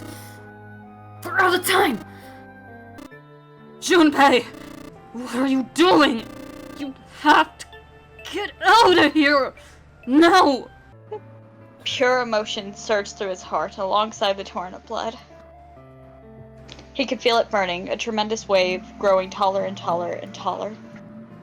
And then it broke, crashing down with thunderous force onto his shaken, unprepared mind. Snake! Snake! Junpei's rational mind was gone. He was driven by instinct now, and he launched himself across the floor at Snake and Ace. Or he tried to. Wait! Sorry. Holy shit. Don't be an idiot, Junpei! He felt a hand grab him from behind. It was Seven. Before he had time to react, the larger man had pinned Junpei's arms to his sides and was hauling him bodily back towards the door. No! No, I have to help Snake! Snake! Snake! Snake! Get off of me! Let me go! He was one of the boys! Roar! Incineration will begin right now. 10 seconds. Damn it! I don't got a choice, kid! Don't blame me for this, alright? The I'm not tragedy losing of the two bros. boys! Yeah. The tragic bro ending. 1, 0, 0. Bye-bye. Bye. Phase 2 and 3 are locked down. Beginning incineration. Roar. Junpei ran to the door. There was a small window cut into it. Inside, he could see Ace and Snake. Ah, fuck, I thought I was done. Nah. Shit! Damn you all! Why? Why? Just because I killed some people? Why me? I don't deserve this! You don't? Answer me! Answer me, Zero! Why? Why? What did he do to deserve this? I mean, what specifically? Zero! There's Zero escape. Admittedly, Ace voice is kind of gone by this point. Yeah, you're good. Well, so is Ace, so... Oh! Zero!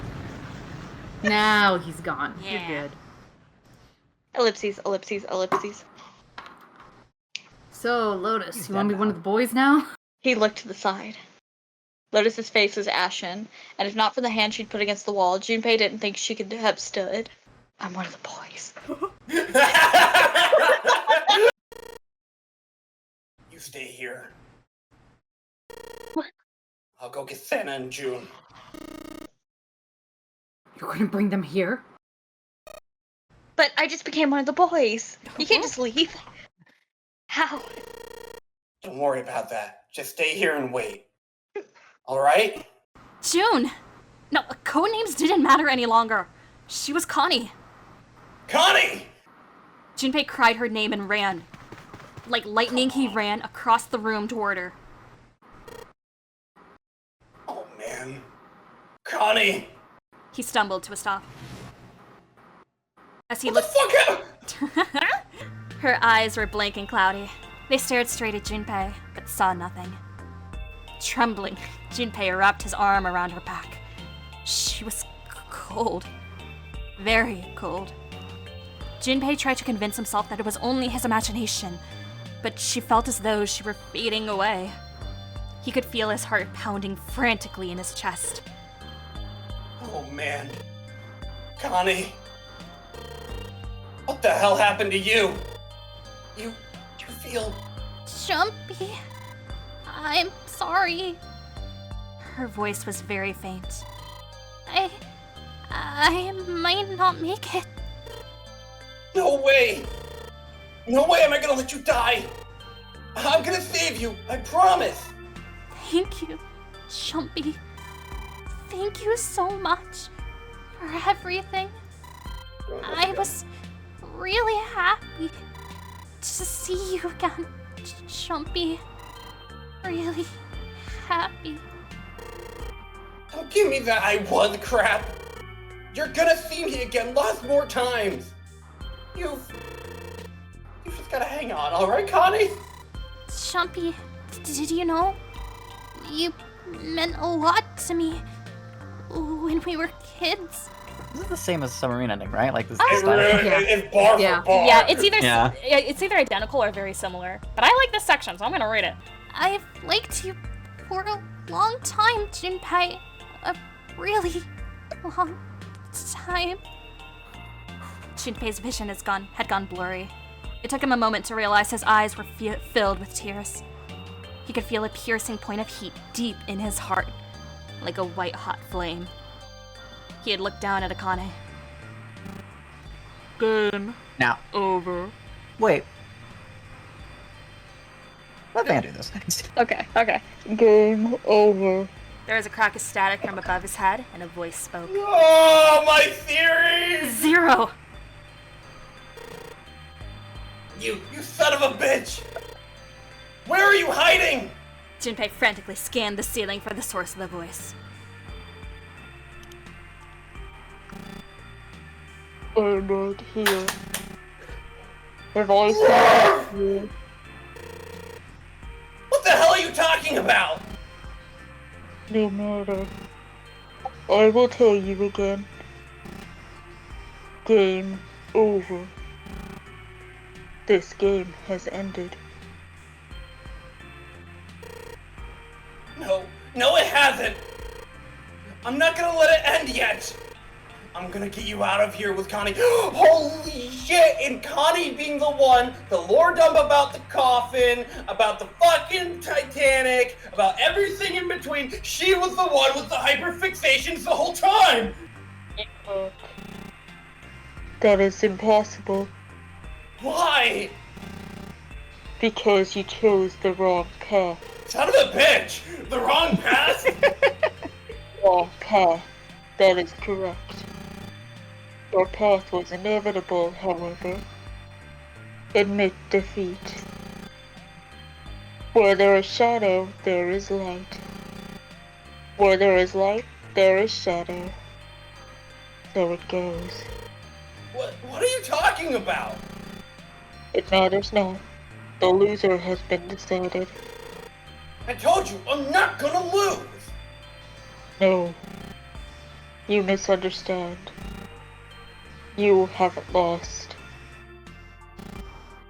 I have lost. Oh my gosh. What? Junpei didn't have time to ponder what that meant before. He heard the door slam shut behind him. He spun around. There was no one there. Was it 0? Connie, wait here! I'll be right back, I promise. She managed a single nod. Junpei laid her back down gently and leapt for the door. He yanked it open and shot outside. Could be Santa. No one. The hall was empty. No way. There was nothing moving anywhere. Damn it! He might have the motivation because of the whole sibling thing. Okay. He didn't want to leave Connie alone any longer than he had to, so Junpei turned around and headed back to the chapel. What the fuck? Connie? She wasn't there. She wasn't anywhere. She'd been lying there on the floor just moments before, and now she was gone. Oh god. No, no. Where is she? Connie? Connie? Connie? Connie! His cry split the heavens themselves. He screamed until his voice gave out. Then he screamed some more. But there was nothing. No answer. His voice faded away, and all that remained was cold, unfeeling silence. That was when he noticed it. A strange smell, one he'd smelled before. Oh, here we go again. She left the grenade again! The smell of a peculiar white smoke.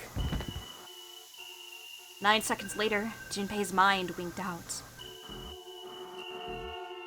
Here we go again. He's taken to do another nonary game. So yeah, as Cyrus said earlier, I think this is the best tactic in the game. This one's so fucking cool. This one is so Yeah. good. It's so good. So good. That is really fucking good.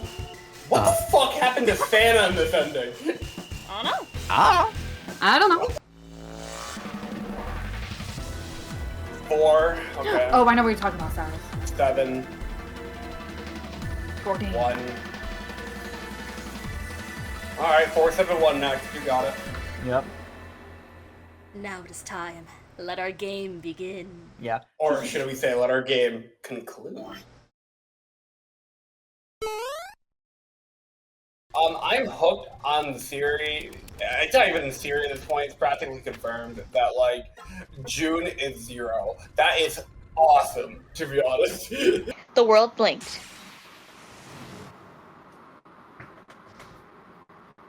Suddenly, there was a voice inside of Junpei's head. Truth had gone. Truth had gone. Truth had gone. Well, actually, G, you should probably read that. Now the truth is asleep in the darkness of the sinister hand. Junpei was utterly and completely baffled. Huh? What are you talking about? What's up? Suddenly, Clover ran after him, but Junpei didn't know what to tell them. If he told them that he'd heard a voice, they'd laugh, or worse, think he was going insane. So all he did was... Oh, nothing. He cleared his throat a little too loud and looked pointedly down at his bracelet. There were a pair of small buttons protruding from either side of it. Junpei pressed the buttons on the bracelet. Right, left, right, left, right, left. That was it. Junpei checked one last time.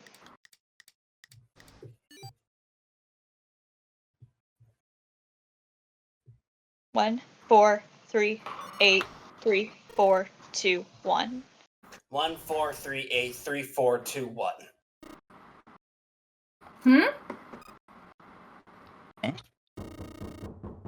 Hey, what the hell were those numbers?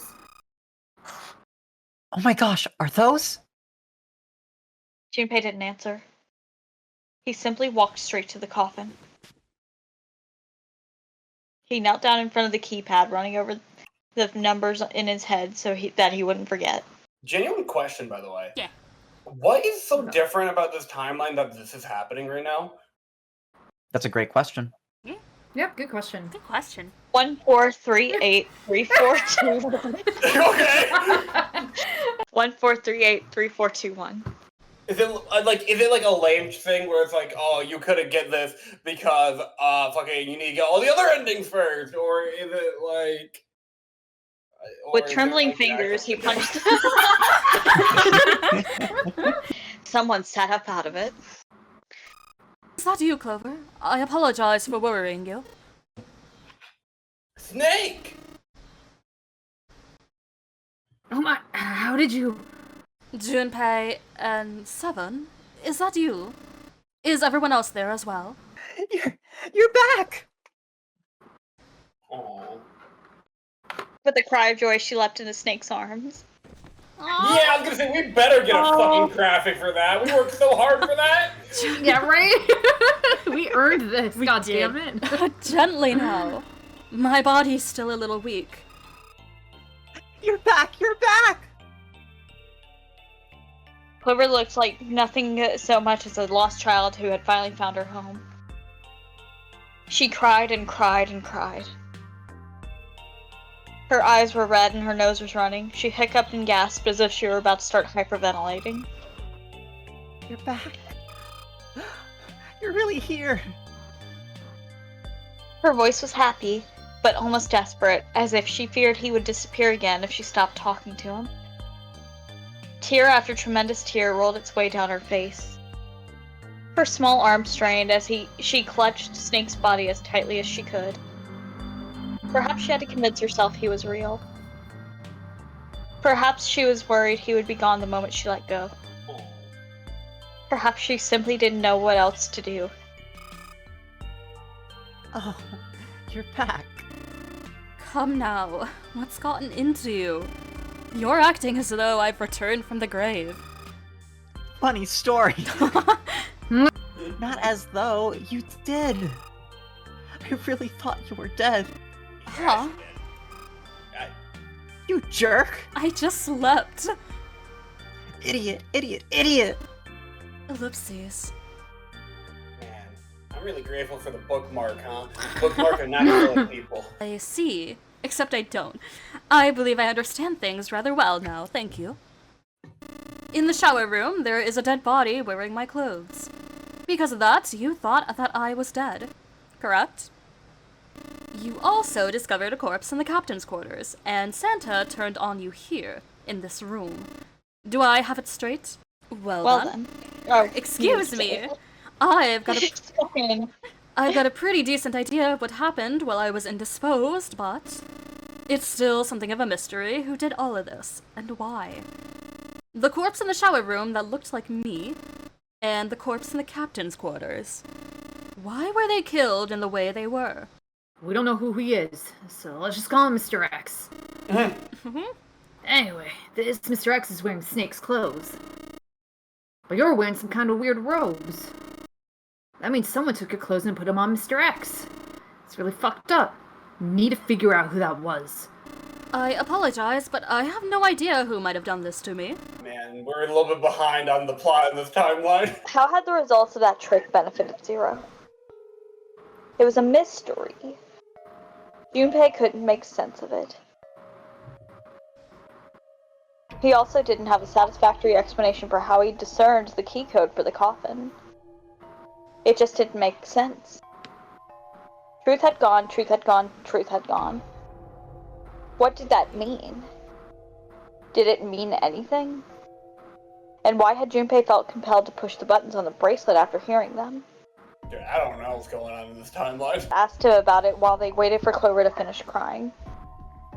He'd had no answer for him then, and still didn't. All he could say was that it seemed to have been a subconscious reaction. His fingers had simply moved of their own accord. It was the only explanation that made any sort of sense, and it made almost no sense. Junpei had no idea what any of it meant. The ability to access a morphogenetic field is affected by a couple of things. The first is epiphany, and the other is danger. And someone did actually die. A girl. Her name was... Am I interrupting anything? There had been another experiment conducted on the same ship 9 years ago. A girl had died during it.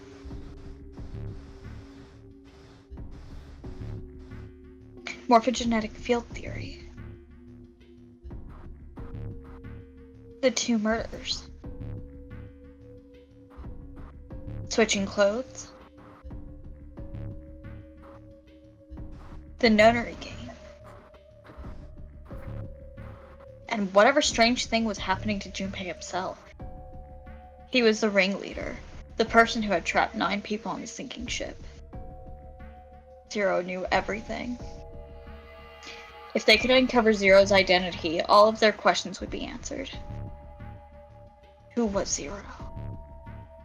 Junpei had the beginnings of a theory. If he could only test it. Or perhaps. At any rate, we'll have plenty of time to decipher the details later. For now, it is of utmost importance that we escape. Before we go in, I'd like to check something. You want to check something? Yeah, but before I do, Seven, could you pull the lever? I want to make sure we can verify with just the 4 of us. What do you mean? We don't need...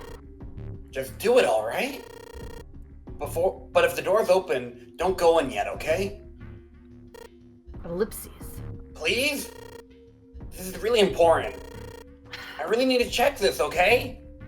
Work with me here.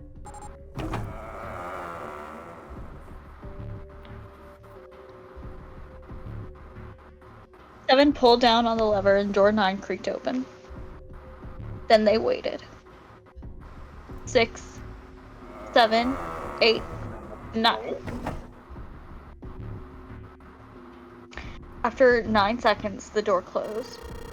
Alright, that means the 4 of us can go into door 9. So? We knew that already. It's obvious.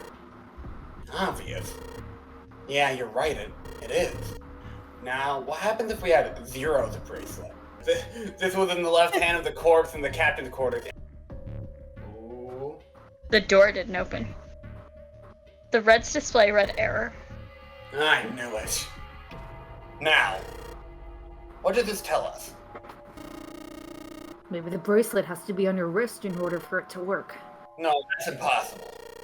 Did you see how the panel showed a 3rd asterisk when I scanned Cat's bracelet? Whether or not it's on your wrist doesn't matter. So what does that mean? There's only one possibility. That bracelet isn't the number 0. Is that what you're saying? That's right. Then what number is it?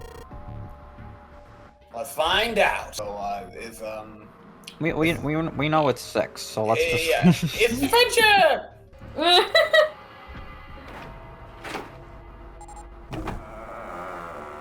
It's the fact that they called him Cap in this timeline. Threw off my groove, man. Hey! It opened! Junpei raised an eyebrow. Isn't it obvious? Cap's bracelet is number 6. But doesn't it say 0? That isn't a 0. The symbol on here isn't a number 0. It's a letter O. Oh, fuck off. Yeah. Whoa. It's all coming together. Wait a minute. I don't get it. I mean, we figured out that Cap's bracelet is 6, right? Yeah. Does that mean there are 2 people with 6s? Well, this is only an educated guess, but I think June's number was never 6 to begin with. Her bracelet was flipped. In other words, June's real number is... What? 9? Huh? That seems the most likely. Then all this number door stuff was just a load of crap? You're lying to me! Why would you say that? Because if June is 9, then the numbers wouldn't match up. Yeah, take my handy dandy notebook. List of all the number doors June's gone through. Okay. Clover read out each row out loud so that Snake could follow along. Alright, I made a list of all the number doors that June has gone through so far. I wrote down which door she went into and with who. So if you switch 9 and wherever there's a 6, the numbers don't work. If the digital root is 7, then you can't open door 4. If the digital root is 2, then you can't open door 8. Clover, do you notice anything interesting on that list? What do you mean? You're talking about 3, right? 3? Santa's always in the room with her. That's what you're saying, isn't it? Yes, exactly. What about it? That's quite simple, really. You told me that the first time you came to this room, Santa was the first to refuse to leave June behind. Oh my gosh, they're in on it together. This is what you're getting at, right, Snake? He read out the changes he'd made. When he finished, he looked at Snake. Snake smiled. Thank you. That is exactly right, 7. Santa's true number wasn't 3. It was 0. No way. Santa is 0? And June was 9, not 6. On the contrary, Santa was 0, not 3. So you're saying Santa planned this whole thing?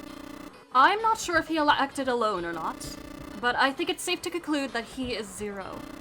If my hypothesis is correct. After examining the door for a few more minutes, they gave up and headed back the way they'd come. With a little more searching, they found a metal door. To the side of it was a card reader. A symbol was engraved onto the card reader. It matched the Uranus symbol on the key card Junpei was carrying. It beeped once, and the light on it turned green. With a heavy metal groan, the door creaked open. Junpei, Clover, Snake, and 7 looked at one another, nodded, and stepped through.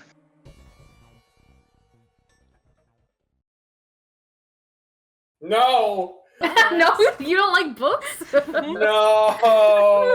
The room they found themselves in was full of books. How 7? Yeah! No, wait a minute.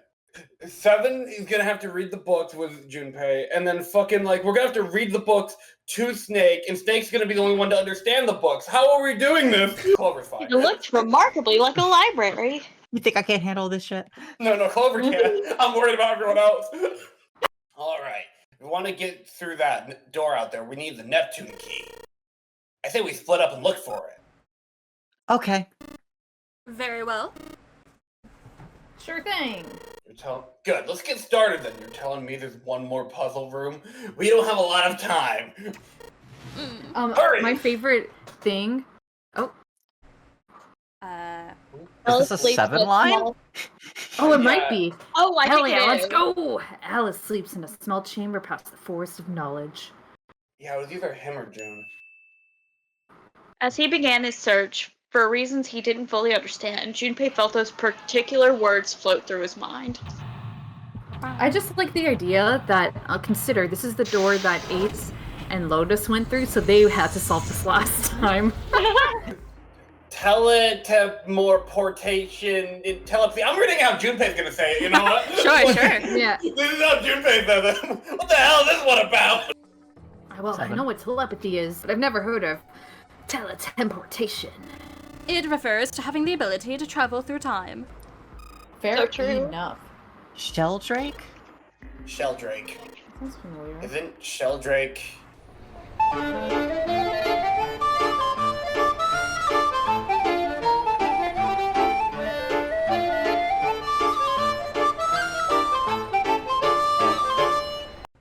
Seven and Clover walked off, leaving Junpei and Snake behind. Have you heard of him? Sheldrake, I mean. Junpei grinned. Yeah. Lotus told me about him. She did? And this Yeah. timeline, yeah. Oh, this. Right. There's a British biochemist named Sheldrake. He had a rather interesting theory. The theory of morphogenetic fields, which relies on the theory of morphic resonance. Really? From Lotus, huh? Well, Clover also said something to me about that stuff. She did.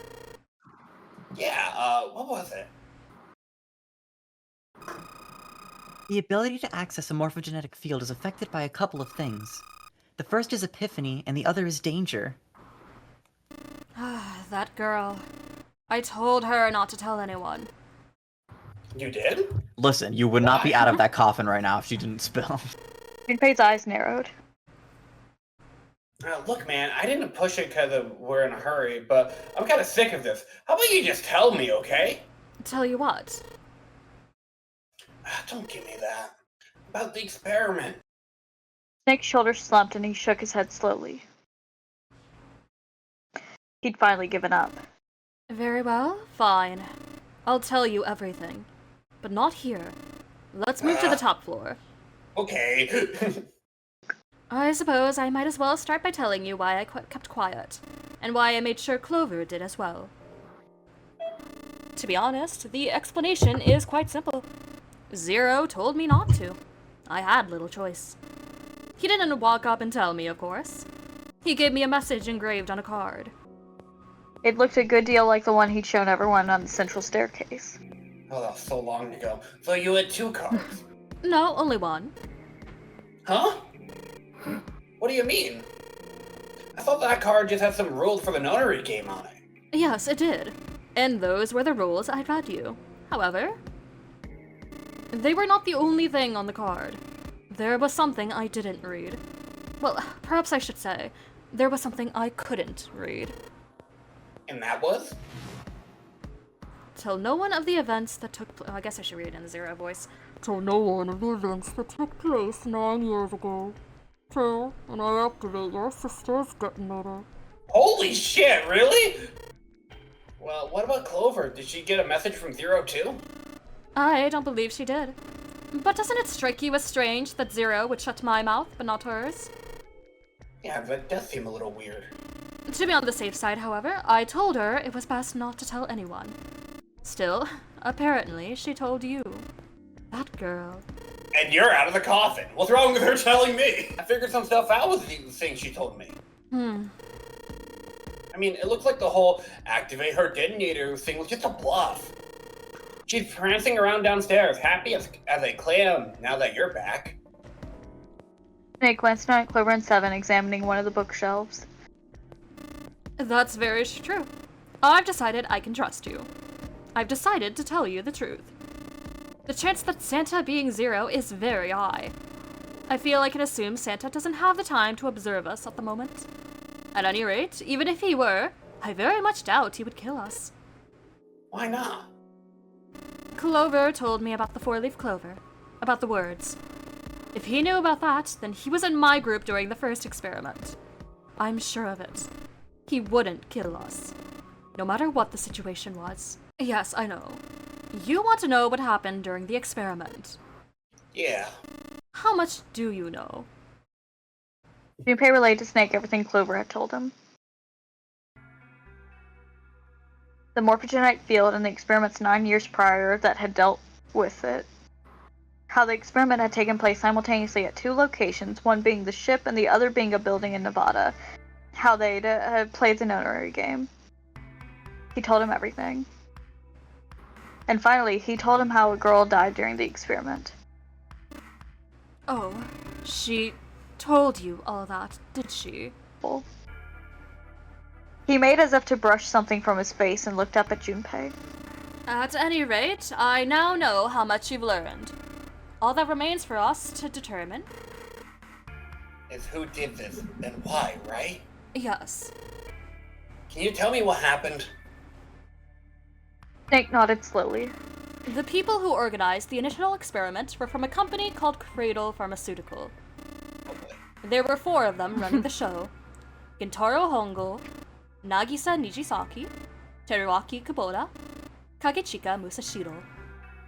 Hongo was the CEO of Cradle Pharmaceutical. Nijisaki was his right-hand man and did the lion's share of the planning. Kubota led the company's research and development division. Musashiro was their majority stockholder. Let me simplify it for you. Hongo designed it, and Nijisaki put it all together. Kubota developed the technology required, and Musashiro provided the cash. Of course, more than 4 people were required to conduct an experiment of this scale. To that end, they organized a top-secret team to assist them with their research. All in all, they gathered 10 people or so. Those 10 completed their team, and they were able to begin the project. They named it the Nonary Project.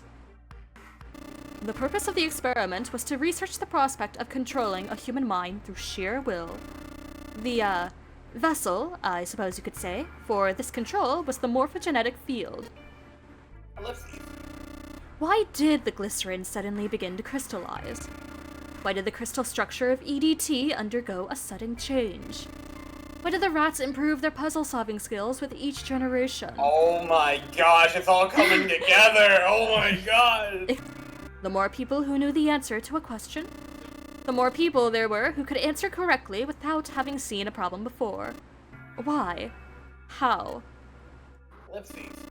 The answer is that the shape of the answer had been stored in a field invisible to the naked eye. And through that field, the resonant event transmits information related to that answer. That's essentially the idea behind morphogenetic fields. But that's just a theory! A game theory. Thank you for Thanks watching. for watching. Let's say someone killed another person because the devil told them to do it. Wow. Whether that devil exists or not has no relevance to the murder. They believe the devil exists. Whether or not he does is immaterial. So what matters is that Hongo believed in the Yeah. morphogenetic field. Yeah. Man, my gosh, my tongue. Snake nodded. You got there. But I still don't get it! So, how are they going to do that with a morphogenetic field? I got it. I'll keep it simple. Let's suppose 10,000 people have solved a certain problem. The chance of you knowing that answer, even if no one has told you, will go up. Let's have another example, shall we? Say 1 million people were to do a handstand right now.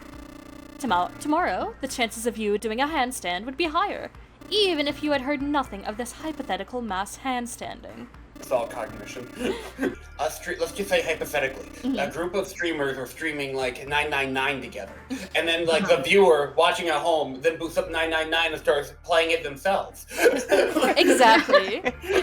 But then someone who is completely unrelated to the stream suddenly also wants to pick up 999 and play it. This is the resonant event at work, Junpei. A person who has the power to write to the field, and someone who can read from the same. You could think of them as the writer and the reader, or the transmitter and the receiver.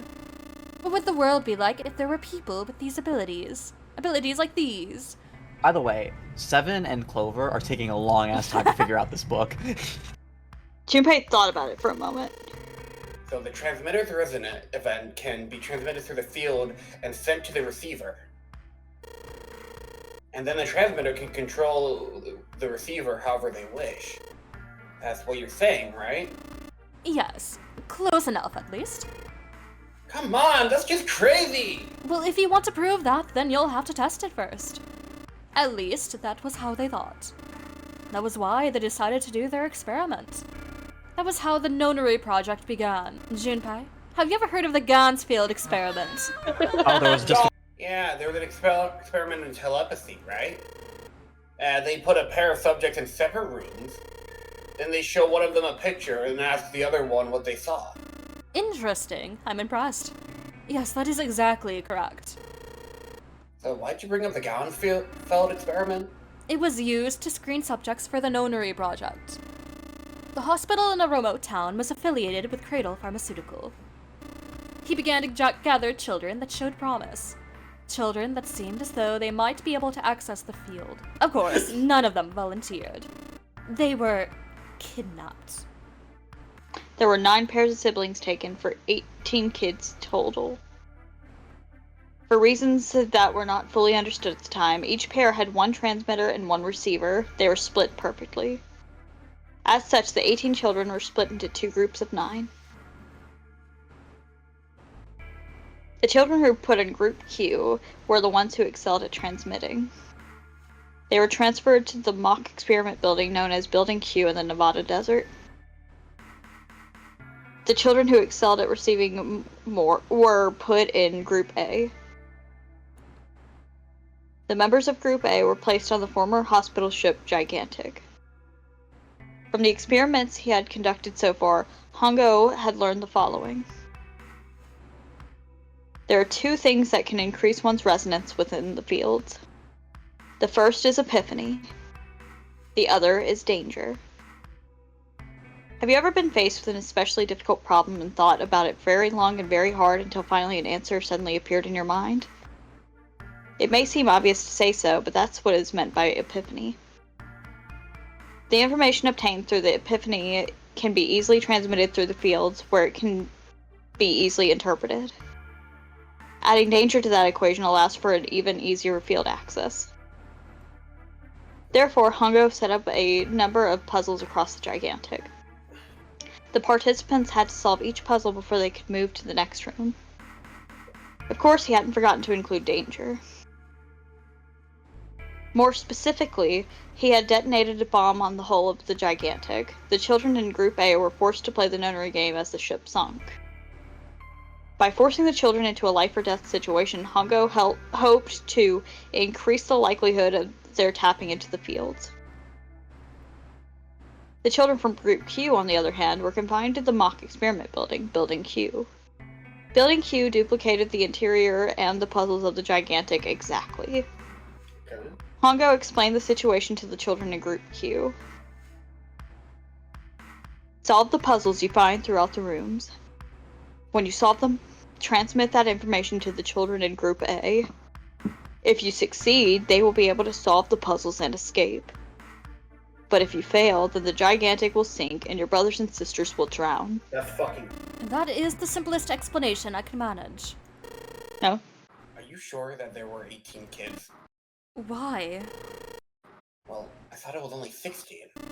Oh, yes, that was what they said on the news, wasn't it? Yes, the news are liars? Yes, I have no doubt that 18 children were abducted and used in Hongo's experiment. After all, you couldn't exactly play a nonary game with any less, could you? Well, yeah, but... Are you saying that the news got it wrong? Yes, I am. There were 2 more children. However, they had no relatives that I'm aware of. I imagine no one filed a police report when they went missing. They were brother and sister, like Clover and I. The brother's name was Aoi. The sister's name was... Her name was... Snake couldn't bring himself to continue. It looked as if what he was about to say brought him great pain. Her name was Akane. Whoa! That was the girl who died. Nuh-uh! Fuck you mean, nuh-uh? No? Are you sure that there were 18 kids? Why? Well, I thought it was only 16. Oh, yes, that was what they said on the news, wasn't it? Yes, the news are liars? Yes, I have no doubt that 18 children were abducted and used in Hongo's experiment. After all, you couldn't exactly play a nonary game with any less, could you? Well, yeah, but... Are you saying that the news got it wrong? Yes, I am. There were 2 more children. However, they had no relatives that I'm aware of. I imagine no one filed a police report when they went missing. They were brother and sister, like Clover and I. The brother's name was Aoi. The sister's name was... Her name was... Snake couldn't bring himself to continue. It looked as if what he was about to say brought him great pain. Her name was Akane. Whoa! That was the girl who died. Nuh-uh! Fuck you mean, nuh-uh? Junpei felt as if he had been punched in the stomach. What? His vision went blurry and his head felt light. He couldn't think straight. Everything was blank. What the... Had Akane Kurashiki died 9 years What ago? the fuck have I been hanging out with tonight? If she had, then who was June? It couldn't be true. Akane wasn't an uncommon name. If Snake had known her last name, then it would have been a different matter entirely. And he's like, oh, by the way. They shared a name. There are many other people who did as well. It meant nothing. It was a different person. Of course it was a different person. It had to be. Junpei shook his head hard and pulled himself back to reality. What the fuck? Is something wrong, Junpei? Your breathing sounds strange. And it's so good because he never revealed her name to anyone. So He hasn't said that, yeah. He couldn't bring himself to ask. What the fuck is going on in this game? He told himself he knew the answer already, but... He couldn't bring himself to ask what the girl's last name had been. Like fucking clones and shit in this game. What's going on? Alright, let's get this thing open. Awesome. They spun around. The door they'd just come through had slammed shut. Junpei grabbed hold of it with both hands and pulled with all his strength. Dang it, the one time 7 to the fucking close the door behind us. Damn it, or keep it open. Looks like he locks automatically. Is there any other way out? There's another door over on the right. There's a card reader next to it. Hey, wait a minute. Are you saying we're gonna have to search through this room for one little card? Needle in a haystack. Oh, man. They took a second look at the room they'd found themselves in. It's kind of a fucked up looking room. What the fuck is happening in here? It was filled with piles upon piles of all manner of things. The only word that could describe it was chaotic.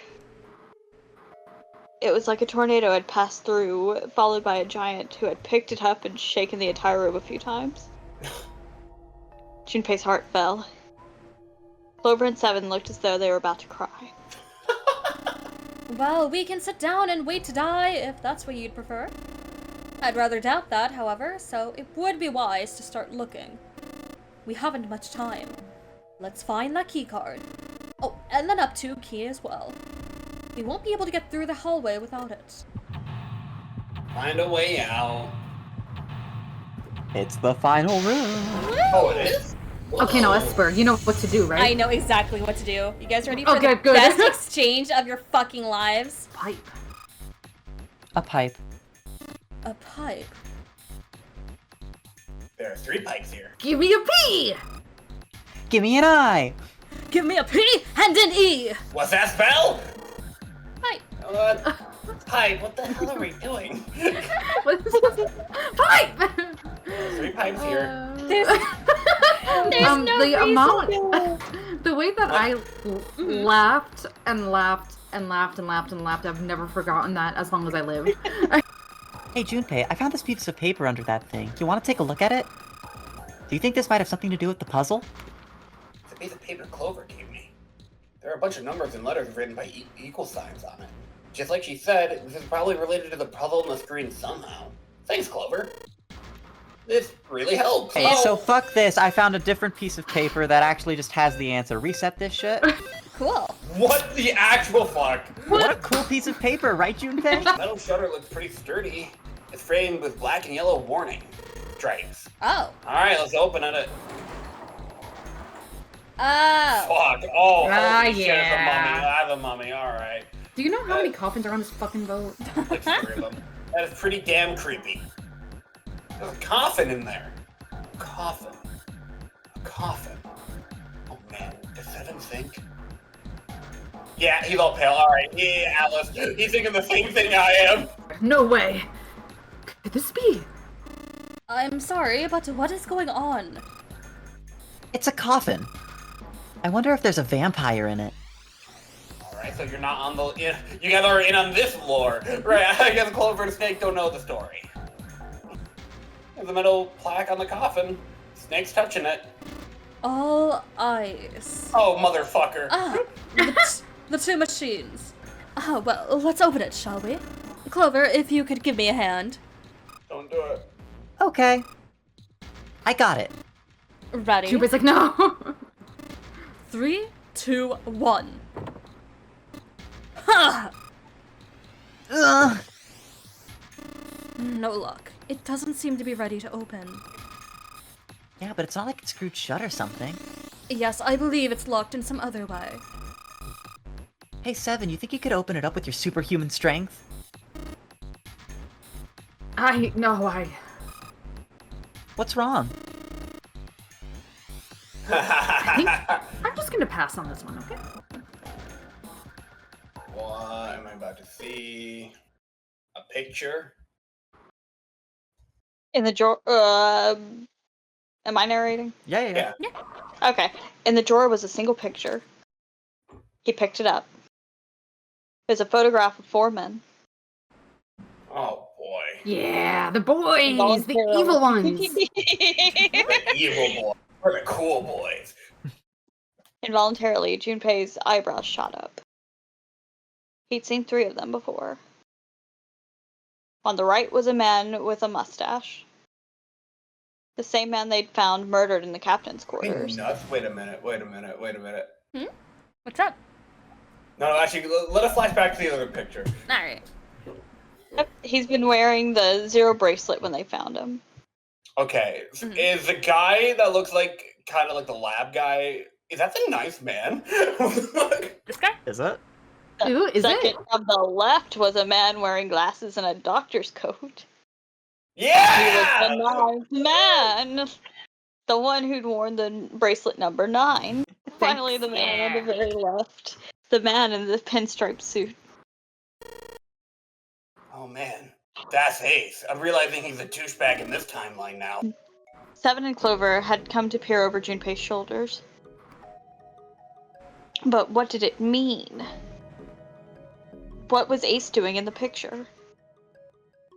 Perhaps more importantly, why were the 9th man and captain in it as well? As Junpei looked closer, he noticed the expression on each man's face. Their smiles suggested that they were close, at least to some degree. But why? How? What was the relationship between these 4 men? Snake's voice broke into Junpei's thoughts. You say Ace is in that picture? Yeah. Crazy shit.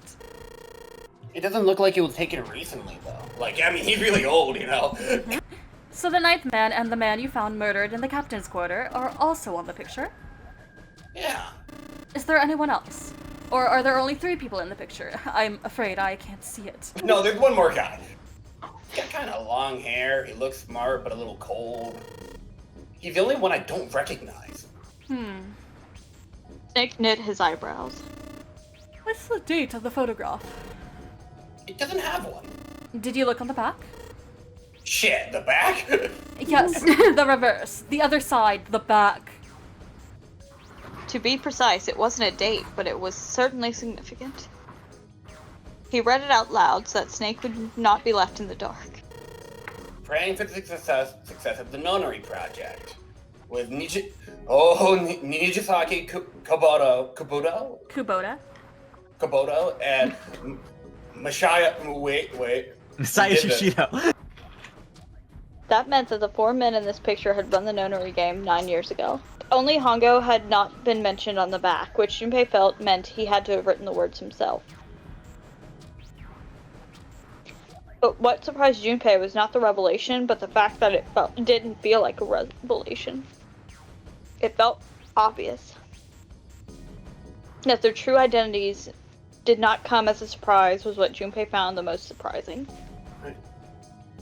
Why then? Why wasn't he surprised? My memories of the other timeline. Ugh, I don't know. Junpei had just discovered that Ace had run the notary project, but he felt no spark of excitement or surprise. Nothing. It was almost as if he'd already known. Ace was the CEO of Cradle Pharmaceutical. He was the one who invented the game 9 years ago. He was Kentaro Hongo. Even as he asked, Junpei felt as though he'd already known. It was as if someone had whispered into his head that yes, of course Ace was Hongo. What the fuck is happening with Junpei? What the actual fuck? Am I being real with the other timeline bullshit? I had my suspicions from the beginning. Their voices were familiar. Too familiar to be a coincidence.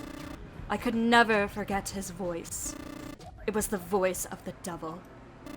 I couldn't be sure, though. After all, I had no way to check. I certainly couldn't ask him. Even if I had known, however, I would have never told you. Zero made it quite clear what would have happened if I did. Oh my gosh, I had no idea. Huh? I didn't know that Ace was Hongo. Oh, yes, I suppose you wouldn't have. Sorry for spoiling the game, Clover. 9 years ago, you were in Building Q in Nevada. But Hongo was in the Gigantic with us. I know. I was there. That's why I didn't know what Hongo looked like. No, Why are we going over no, this? You were in Building Q. I was in the Gigantic. I fucking know, Snake. God, why did I want you back? Hey, Junpei. Do you think I could borrow that picture for a sec? Hongo. Kabuta. Nijisaki. Musashido. Hongo. Kabuta or Kabuto, I don't know. Kubota. Nijisaki.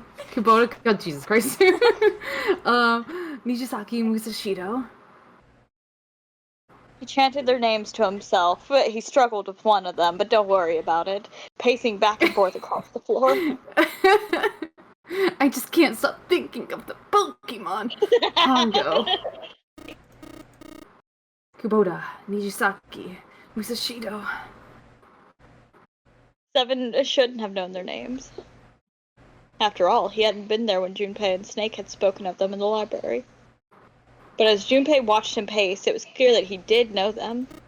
This close to remembering. This close. He was sweating heavily now, but his lips were dry.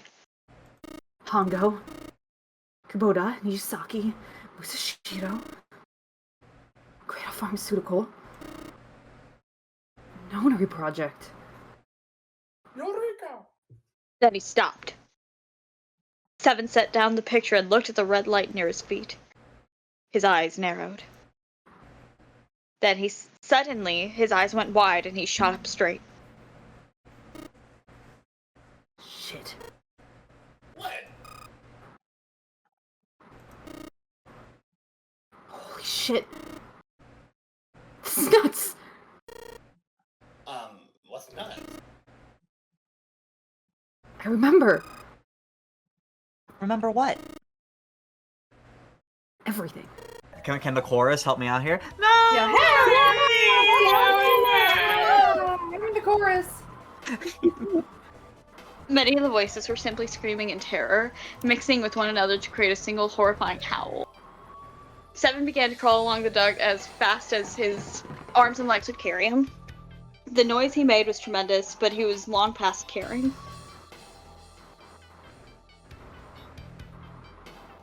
A few moments later, a metal door appeared on the left side of the duct.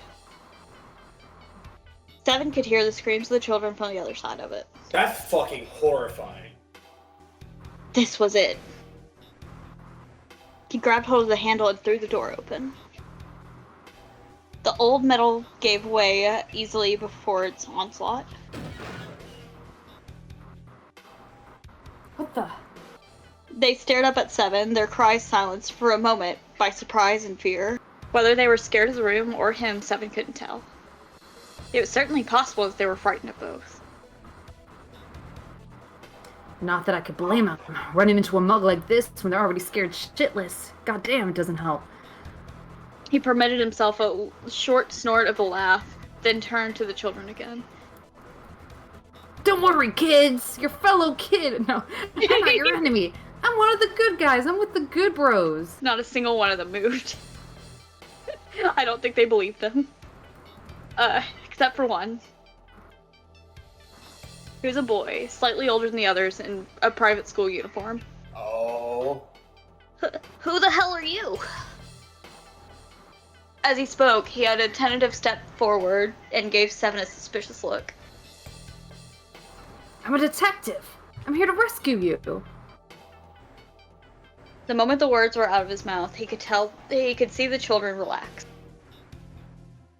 How are you gonna help us? The boy in the uniform asked. Where's the exit? 7 responded. There isn't one.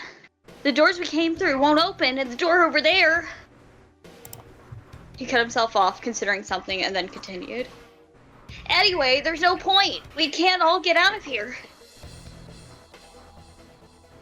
We're gonna be burned to death. Burned to death? Can't you hear it? That voice, that incineroar up there said it's gonna start soon. The voice spoke again. Roar! Automatic incineration will take place in 15 minutes. Should a roar! 15 minutes? Whoa. They Narrator, your turn. Roll. They only had 15 minutes. 7 looked back down at the children. It was a good 20 or 30 feet to the floor. There was no way he could pull the children up. That was when he had an idea. Wait right there. I'm gonna be right back. What? Where is he going? Where is he going? Oh my gosh, where are we gonna die? Oh no! Okay, come on, everyone. You just gonna leave us here? Oh yeah. 7 did his best to smile what he felt was a reassuring smile. Don't worry, alright? I'll be back. I promise. When you... He didn't wait to hear them respond. There wasn't time. He ran as fast as a man could run on his hands and knees. Oh god, it's FNAF! It is. Oh my god, you're right, dude. Wait a minute, Van, Baffoon. There's an incinerator. The place is going up in smoke. There's crawling through vents and shit. Yeah. Wait a minute. Back in the cell, he torn the bed sheets into strips and tied them together to make a rope. Like 7 himself, it wasn't very. Okay, that's rude. But it got the job done. Real cell phone. Alright, just tie that around yourself, okay? I'll pull you up one at a time. Right. Right. Okay. Huh? Wait a sec. That was when he noticed. There were more of you before. Where'd the rest of you go? The boy in the uniform answered, I let them go on ahead. We opened the door, the number 9 door, and they left. What? You're telling me you opened that door? Or you opened that door? That's what I said. Are you deaf? Then what the hell are you doing here? We couldn't go with them. Why not? Stupid notary game. Well, the only people who can go through the numbered door. We do not have time to explain the rules of the fucking game. Roar, shit roar. Automatic incineration will take place in 5 minutes. Roar. It's been a roar. Be cool. Oh fuck, we're 10 minutes go. The voice reverberated against the walls of the room. Right. 7 grabbed a hold of the rope. First up was a girl with a ponytail. Next was a girl with a red necktie, followed by a boy in a jacket who said he'd climb on his own. Okay. Alright, whatever. The last up was the boy in the uniform. Like the boy in the jacket, he climbed up the rope himself. He looked scrawny from above, but his looks Belied? Belied impressive Sure. strength. He scaled the rope quickly, but as he almost got to 7, they heard the sound of someone knocking. All eyes turned to the door. Cut into it was a thick, square window. On the other side, they could see a furious face. Evil A's. What are you kids doing in here? Am Am I interrupting something? God damn it, what's going on here? Why is the room empty? Where the hell are those fucking kids?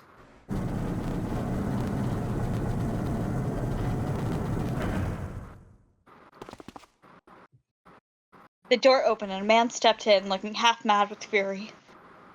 7 recognized his face. He couldn't recognize 7's though. But he couldn't. Yeah. Yo! You know what? Now that I learned that he was gonna burn some fucking kids in here, he definitely deserved that other ending. Is that the child or? That's No, Humble. that's you. No, okay. that's yeah. Gaho. You fucking bastard! You won't get away with this! How dare you compromise this experiment? What experiment?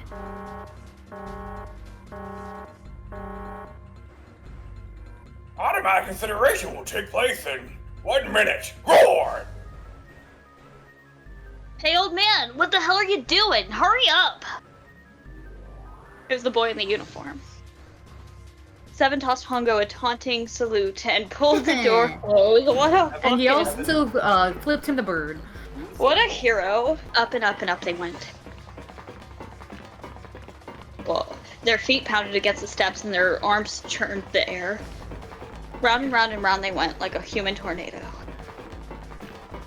The stairway kept going. They're zooming.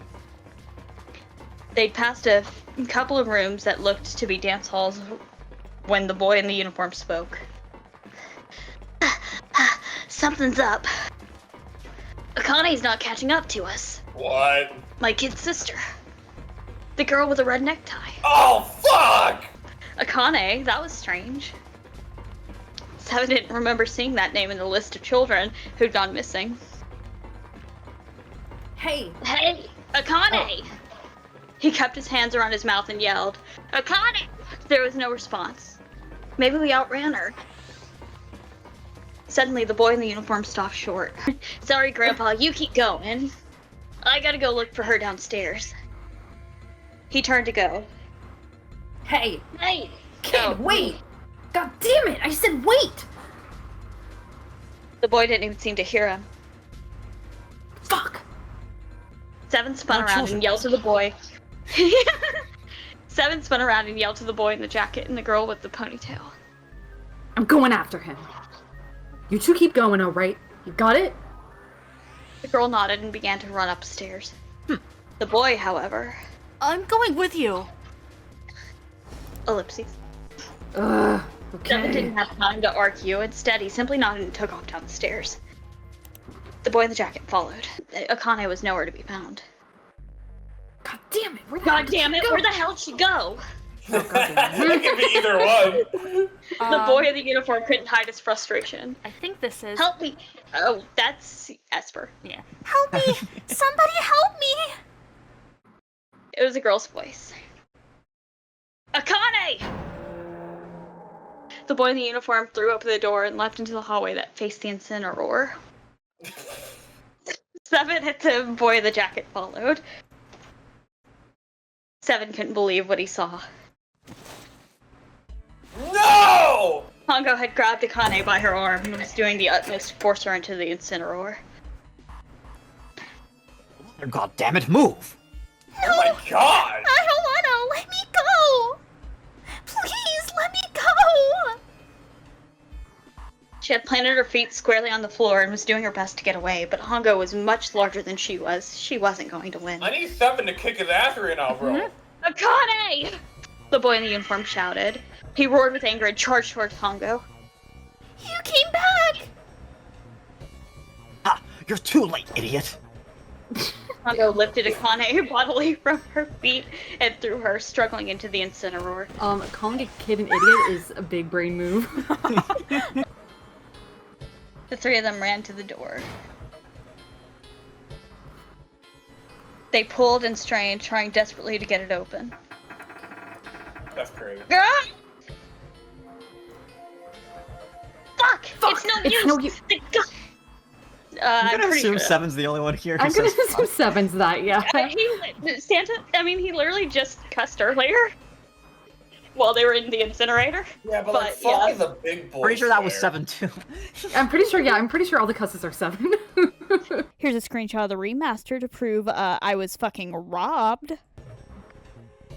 Akane! Akane, are you okay? Help me! Wait, help me! Her voice was muffled by the door, and the sheer terror in it was unmistakable. What should I do? I think I'm trapped in here. Tongo! He went out the other door. What? Warning! Warning! OMG doesn't like to voice this far. Emergency incineration command has been acknowledged! Roar! Automatic incineration will take place in 18 minutes! Roar! Please evacuate the incinerator immediately! Roar! Repeat! Emergency incineration command has been acknowledged. Should have roar. It's the same damn thing. Yeah, we're here. Just hang on, alright? We're gonna figure out a way to save you. Can't we just do the same trick? If she could have seen the bloodless face of the boy in the uniform, his words would have seemed like a little more than a sick joke. Please help me. I'm really scared. Please, I don't want to die. I don't know. We speak in unison. It's probably gonna be alright. I'll figure something out, I promise. You hear me? I promise. They could hear her muffled sobs from the other side of the door. The boy in the uniform tightened his fists. His knuckles were a bloodless white. Seven could tell that he was holding back tears of his own. It was silent. All they could hear was the creaking of the boat as it shifted in the water. They waited. And waited. But Seven didn't continue. I don't blame him. What happened then? Junpei couldn't wait any longer. He had to know. Seven looked at the floor. Come on, man. Put yourself in my shoes. Doesn't end good. You think I wanna remember that? Then who the fuck are the Arcana we're talking to now? Then... Yeah. Shit. If I known it was gonna be like this. I almost wish I hadn't remembered. Look, I don't want to ask this either, but... There's something I don't get. So, if you could just tell me, did that girl Kane really... Seven stared straight ahead at nothing. Yeah. I'm sure. There wasn't anything we could do. After a while, the countdown ended. And we heard Incineroar saying roar, and then one last roar, and then we heard something burning. Even after the fire stopped, they couldn't move. Seven and the boy in the jacket simply stood where they were, frozen. The boy in the uniform collapsed, falling through the floor in a jumble of limbs like a puppet whose strings had been cut.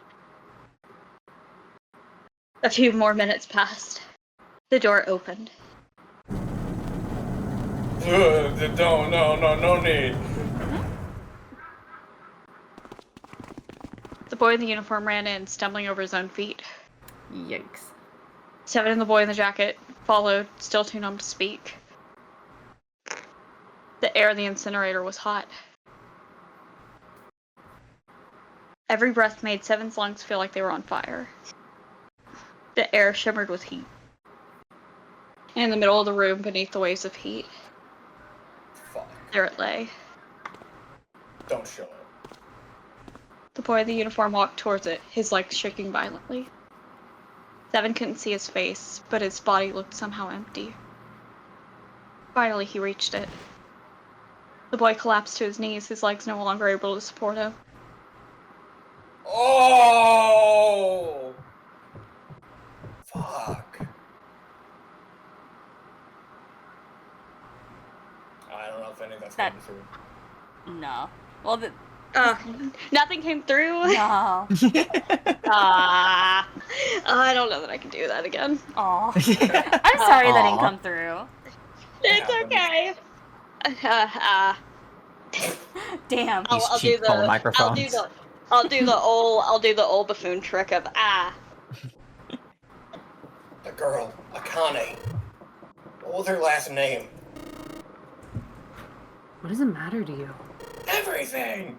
Just tell me, okay? Please? Seven looked at Junpei curiously and ran his tongue quickly over his dry lips. Kuroshiki. Her name was Akane Kuroshiki. Imagine if it wasn't, though. Like, I know. Junpei's like, woo! It was Akane Smith. Something inside of Junpei stopped. He had no more words left. He had no more Junpei left. He was just a shell of flesh and bone. Seven turned to Snake. You were there that day, weren't you? The tall kid in the jacket. That was you, wasn't it? Yes, I was. You are correct, Detective.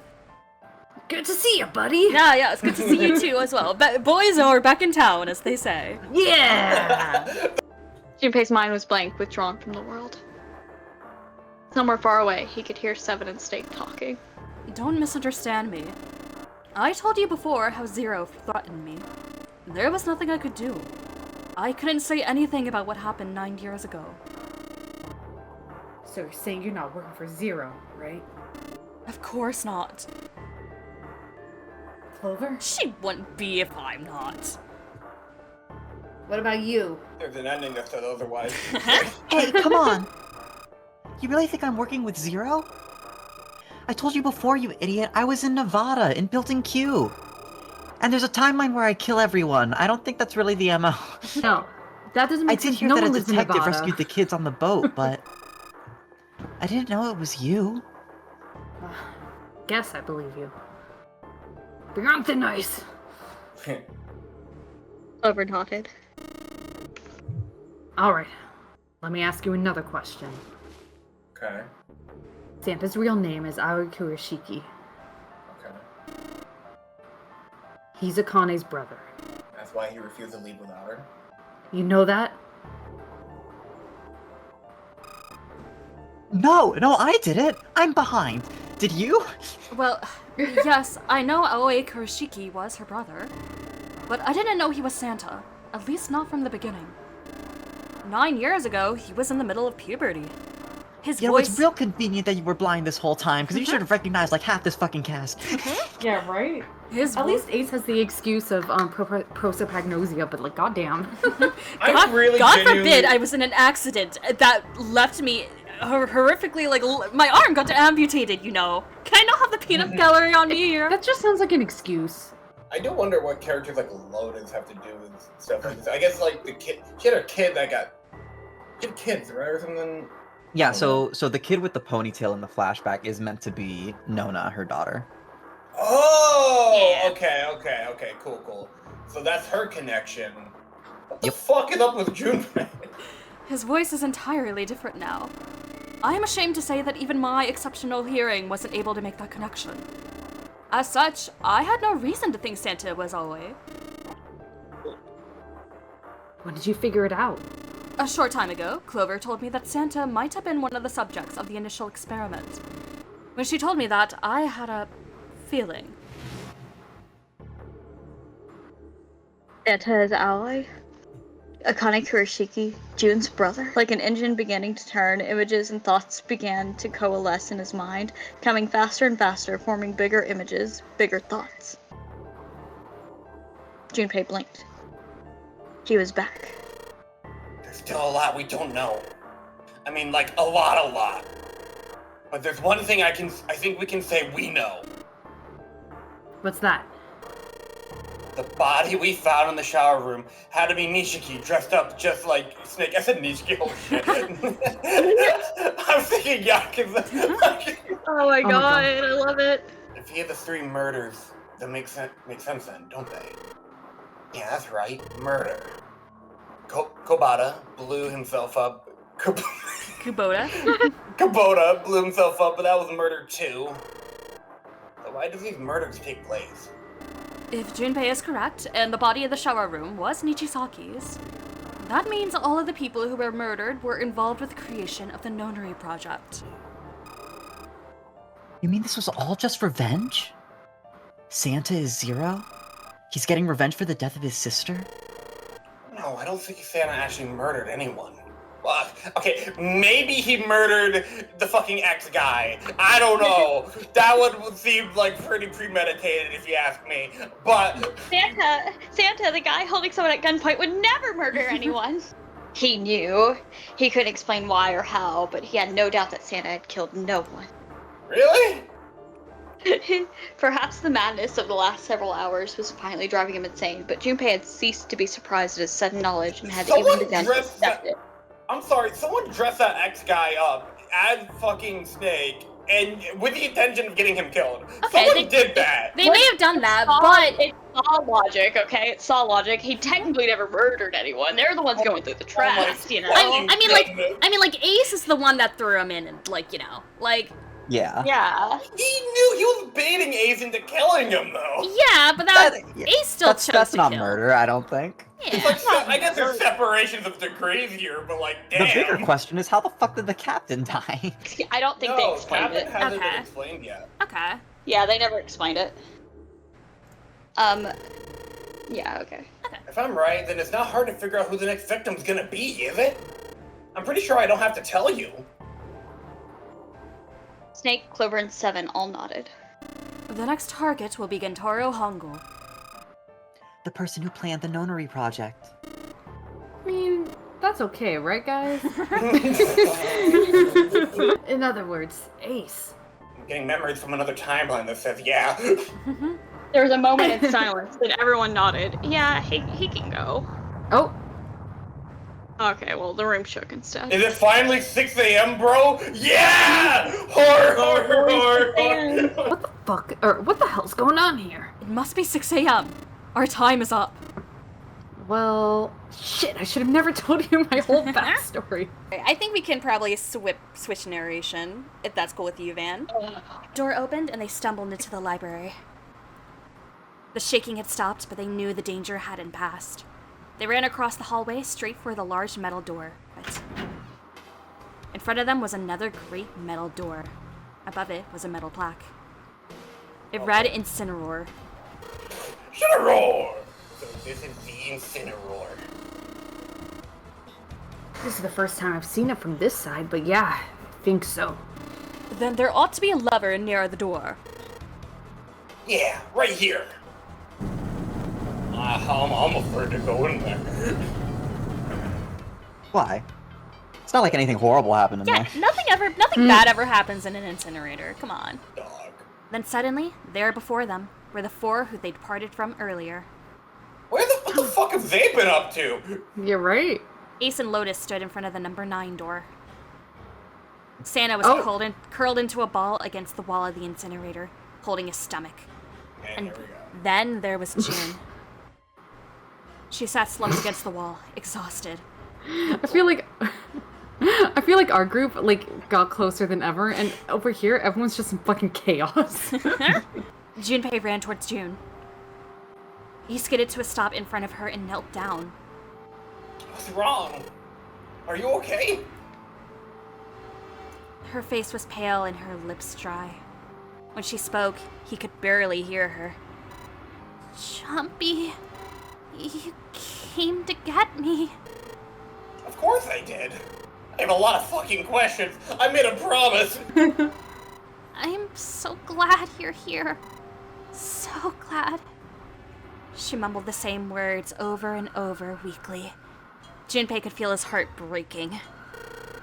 Hey, what happened to you? I'm fine. I just fainted. I wasn't feeling very good. I'm feeling a lot better now, though. Are you sure? Yes. I just need to rest a little longer. I'm sure I'll be fine. Hey, where is it? Where's the gun? You hide it somewhere? Despite himself, a grunt of pain escaped Santa's lips as Seven shook him. I don't have it. I got the sucker punched in.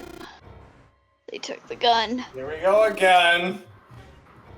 What? Who took it? Is that obvious? Fucking Lotus. Yeah, guess who, motherfuckers? I took the gun. Yeah, right. He did indeed have the revolver in his hand. It was pressed against Lotus's temple. Ace had her pinned to him with the other arm, and she was shaking visibly. Her fiery attitude was gone, replaced by fear. She didn't dare speak. Just what the hell do you think you're doing, Ace? Or maybe I ought to say Gentaro Hongo, CEO of Cradle Pharmaceutical, and he does the Phoenix Wright point thing. Wow, you're really getting into it. Seven's deep baritone rumble shook the walls. Ace sneered. You have me at a disadvantage, and I don't like that. Stop it. You know me, but I don't know you. Do you have any idea how much I've suffered? Can you even begin to understand my pain? God. More billions of dollars I have to go home to. When? And the crossbow begonia, right? No. no, it's been hours. Okay. Crossbow begonia. No. No. Prosopagnosia. Prosopagnosia, right. Junpei's voice was casual. Or at least, it was trying to be. Another irritating insect. How do you know that, Junpei couldn't say. He just knew. The other timeline, dude! The other fucking timeline! Another unexplainable mystery, baby! No matter. If you don't want to answer, it makes no difference to me. This is a waste of time anyway. It's time for me to go. Behind Ace, Junpei could see the red. It was placed in the small indentation on the wall. Crazy shit. Quickly, Ace placed his hand on the scanner. It beeped, and he forced Lotus's hand onto it as well. Then at last, he reached into the pocket of his jacket. He pulled something out and pressed it against the panel. The third asterisk appeared on the red. The thing he had used for the final verification was the bracelet with the number 9. I've had quite a time playing with you. I must thank you, Zero, I suppose. Haha, you lost the game. Wait. Oh no, we all lost the game. God damn it. Fuck you. Fuck you.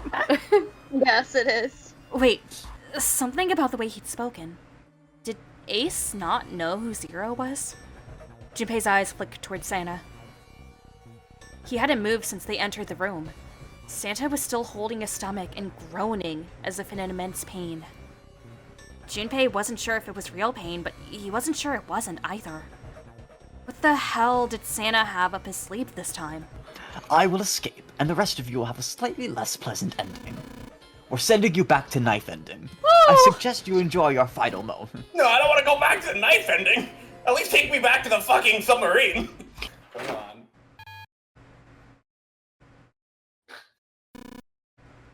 What? What? What? Why is it opening? Lotus tried to take advantage of Ace's confusion and managed to twist herself out of his grasp, but Son of a bitch. at the last second, he grabbed hold of her wrist and shoved it onto the red. He waved the number 9 bracelet over the red, and then his own bracelet as well. He pulled the lever a second time. Oh. No. What is this? Why? The digital root should be 9. It has to be 9. Then why isn't it opening? Whoa. Ace is me just like brute forcing any lever. 7 chose that moment to act. He moved far faster than a man of his bulk should have been able to, and he launched that bulk straight at Ace. He fucking Foxy jump scared him, bro.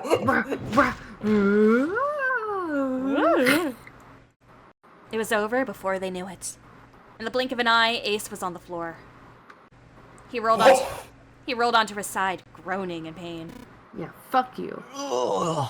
Lotus ran straight for Junpei. She darted around behind him and stuck her head out, making sure to keep Junpei between herself and Ace. Yeah. That was close. Too close. Thank you, Seven. Don't mention it. 7 stood over Ace. Oh my god, they were so at each other's throats the whole game. Oh my god! Yeah, they're helping each other now. That's called character development, baby. Yeah. 7 stood over Ace, his breathing slow and heavy.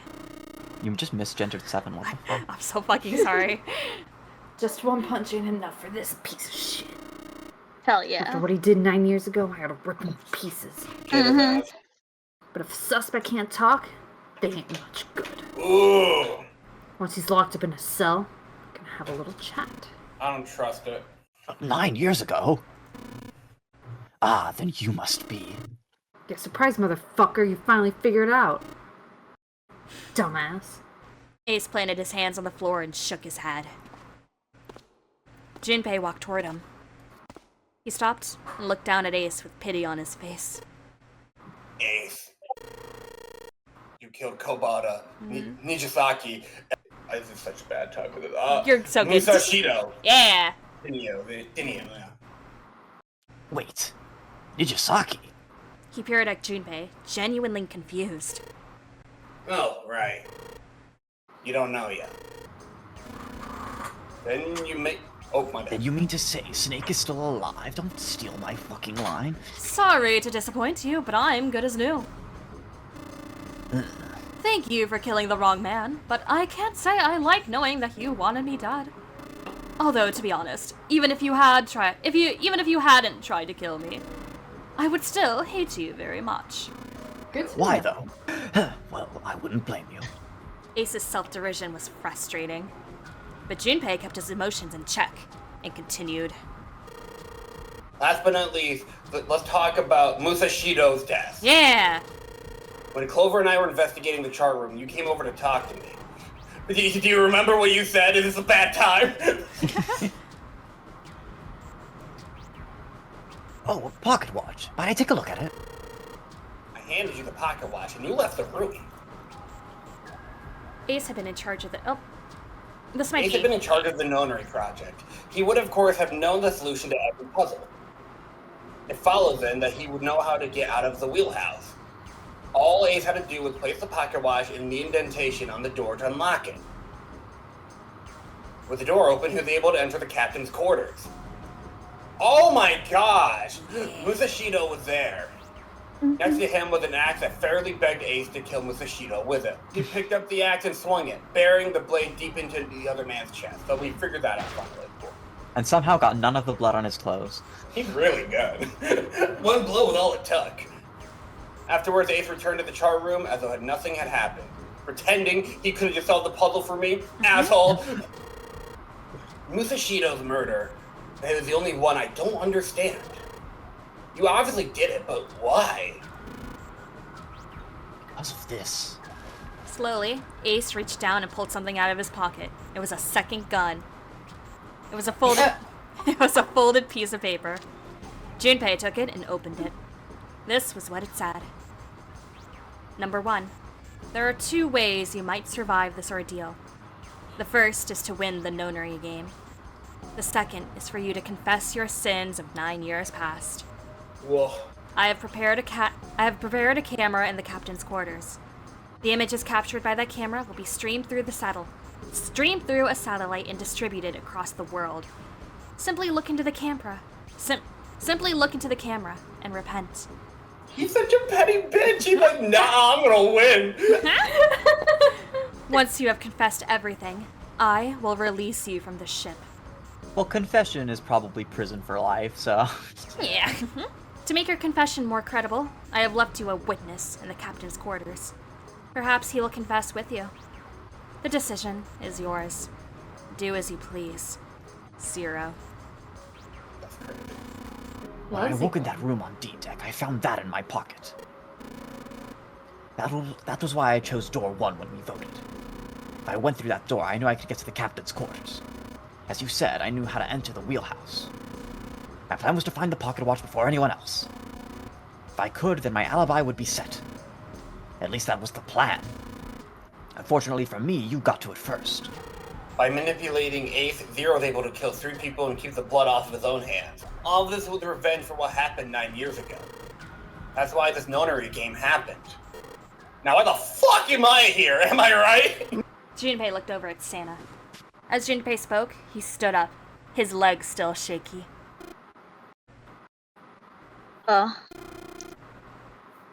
What the hell are you talking about? I don't know any. Oh god, that's me. Ain't no point trying to play dumb anymore, Santa. Actually, I guess I should call you Aoi Korishiki, huh? Seven's face was sad as he spoke. You can't see me, but I'm very sad. My memory came back, kid. You're Aoi Korishiki, no doubt about it. Never thought I'd be back in this room talking to you. Oopsies. But hey, guess it's all part of your plan, right? After all, the person who planned the Nonary game this time around was Zero. And Zero's you. Heh.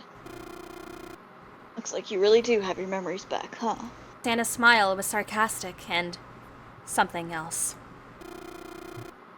Well, I guess there's no point in hiding it then, huh? Yeah, he got me. I'm Aoi Korishiki. I was one of the kids in the Nonary game 9 years ago. I made it out, so did Snake over there. But there's one thing. No, I guess there's two things you got wrong. Number Fuck. one, I ain't Zero. Wait a minute! My theory's back on the table! Wait a minute, we're back in business! Alright, Junpei, whatever. Sure, I was helping Zero out, but I'm really more of an assistant. Like a secretary.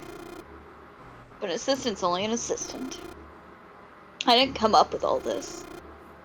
All I did was follow Zero's orders. Then, if you're not Zero, who is? Calm down there, Junpei. Didn't I say two things?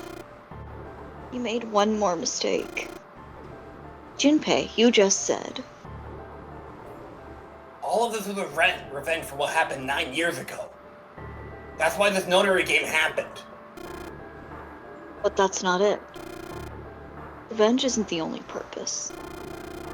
There's another reason you guys were playing the notary game. Let's see this. To save someone. Save someone? Right.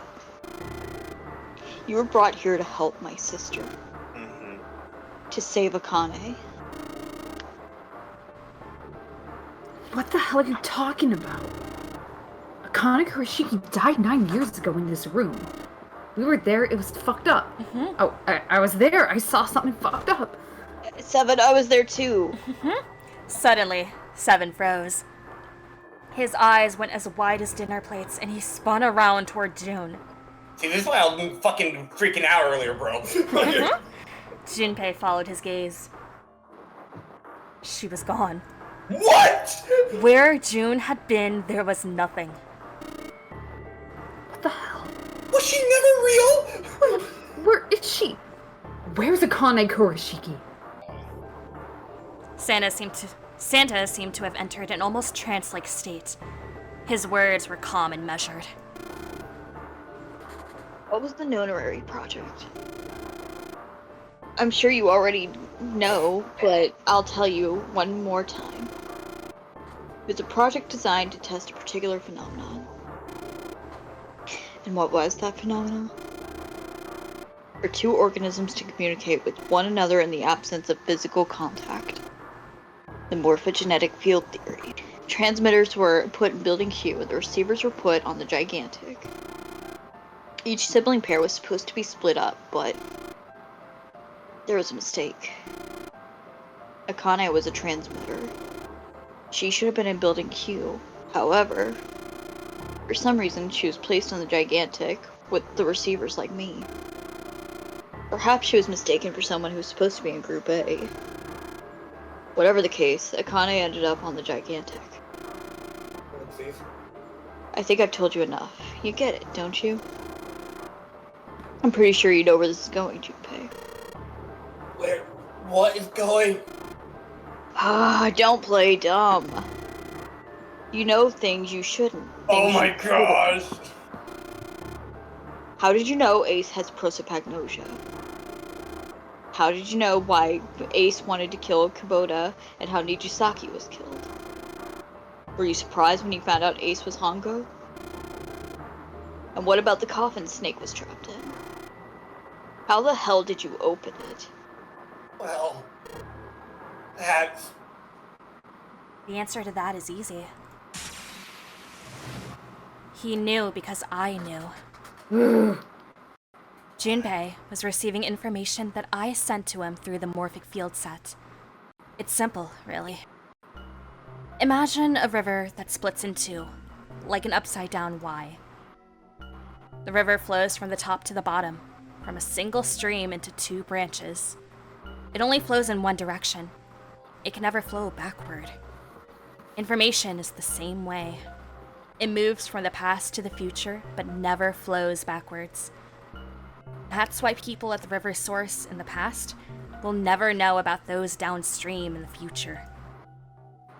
But the people downstream will never know about one another either. Information only flows along the path of the river. But I am different. I can manipulate the morphic field set to pluck knowledge from the future. What? I know what happens on either fork of the river. even though the people on either fork know nothing about one another. What? Now, who am I? I am I, the 9th letter of the alphabet. But I am also 0. No, that's not true. I'm not really 0. Not yet. Perhaps you could say I am less than 0. That's some Kingdom Hearts ass dialogue! Do you understand why I love this game to bits and pieces now? So good! Crazy! Get it now? Yeah. 0 is my future. In 9 years, I will be 0. Where did she go? June? Akane! Where did you go? Santa! Why is Clover? Oh shit! Freeze. Whoa! Santa's got the gun again! Guess he picked it up when we weren't watching. Looks like he turned the tables on Ace, though. Wonder how he likes having a gun to his head. Get up. Sure isn't about to take the gun off him for a minute, is he? Ace isn't putting up any kind of fight. I mean, I don't think I would either, but he just looks drained. What the? So, like, time travel Akane gave past Akane, who experienced a lot of shit, is giving Junpei in the future information or something? What? Huh? What's your plan, Santa? What are you doing? He can't go through any numbered doors with just 2 people. What the hell is he thinking? Didn't I tell you? I'm Santa Claus. It's time for me to make a wish come true. Fuck, that's so raw! Akane was the narrator on the bottom the entire time? Is that like a meta thing? Is that a real just thing? Let's keep going. Damn! Well, it looks like this door isn't opening anytime soon. Oh, hi. You mean we're trapped? So it would seem. What the hell's Santa trying to do? Oh my gosh. Oh my gosh, what? Have you considered where we are? There can really only be one thing Santa would do now. Oh. No, you can't be serious. Gang, I'm so sorry. I'm so sorry. Fucking Eureka. So, Akane from the past was the one communicating in the text box narration on the bottom screen the entire time. And then back there is like, I'm gonna become 0. I'm not 0 yet. I'm gonna be. My fucking theory was on the money! I didn't know about the time travel. Well, yeah, whatever, bro. Now, to be fair, you're definitely wrong about the rabbits. There's no shot. Dude, no way, no, I totally think Ace killed the rabbit. That'd be so fucking funny. That'd be so fucking funny. It was not planned that G's final count on his foreshadowing would be 9. That is insane. Absolute cinema. Yeah! This is my fucking superpower. Can I borrow your pen and notebook? This is your fucking assistant gimmick. Hell yeah. Sure, why not? I don't think I'm gonna need them. Ever again. Well, she certainly looks purposeful. Looks like she's writing equations, a lot of them. Oh man, she doesn't look very happy. Ellipses. Ellipses. Shit. Then there's no other way? Lotus. Fuck. Don't tell her. Does she know? Okay, never mind. She looks like she figured it out, though. Man, this is just too cruel. Okay. Go. Lotus! Come on, you know we can't do that. Oh, don't give me that. I'm sure you'd love to get rid of me. God damn it, you idiot! Whoa, where the hell did that come from? Looks like she expected that about as much as I did. Out. If you're not... Look. It'd be bad, alright? For a cop, he sure doesn't have much confidence. Bad? Yeah. If there weren't assholes like you around, I'd be out of a job. Huh? Look, I'm just not leaving you behind, alright? End of story. Stefan. He's right. I'm not leaving you either. I'll leave. You don't honestly think I'd abandon you, did you? Now Clover would, and I would follow Clover to the ends of the earth, so I do apologize. You're all idiots. I told you to go. Act as tough as you want, Lotus. We can all see you're about to cry. That being said, however, I doubt we would be able to open the door anyway, even if we were to leave Lotus behind. Huh? Why? I trust you remember what happened to Ace. I couldn't, see exactly what happened, but I was able to guess what he was attempting to do earlier at the Red.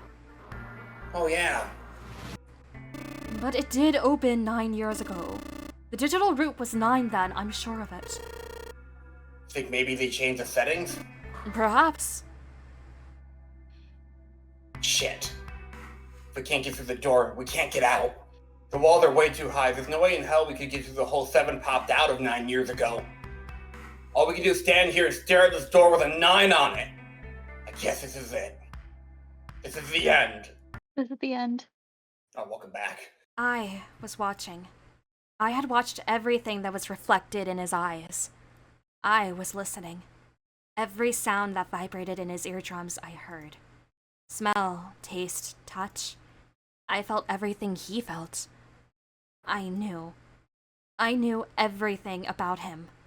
What he was thinking, what he was feeling, what he was sensing. All of his feelings and worries and fears became mine.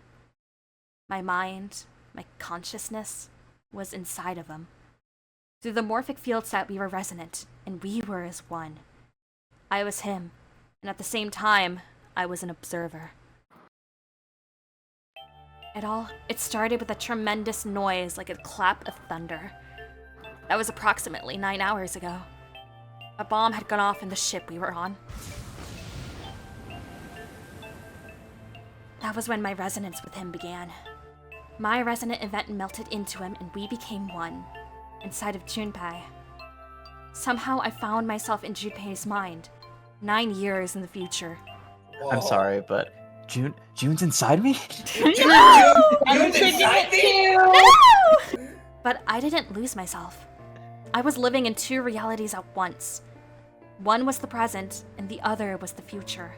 That's fucking crazy. Perhaps you can think of it as 2 movies showing on the same screen at the same time.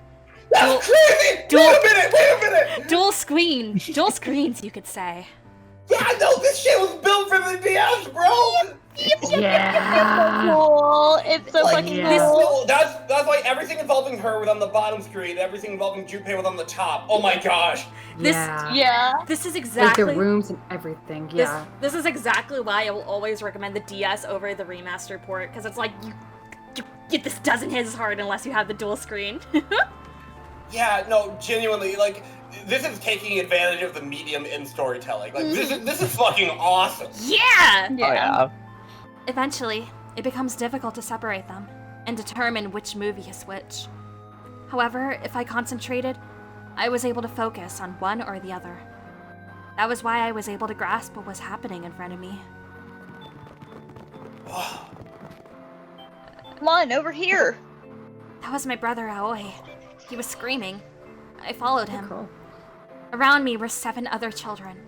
They all looked like they were about my age. 2 that mattered and the rest. Come on, hurry up! We ran down a long straight hallway and burst into the large hospital room. It's like the best plot twist in the fucking game. Everyone was arguing. 2 of the boys got into a fist fight. A girl watching them began to cry.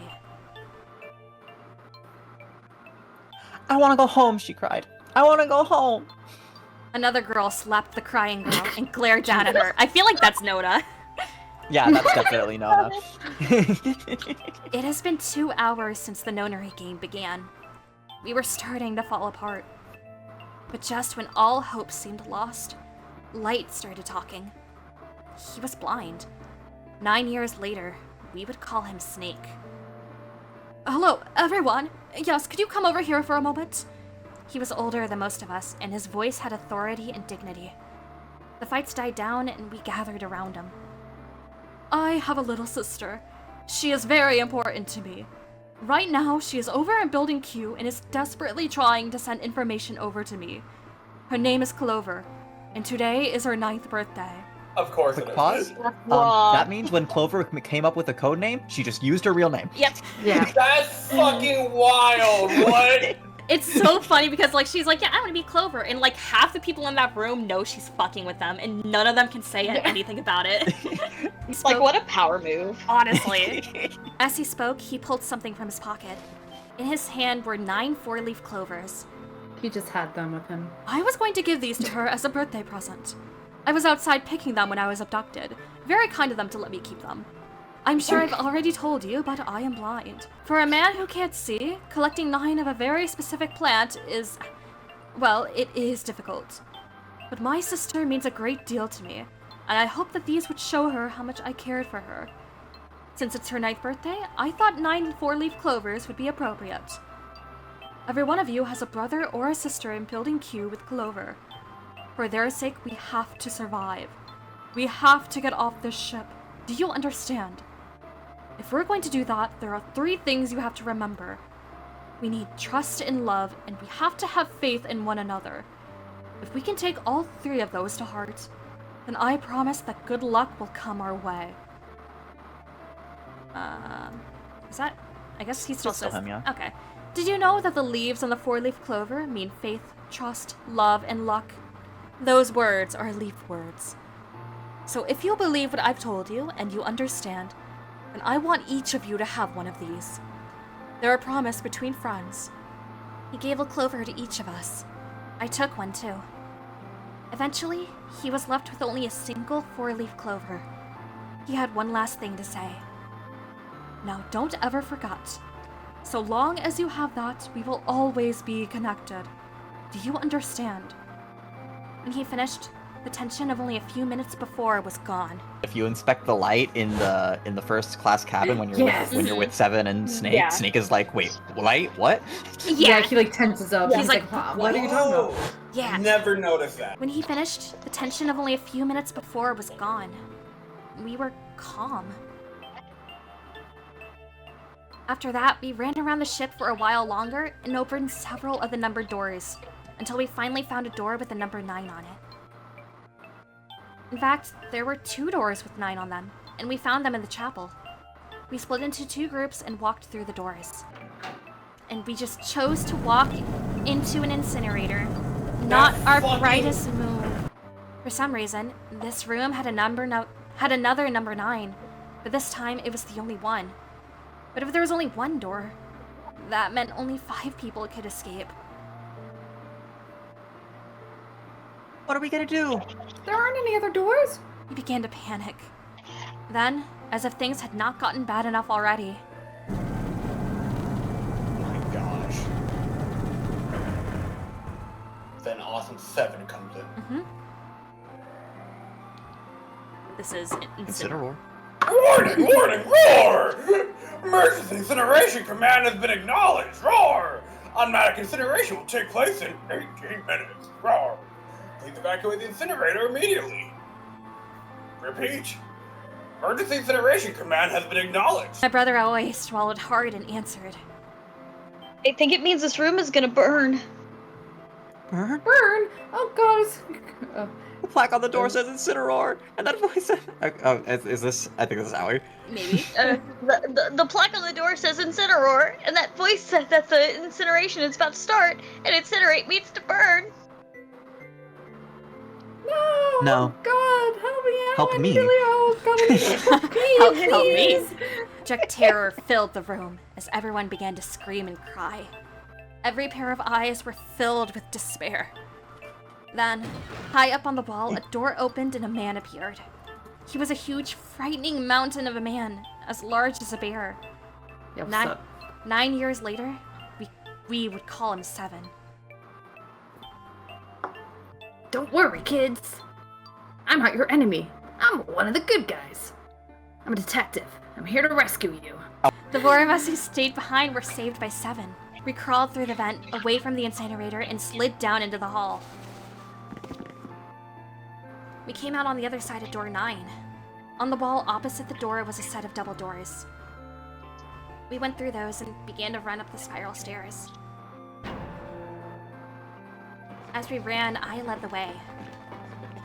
Behind me were Nona, my brother Aoi, Snake, and 7. The other children, the ones who'd gone through door 9 before us, were up ahead. I could hear them cheering each other on. We ran and we ran and we ran. We leapt across as many stairs as we could and kept running. The stairs spiraled upward like a tornado. Eventually, I pulled ahead of the rest. Perhaps Nona had slowed them down. I didn't want to lose them, so I slowed down as well.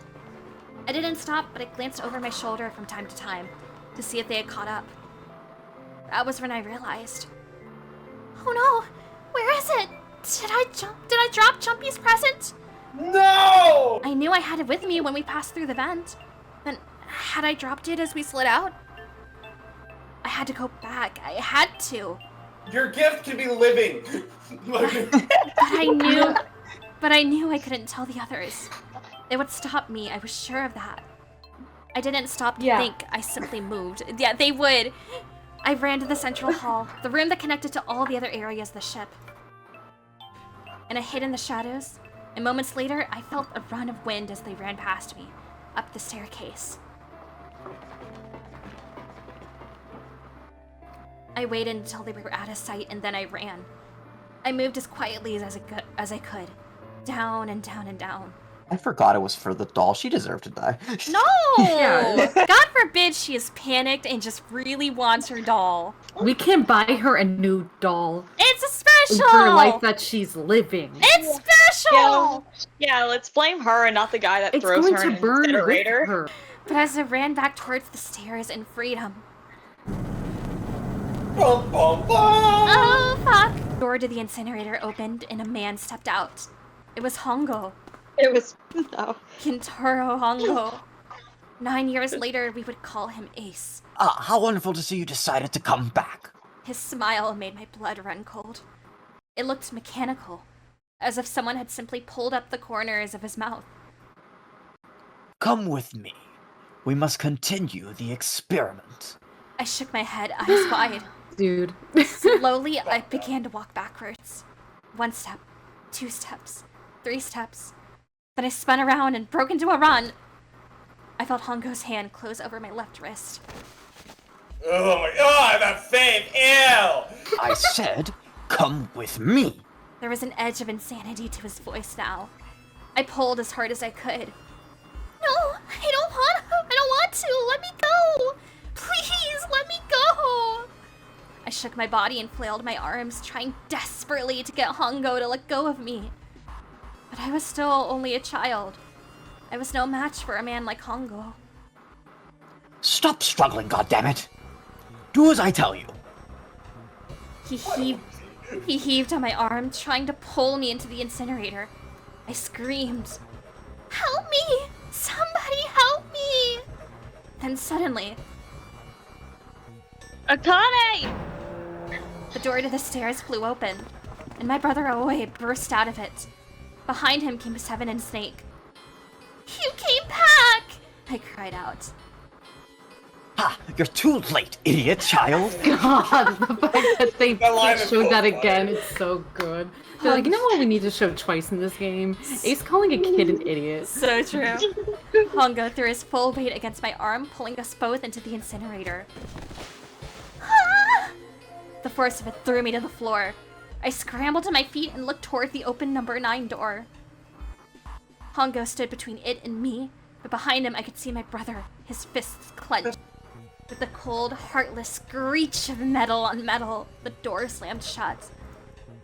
Hongo glanced at me mechanically, his face registering that there was an object there, not anything he would consider a human being. Then he turned away and walked to the red that sat next to the door. He reached into his pocket and removed 2 bracelets. He waved them both over the scanner panel. 2 asterisks appeared on the red. He checked the screen, then tossed the bracelets carelessly onto the floor. Then it started again. Roar! Warning! Warning! Emergency incineration command has been acknowledged! Where did I leave that cat? Looking for it. Automatic incineration will take place in 18 minutes, roar! Please evacuate the incinerator, roar, immediately! Holy shit! Man, I knew what I was gonna say, but that was one hell of a fucking catty voice. I knew it! It's starting. Santa started the incinerator. That asshole. Fuck. That asshole! Man, I never thought I'd hear that damn voice again after 9 years. It's so So memorable. glad they keep talking about the incinerator voice. What the hell? It's so funny. What the hell? What are you talking about? Oh god, you missed a lot. Is everyone voicing someone different in this fucking incinerator? That's so lucky. Yeah! It's 9 years this and 9 years that, and when it's not 9 years something, then you're talking about some sort of fucking experiment. What in God's name are you talking about? You aren't making any sense. I'm sorry, Lotus, but we really don't have time to explain it right now. Like, we What the fuck? really don't have time to exposition Lord Dump you, alright? We have 18 I've minutes. been held at gunpoint this whole time. I deserve an explanation. And I understand that, but you can go to twitch.tv/Espurr_Robo for the VOD, okay? We gotta move! I'll say this for Lotus, she's easily the most, like, out of the loop one of this whole set. Mm-hmm. But, Oh, yeah. But if you go through door 2 and you see, like, her one wish is to find out what the hell happened to her kids 9 years ago, and this is certainly a way for that to happen. Yeah. True. The monkey's paw curls. Roar! Automatic incineration will take place in 17 minutes, roar! Will I at least find out what happened to my $38? Ugh. He'll never find Not me. unless you can access the morphogenetic field. God damn it. Okay, fine. I won't ask anything else. Talk about whatever you want. But you have to do something for me. 7. Yeah, what's up? Figure this out. What? Why me? You're the fucking detective, 7. Wait. The floor is moving! What-oh? Oh. They're never... What is this? What else can I say about it but... What the hell is that? What else can I say but... What is that? The floor opened and a machine rose up out of it. It looked like a computer. At least it kind of did. There was a monitor, a keyboard, and a cross-shaped device of some kind. Something about the machine scared me, but I forced myself to walk up to it. I was terrified. Tears poured down my face. I wiped them off even as more took their place and forced myself forward. I looked at the screen. It was blank. All I saw was my own frightened face staring back at me from the glass, drenched in tears. That's so fucking cool! All I can see on the screen is a reflection of my own face. I'm looking kind of freaked out. I know I'm sweating like crazy, but seeing it kind of drives it home. Okay, Junpei, just calm down, alright? Everything's gonna be okay. Gah! Man, I wish this thing would just shut up! Roar! Speaker incineration! Automatic incineration will take place in... Roar, 15 minutes. Alright, back to this thing. If it's the only showing up now, then it's gotta be important. But what the hell am I supposed to do with it? Hey, move. All right, Finally, your computer turn. lady. Yeah. Hey, we're all tense, lady. That doesn't mean you gotta shove people around. Get out of my way, Junpei. Okay, it's turned on. There's nothing on the screen, though. This is bad. This is really, really bad. If there's nothing on here, how are we supposed to do anything with it? Sure, just push buttons. I'm sure that'll... Oh. It fucking works. Well, at least it's on now. Gee, do you know what you're looking at? Are we doing digital roots? This is a Sudoku. No! What is this? What the hell? Can someone explain to me what you're seeing? I don't know. It looks like some sort of puzzle. I've got a bunch of numbers, a bunch of numbers scattered across by a 9x9 grid. The number ranges from 1 to 9. And it's so fitting, because it's the notary game. Yeah, it's really, this is like, when you think about it, this game was just built for Sudoku puzzles and vice versa. It's perfect. Yeah, this is the 9 puzzle. The incinerator will stop. Yeah, well, we can hope, right? All right, puzzle. How do you work? Me too, bud. Oh, man! That goddamn voice again! Roar! Automatic incineration will take place in 13 minutes. Shit, 13 minutes. Can we really do this? My heart feels like it's gonna pop. My heart was pounding like it was about to explode. I stared at the puzzle on the screen. I was sure I had to solve it somehow, but I had no idea how. It's the coolest fucking thing ever. Yeah. My connection to Jumpy had been gone for a while. His mind was gone. I couldn't get any more information from him. I felt the seconds tick by as I stared at the screen, completely lost. My cheeks felt hot as tears poured over them. Then I heard a voice. This is Ace. It is? Okay. Hey, what are you doing? It was muffled. I turned around. Pressed against the window in the entry door was a face, a frightening, evil face. It was Hongo. How long had he been watching me? Oh, I don't know what to do. Kids these days. Can't even figure out a simple Sudoku. Oh my god! I was there when Sudoku was created.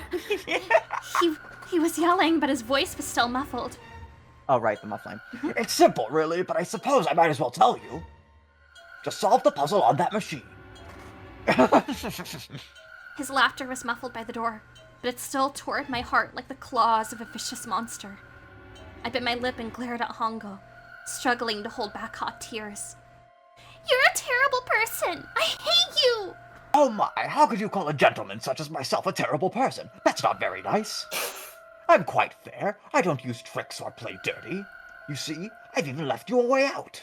A way out? Didn't you hear me? All you have to do is solve that puzzle. Do that, and you can stop the Incineroar. What's the point of stopping it? You'll only capture me and make me do this all again. I'm not going to listen to you. If you're just going to throw me back in here, I might as well just die now. My goodness. Haven't you listened to anything I've said? No. I told you I'm a fair man. Huh? If you solve the puzzle, the verification function of the red will in turn activate. If this experiment is to deliver valid results, there must be a chance of success. If you succeed, you will escape. Ah, so you do remember. Right now there are 2 numbers in the red. The first is 1, and the second is 3. Say, Akane, what's your number? I looked down at my left hand. The face on my bracelet showed a 5. 1 plus 3 plus 5 is 9. I ran to the door with the 9 on it. I grabbed the red and put my hand against the scanner panel.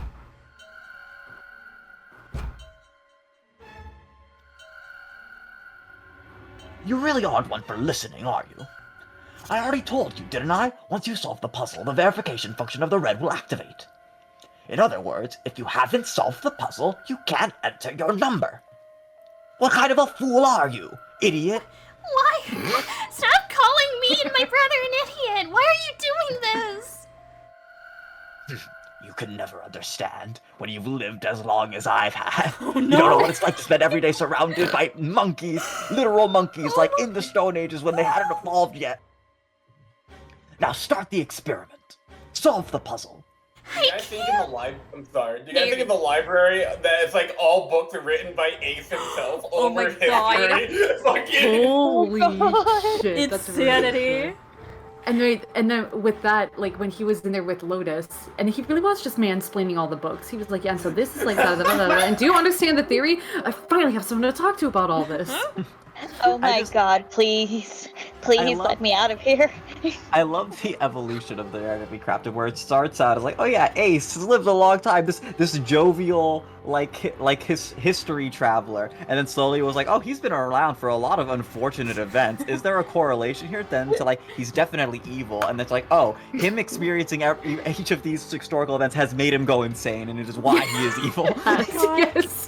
We have built a character arc for Ace. I really like, we built something so intriguing and mysterious that'll just never be touched. It's really good. Amazing. I can't! I don't know how! Of course you don't. Isn't that the point? So You understand, don't you? Access the morphogenetic field and find the solution. I can't! Then you'll die. You'll burn alive. It's going to be quite hot in there in a few minutes. I imagine it will be very painful. Can't wait for Incineroar's Z move. Oh no. Oh my god. Incineroar. Roar! Automatic incineration will take place in 10 minutes. Roar. I was crying. Great gulping sobs broken by hiccups that shook my body. I was terrified. Wait a minute, hold on. I'm sorry. Was it implied that she was the narrator the entire time, right? Mm-hmm. Was she fucking hungry in Door 3, bro? What's happening? Somehow, I forced my shaking legs to carry me back to the device. Yes, why not? I stared at the empty monitor. I can't. I just can't. There's no way. I can't figure this out. What was I going to do? I didn't know. I didn't even know where to start. Fear scattered my thoughts, and all I could think of was how I was going to die. My palms were sweating, and my blood was boiling in my veins. It was hot, so hot. I couldn't breathe. I felt dizzy. My heart roared in my chest as if it would pound itself to...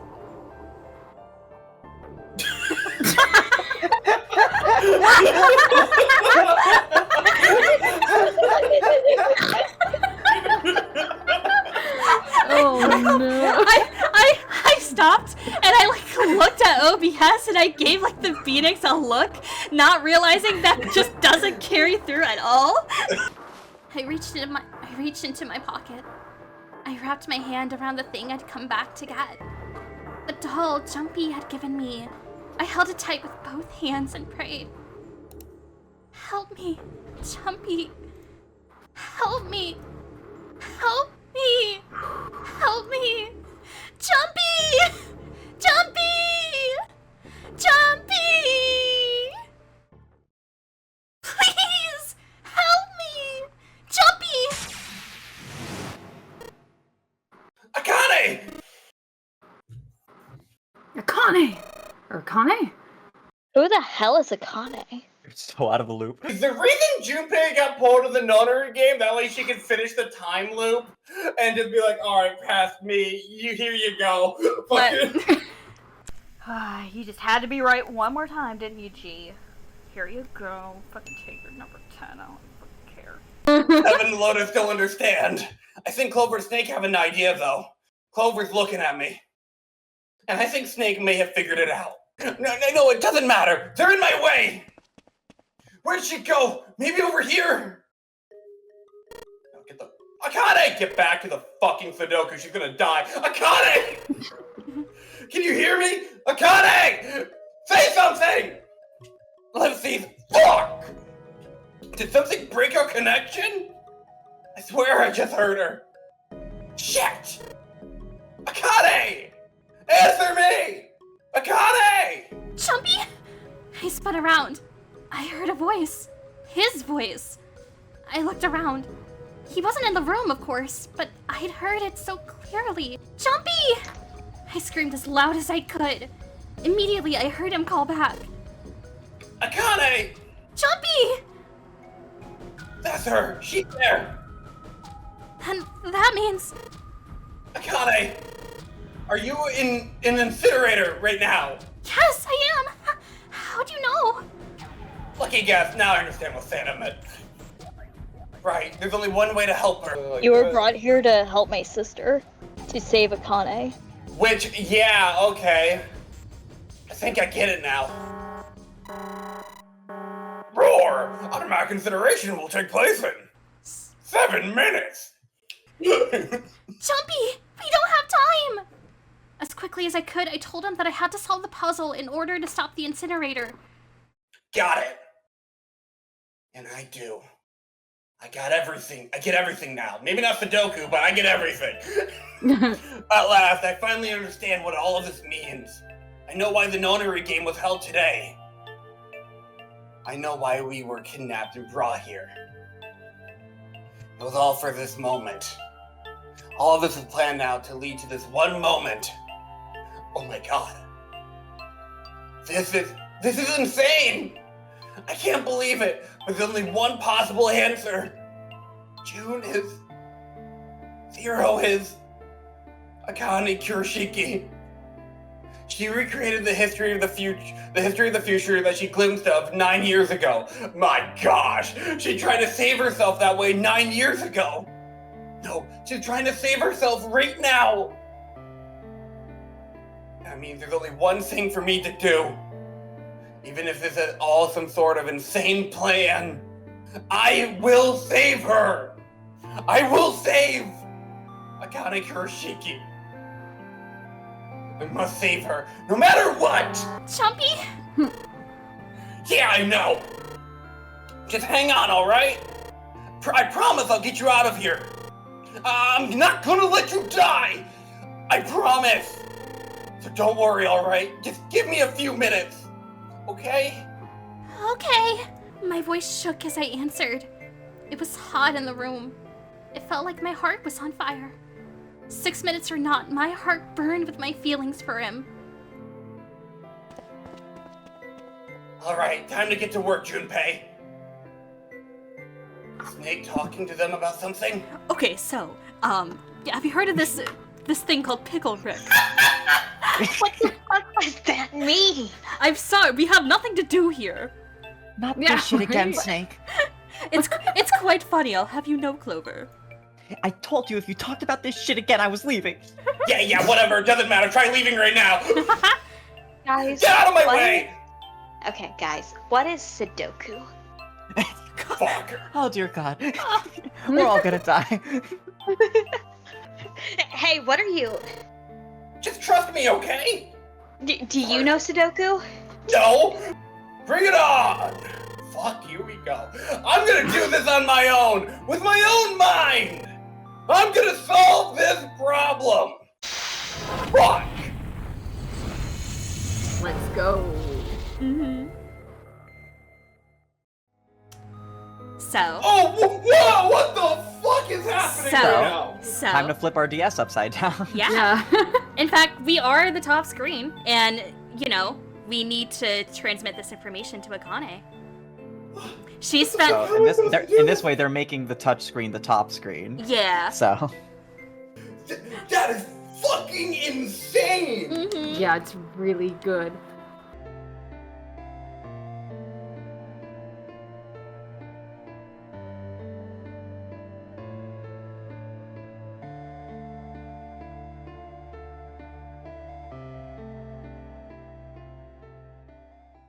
Watched it live, first in Sudoku ever. And let me You did rotate great. back. Oh man, yes! That's it! Akane, did you get all that? Did you get it? Yes! I did! I solved it! Well, I mean, really, you solved it for me, but I copied everything you did. Now I just have to press enter. Oh fuck! Hit the button. Remember, enter the E button. You don't want to press the C button. That's just something I've learned along the way, okay? Oh, if you hit C here, it'd be Press is devastating. clear. Yeah. Then what the hell are you waiting for? Push it! Okay, I will. Should roar. Emergency shutdown command has been acknowledged. Roar. Incineration system has been shut down. Thank you for flying and should roar.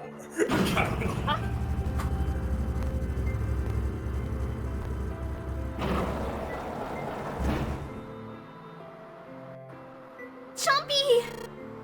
What's wrong? It worked! It worked! Okay. The were shut down! It worked! Tears rolled down my face as I cried out to him.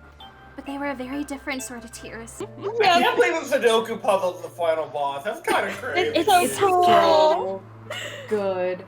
It's Fuck such a whatever fucking the nerd port game. I is. love it. Mm-hmm. I love it so much. A wonderful feeling of accomplishment and relief flooded my body. For a while, I just lay there, laughing and crying and enjoying being alive. Every time I thought about him, I thought my heart would burst. You! I can't believe I did that. First Sudoku in my life. Oh, I'm so glad. So glad. I feel like my heart's on fire. No, I don't have time to be thinking about that kind of shit. I need to tell Akane. Akane! Sorry, but things are kind of busy over here. I'm gonna have to hang up now, okay? Oh, of course, that's fine. I wiped the tears from my eyes and nodded vigorously, even though I knew he couldn't see me. Then I looked over at the corner of the floor. There were the 2 bracelets Hongo had left behind. Now. Well, Seven and Lotus don't look particularly happy with me. They think I'm fucking nuts right now. Not a very nice look to give someone who just saved your lives, guys, okay? Junpei, are you... Okay. No. Shut it. Right, okay, so maybe they have a reason to be pissed off. So what if I hadn't pressed the enter key yet? Bro. Alright, nothing holding me back now. Here goes! Oh, and that's the C key. We're gonna die. Roar! Automatic incineration will take place in 90 seconds. 4! Fuck, I didn't tell him what he'd seen. It doesn't sound like it's stopping. What the shit? Why isn't it stopping? Okay, maybe I didn't hit the key hard enough. Just hit it again. And again. And again. Okay, that's not working either. The alarm's still going off. What the hell's going on? I've gotta get all the numbers in the right boxes. It's perfect. So why the fuck isn't this thing stopping? Roar! Automatic consideration will take place in 60 seconds. Roar! Wait, of course. That's what these numbers under the puzzle mean. 2 plus 4 plus 5 plus 7 plus 8. Snake, Clover, me, 7, and Lotus. Door 9. Now, no, that's it. The number on the door isn't 9. It's not even a number. It is hidden, but an exit can be found. Seek a way out. Seek a door. A cave, a key. That's some horseshit. That only works in text. Okay, I know. Okay, it's perfect in the Japanese version because 9 and Q sound identical. And yeah, this game actually kind of shifts things around in the beginning to make it where Zero only says it, doesn't even say it, right? He writes it down in the note. However, they kind of don't account for all the flashbacks when you go back to Zero. Like, you know, like the little announcer thing. I see. Yeah. It is perfect in the original Japanese, though. Like, perfect. Yeah, Okay. I think it's probably just a translation thing. Yeah. No time to explain, just go! Quick! Verify your number on the red! Verify? Who? What combination? All of us! Friendship! We all need to verify! The boys! Why? Featuring the honorary boys, Lotus and Clover. I'm one of the boys again. Okay, I'll do whatever you say, Junpei. Okay, yeah, hell yeah. Yeah, I'm not. No, we're cool. Don't skip the dialogue. Okay, so Q is a digital root of 8 and added with Lotus. Okay, yeah, Yeah. It lines up. Good time to ask questions. No time for questions. We gotta move. Roar! Automatic consideration will take place in 10 seconds. 9, 8, 7, 4, 6, 5, 4, 3, 2, 1. Okay, that's okay. It's open. Roar! Incineration system has been disabled. Roar! Have a good day. Looks like we made it, huh?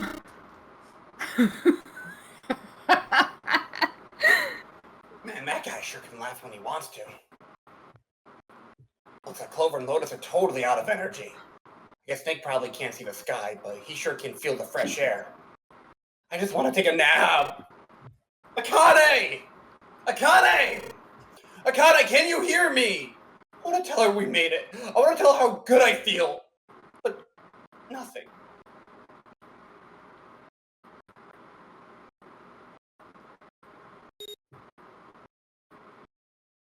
Little baby hand. I know. The door opened. Standing in front of it was my brother. Akane! Ollie! I cried his name even though my voice was almost gone from screaming and leapt into his arms. Feel that. Aww. Oh. Oh, Ollie! Hey. I buried my... Wait, What's up? Okay, so are we functioning kind of off multiverse theory here, kind of? So, like, there's a timeline where she did die and get burned, and then fucking Santa's like, we have to save her, so, like, let's go through this shit. And then, like, she's seeing other timelines where Junpei died, and she's using that information to save Junpei, and so that he can save Akane, so that we're in the right timeline. Right? Yes. Yes. I'm able to follow that better than Sudoku. They kind of explain paradoxes a bit earlier on. Yeah. And that was putting it in context with is Akane alive or is she not alive is like basically the paradox that it was supposed to be hinting towards. Okay, so like she shouldn't have been there in the beginning, but she was. Because ultimately you do complete this little time loop situation and you do save her. Yeah. So up to this point you're kind of existing in like a flux state of is she alive or is she dead? Which is why in a lot of the bad endings she's like fevering up. It's because she's being burned alive in the incinerator. Yeah. What? Yep. Really? Yeah. Tee-hee. That's actually fucking crazy writing! Hold up, the writing is literally fire? Zero Lost ending, she disappears because she's been ripped out of existence, basically. Yeah. Yeah, and it's implied during that scene that Santa does take on the voice of Zero, which is why I was kind of like, hey Van, just go ahead and... That's insane. So like the timeline reshifted itself in real time during that ending to where like Santa became Zero. Yeah, kind of. Well, it was never really Zero, but like, yeah, you get it. Yeah. But can I ask you something as we're running up all of these stairs? What's up? That door, the one with the 9 on it. Why did it open? All 5 of us verified our numbers on the red. 2 plus 4 plus 5 plus 7 plus 8 equals 26. That makes our digital root 8. It shouldn't have opened. It was a Q. A fucking lowercase Q. God. That fucking is deserved. Yeah, that's pretty much it. I guess to put it another way, you could say that it was a 9 in base 10, but a Q in base 27. Time for more running. God, my thighs are killing. Sure, you look like a big, heavy door, but you're the only thing standing between me and my freedom. Boy, oh boy, the price of freedom is steep. But even more important than that, you're the only thing standing between me and Akane. I felt a hand on my shoulder. It was Hoy's. He gave it a small, reassuring squeeze. I was so happy I felt like I could melt. My heart was at peace. And not only because my brother and I were back together again. Thanks to that huge detective, all 9 of us who had been kidnapped were finally able to escape from the gigantic. Yeah. On the distant horizon, we could see the faint outline of the ship as it sank. It gave a thunderous roar as it finally slipped beneath the waves. Its last cry echoed out across the ocean, and then it was gone. It's over. Oh, I whispered. Yeah, it was over. It was finally over. Or... It's over, isn't it? Isn't it over? Finally over! The 2 spectrums. Or was it? Was it really? No, that was wrong. That wasn't it at all. I was sure of it. This wasn't the end. It was only the beginning. Yeah, you have to ensure your time loop. This was only a prologue to what would happen in 9 years. Now for the epilogue. Hmm? Gah! Damn, the sun is bright. I can barely see anything. I gotta admit, this doesn't look quite like... Wait. No way. You've gotta be shitting me. What? It can't be. This is... Whoa, we're in Nevada! Yep. That's Hooray. a twist and a half right there. That makes a lot of sense, actually. So we were never in any, like, real danger, right? But we just had to simulate the feeling of danger. Oh my gosh, that's why that fucking flooding was so generous. Yeah, literally. Yeah, this is the building in the Nevada desert. Jesus Christ, do y'all just want to go to Las Vegas? Fuck. We're gonna go gambling with the boys! Huh? Did I just hear something fall? Right, our bracelets. I guess I've never really got a good look at the underside of one of these. Let's see what's inside you. Just a little electronic chip, like an ATM card. That's it. There's nothing else. Nothing that even looks like a detonator. It was all fake. Holy shit. Wow. It's a hell of an escape room, guys. I tell you, Nevada's crazy. That was never a detonator to begin with. Wow, I rated it 9 out of 5 stars. Figures. Akane, did you like... Jumpy. Guess I must be pretty crazy about that girl if I keep hearing her voice in the wind. Ah. So good. It's so good. With that said, guys, you want to go gambling? Yeah, right? And then there's like jump and it's a freeze frame. Alright. Are you okay? Oh, come on. This is nothing. Really? Yeah. You don't look okay. It was just before the end of elementary school. Jumpy and I were sitting next to each other on a small hill, looking down at the town as the sun slowly set. How did that look then? He was half serious and half joking. I thought about it for a minute first. Yeah, fuck up. Well, let's see. Not great. It looks like you kissed a toad and got warts, but then they just kept growing and growing and growing, and something about, like, spaghetti coming out of your face. Oh, What that's does that even mean? Junpei grinned and... Ow, ow, ow, ow! See? I told you you're not okay. You're too reckless. You can't be 5 8th graders and 1 ace, Jumpy. That's crazy. They call me Jump because I'm getting jumped, bro. Yeah, but I couldn't just stand there. I mean, don't you think so? I had to do something. For an SUV, this thing's had a pretty smooth ride. Sun was nice. It was nice of someone to leave it for us outside the building. Keys in ignition and the gas in the tank. This is so awesome. Driving is so great when there's nothing around. You do not want to see me when there's stuff around. And there's no speed limit. Hey, Clover, watch those bumps, alright? No.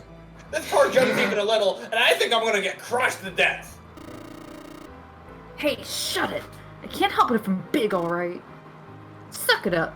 I'm not. Why don't you drive, Seven? I'm a cop.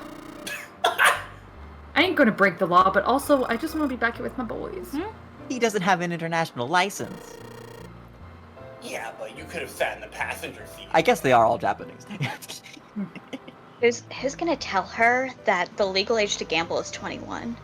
Oh, hell no. There's no way I'm giving this seat up. Ellipses. And Clover, there's no need to slow down. Music to my fucking ears, Lotus. Hell yeah. The car Santa and Six are in should be somewhere down this road ahead of us. She calls her 6? What? I don't know. I just read. I'll just work here. It was a couple hours after we'd run into the junior high students. They'd been hiding in the bushes on the back of one of the hills, drenching a kitten in gasoline. And then this man from the Stone Ages was there cackling all the while. I hate people from the Stone Ages! The moment we saw what Junpei, that's prejudice. Oh my god. The moment we saw what they were doing, Jumpy ran up to them, furious. Hey, what the hell are you doing? And he jumped on them. He quickly scooped up the kitten and tossed it to me. I caught it and ran for the police station as fast as I could. Help me! Officer, please! You have to come with me! And it's 7. The policeman and I headed back to the hill. All we found was Jumpy, sprawled on the ground with a face covered in big, swelling lumps. You couldn't run away after you threw the kitty to me? I asked him. He stuck his tongue out through the hole in his mouth where our tooth had fallen out. Yeah, I guess I could've. Then why didn't you? I didn't wanna. I wanted to beat him up real good. Because of what they were doing to the kitty? Yeah, that too, but I think they were the ones behind those murders our first semester, remember? Oh, you mean the bunnies?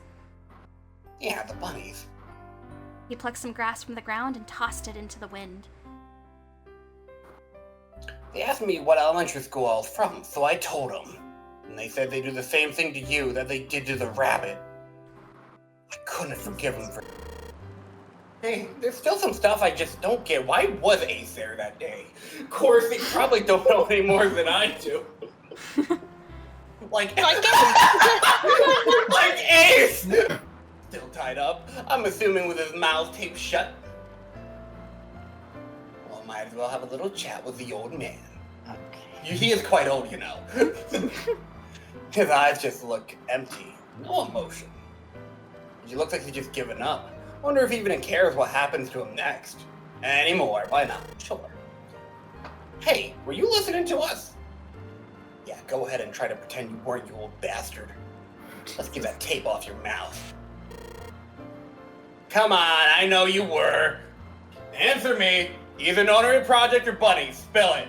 You could at least look at me when you talk, man.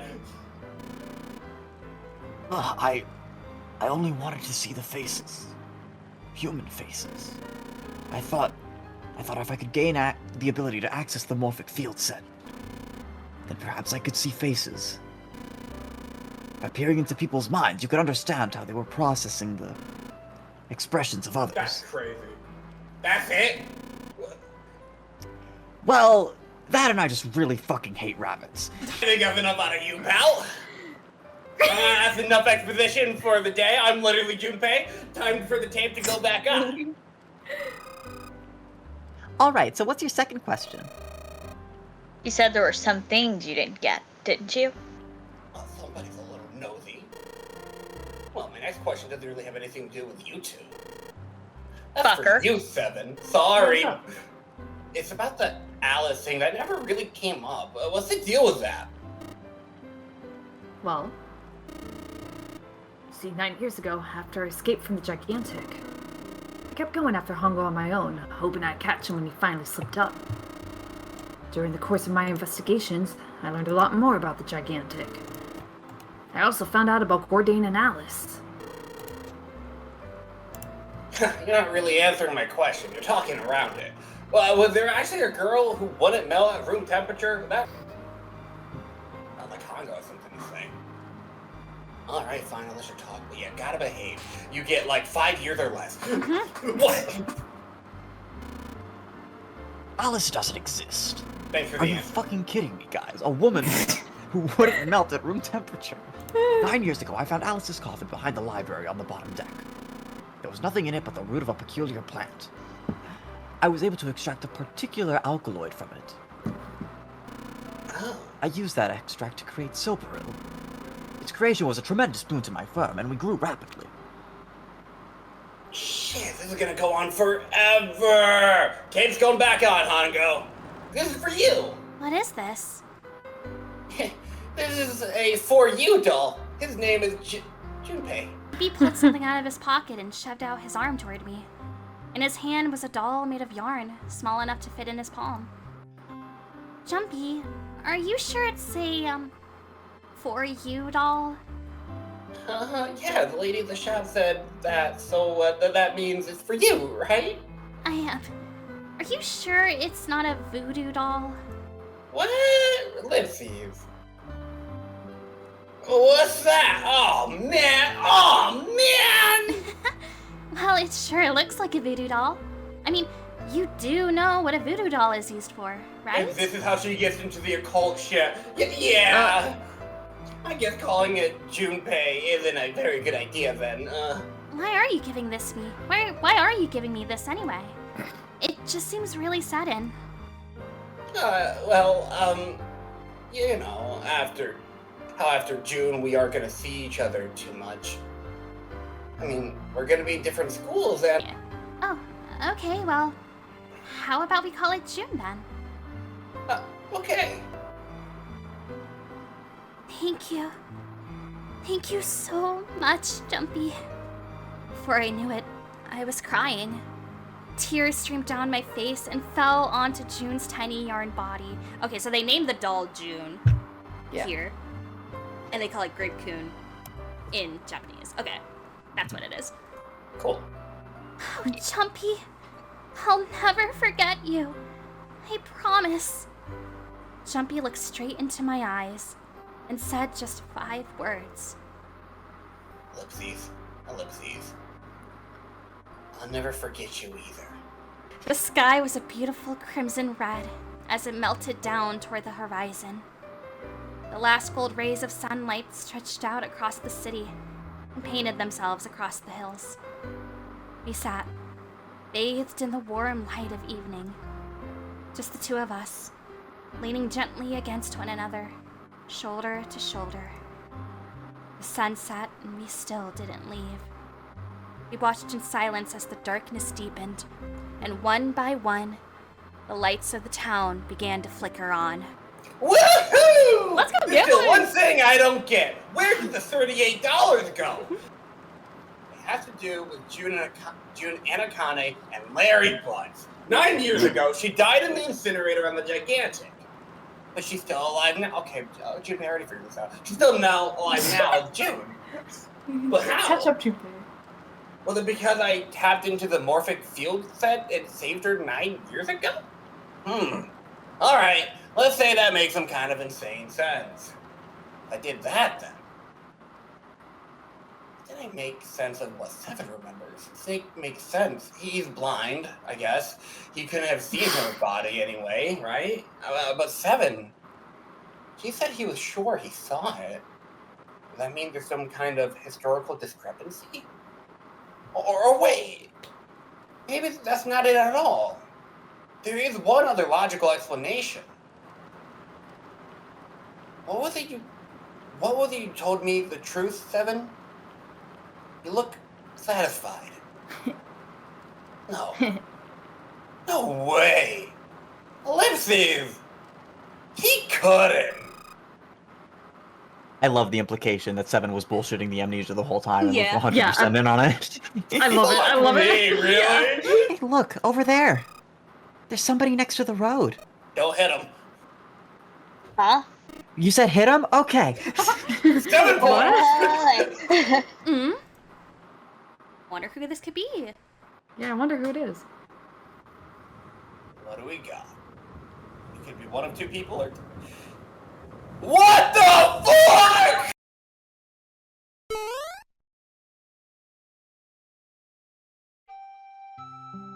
Thank you so much for sticking to the end of this video.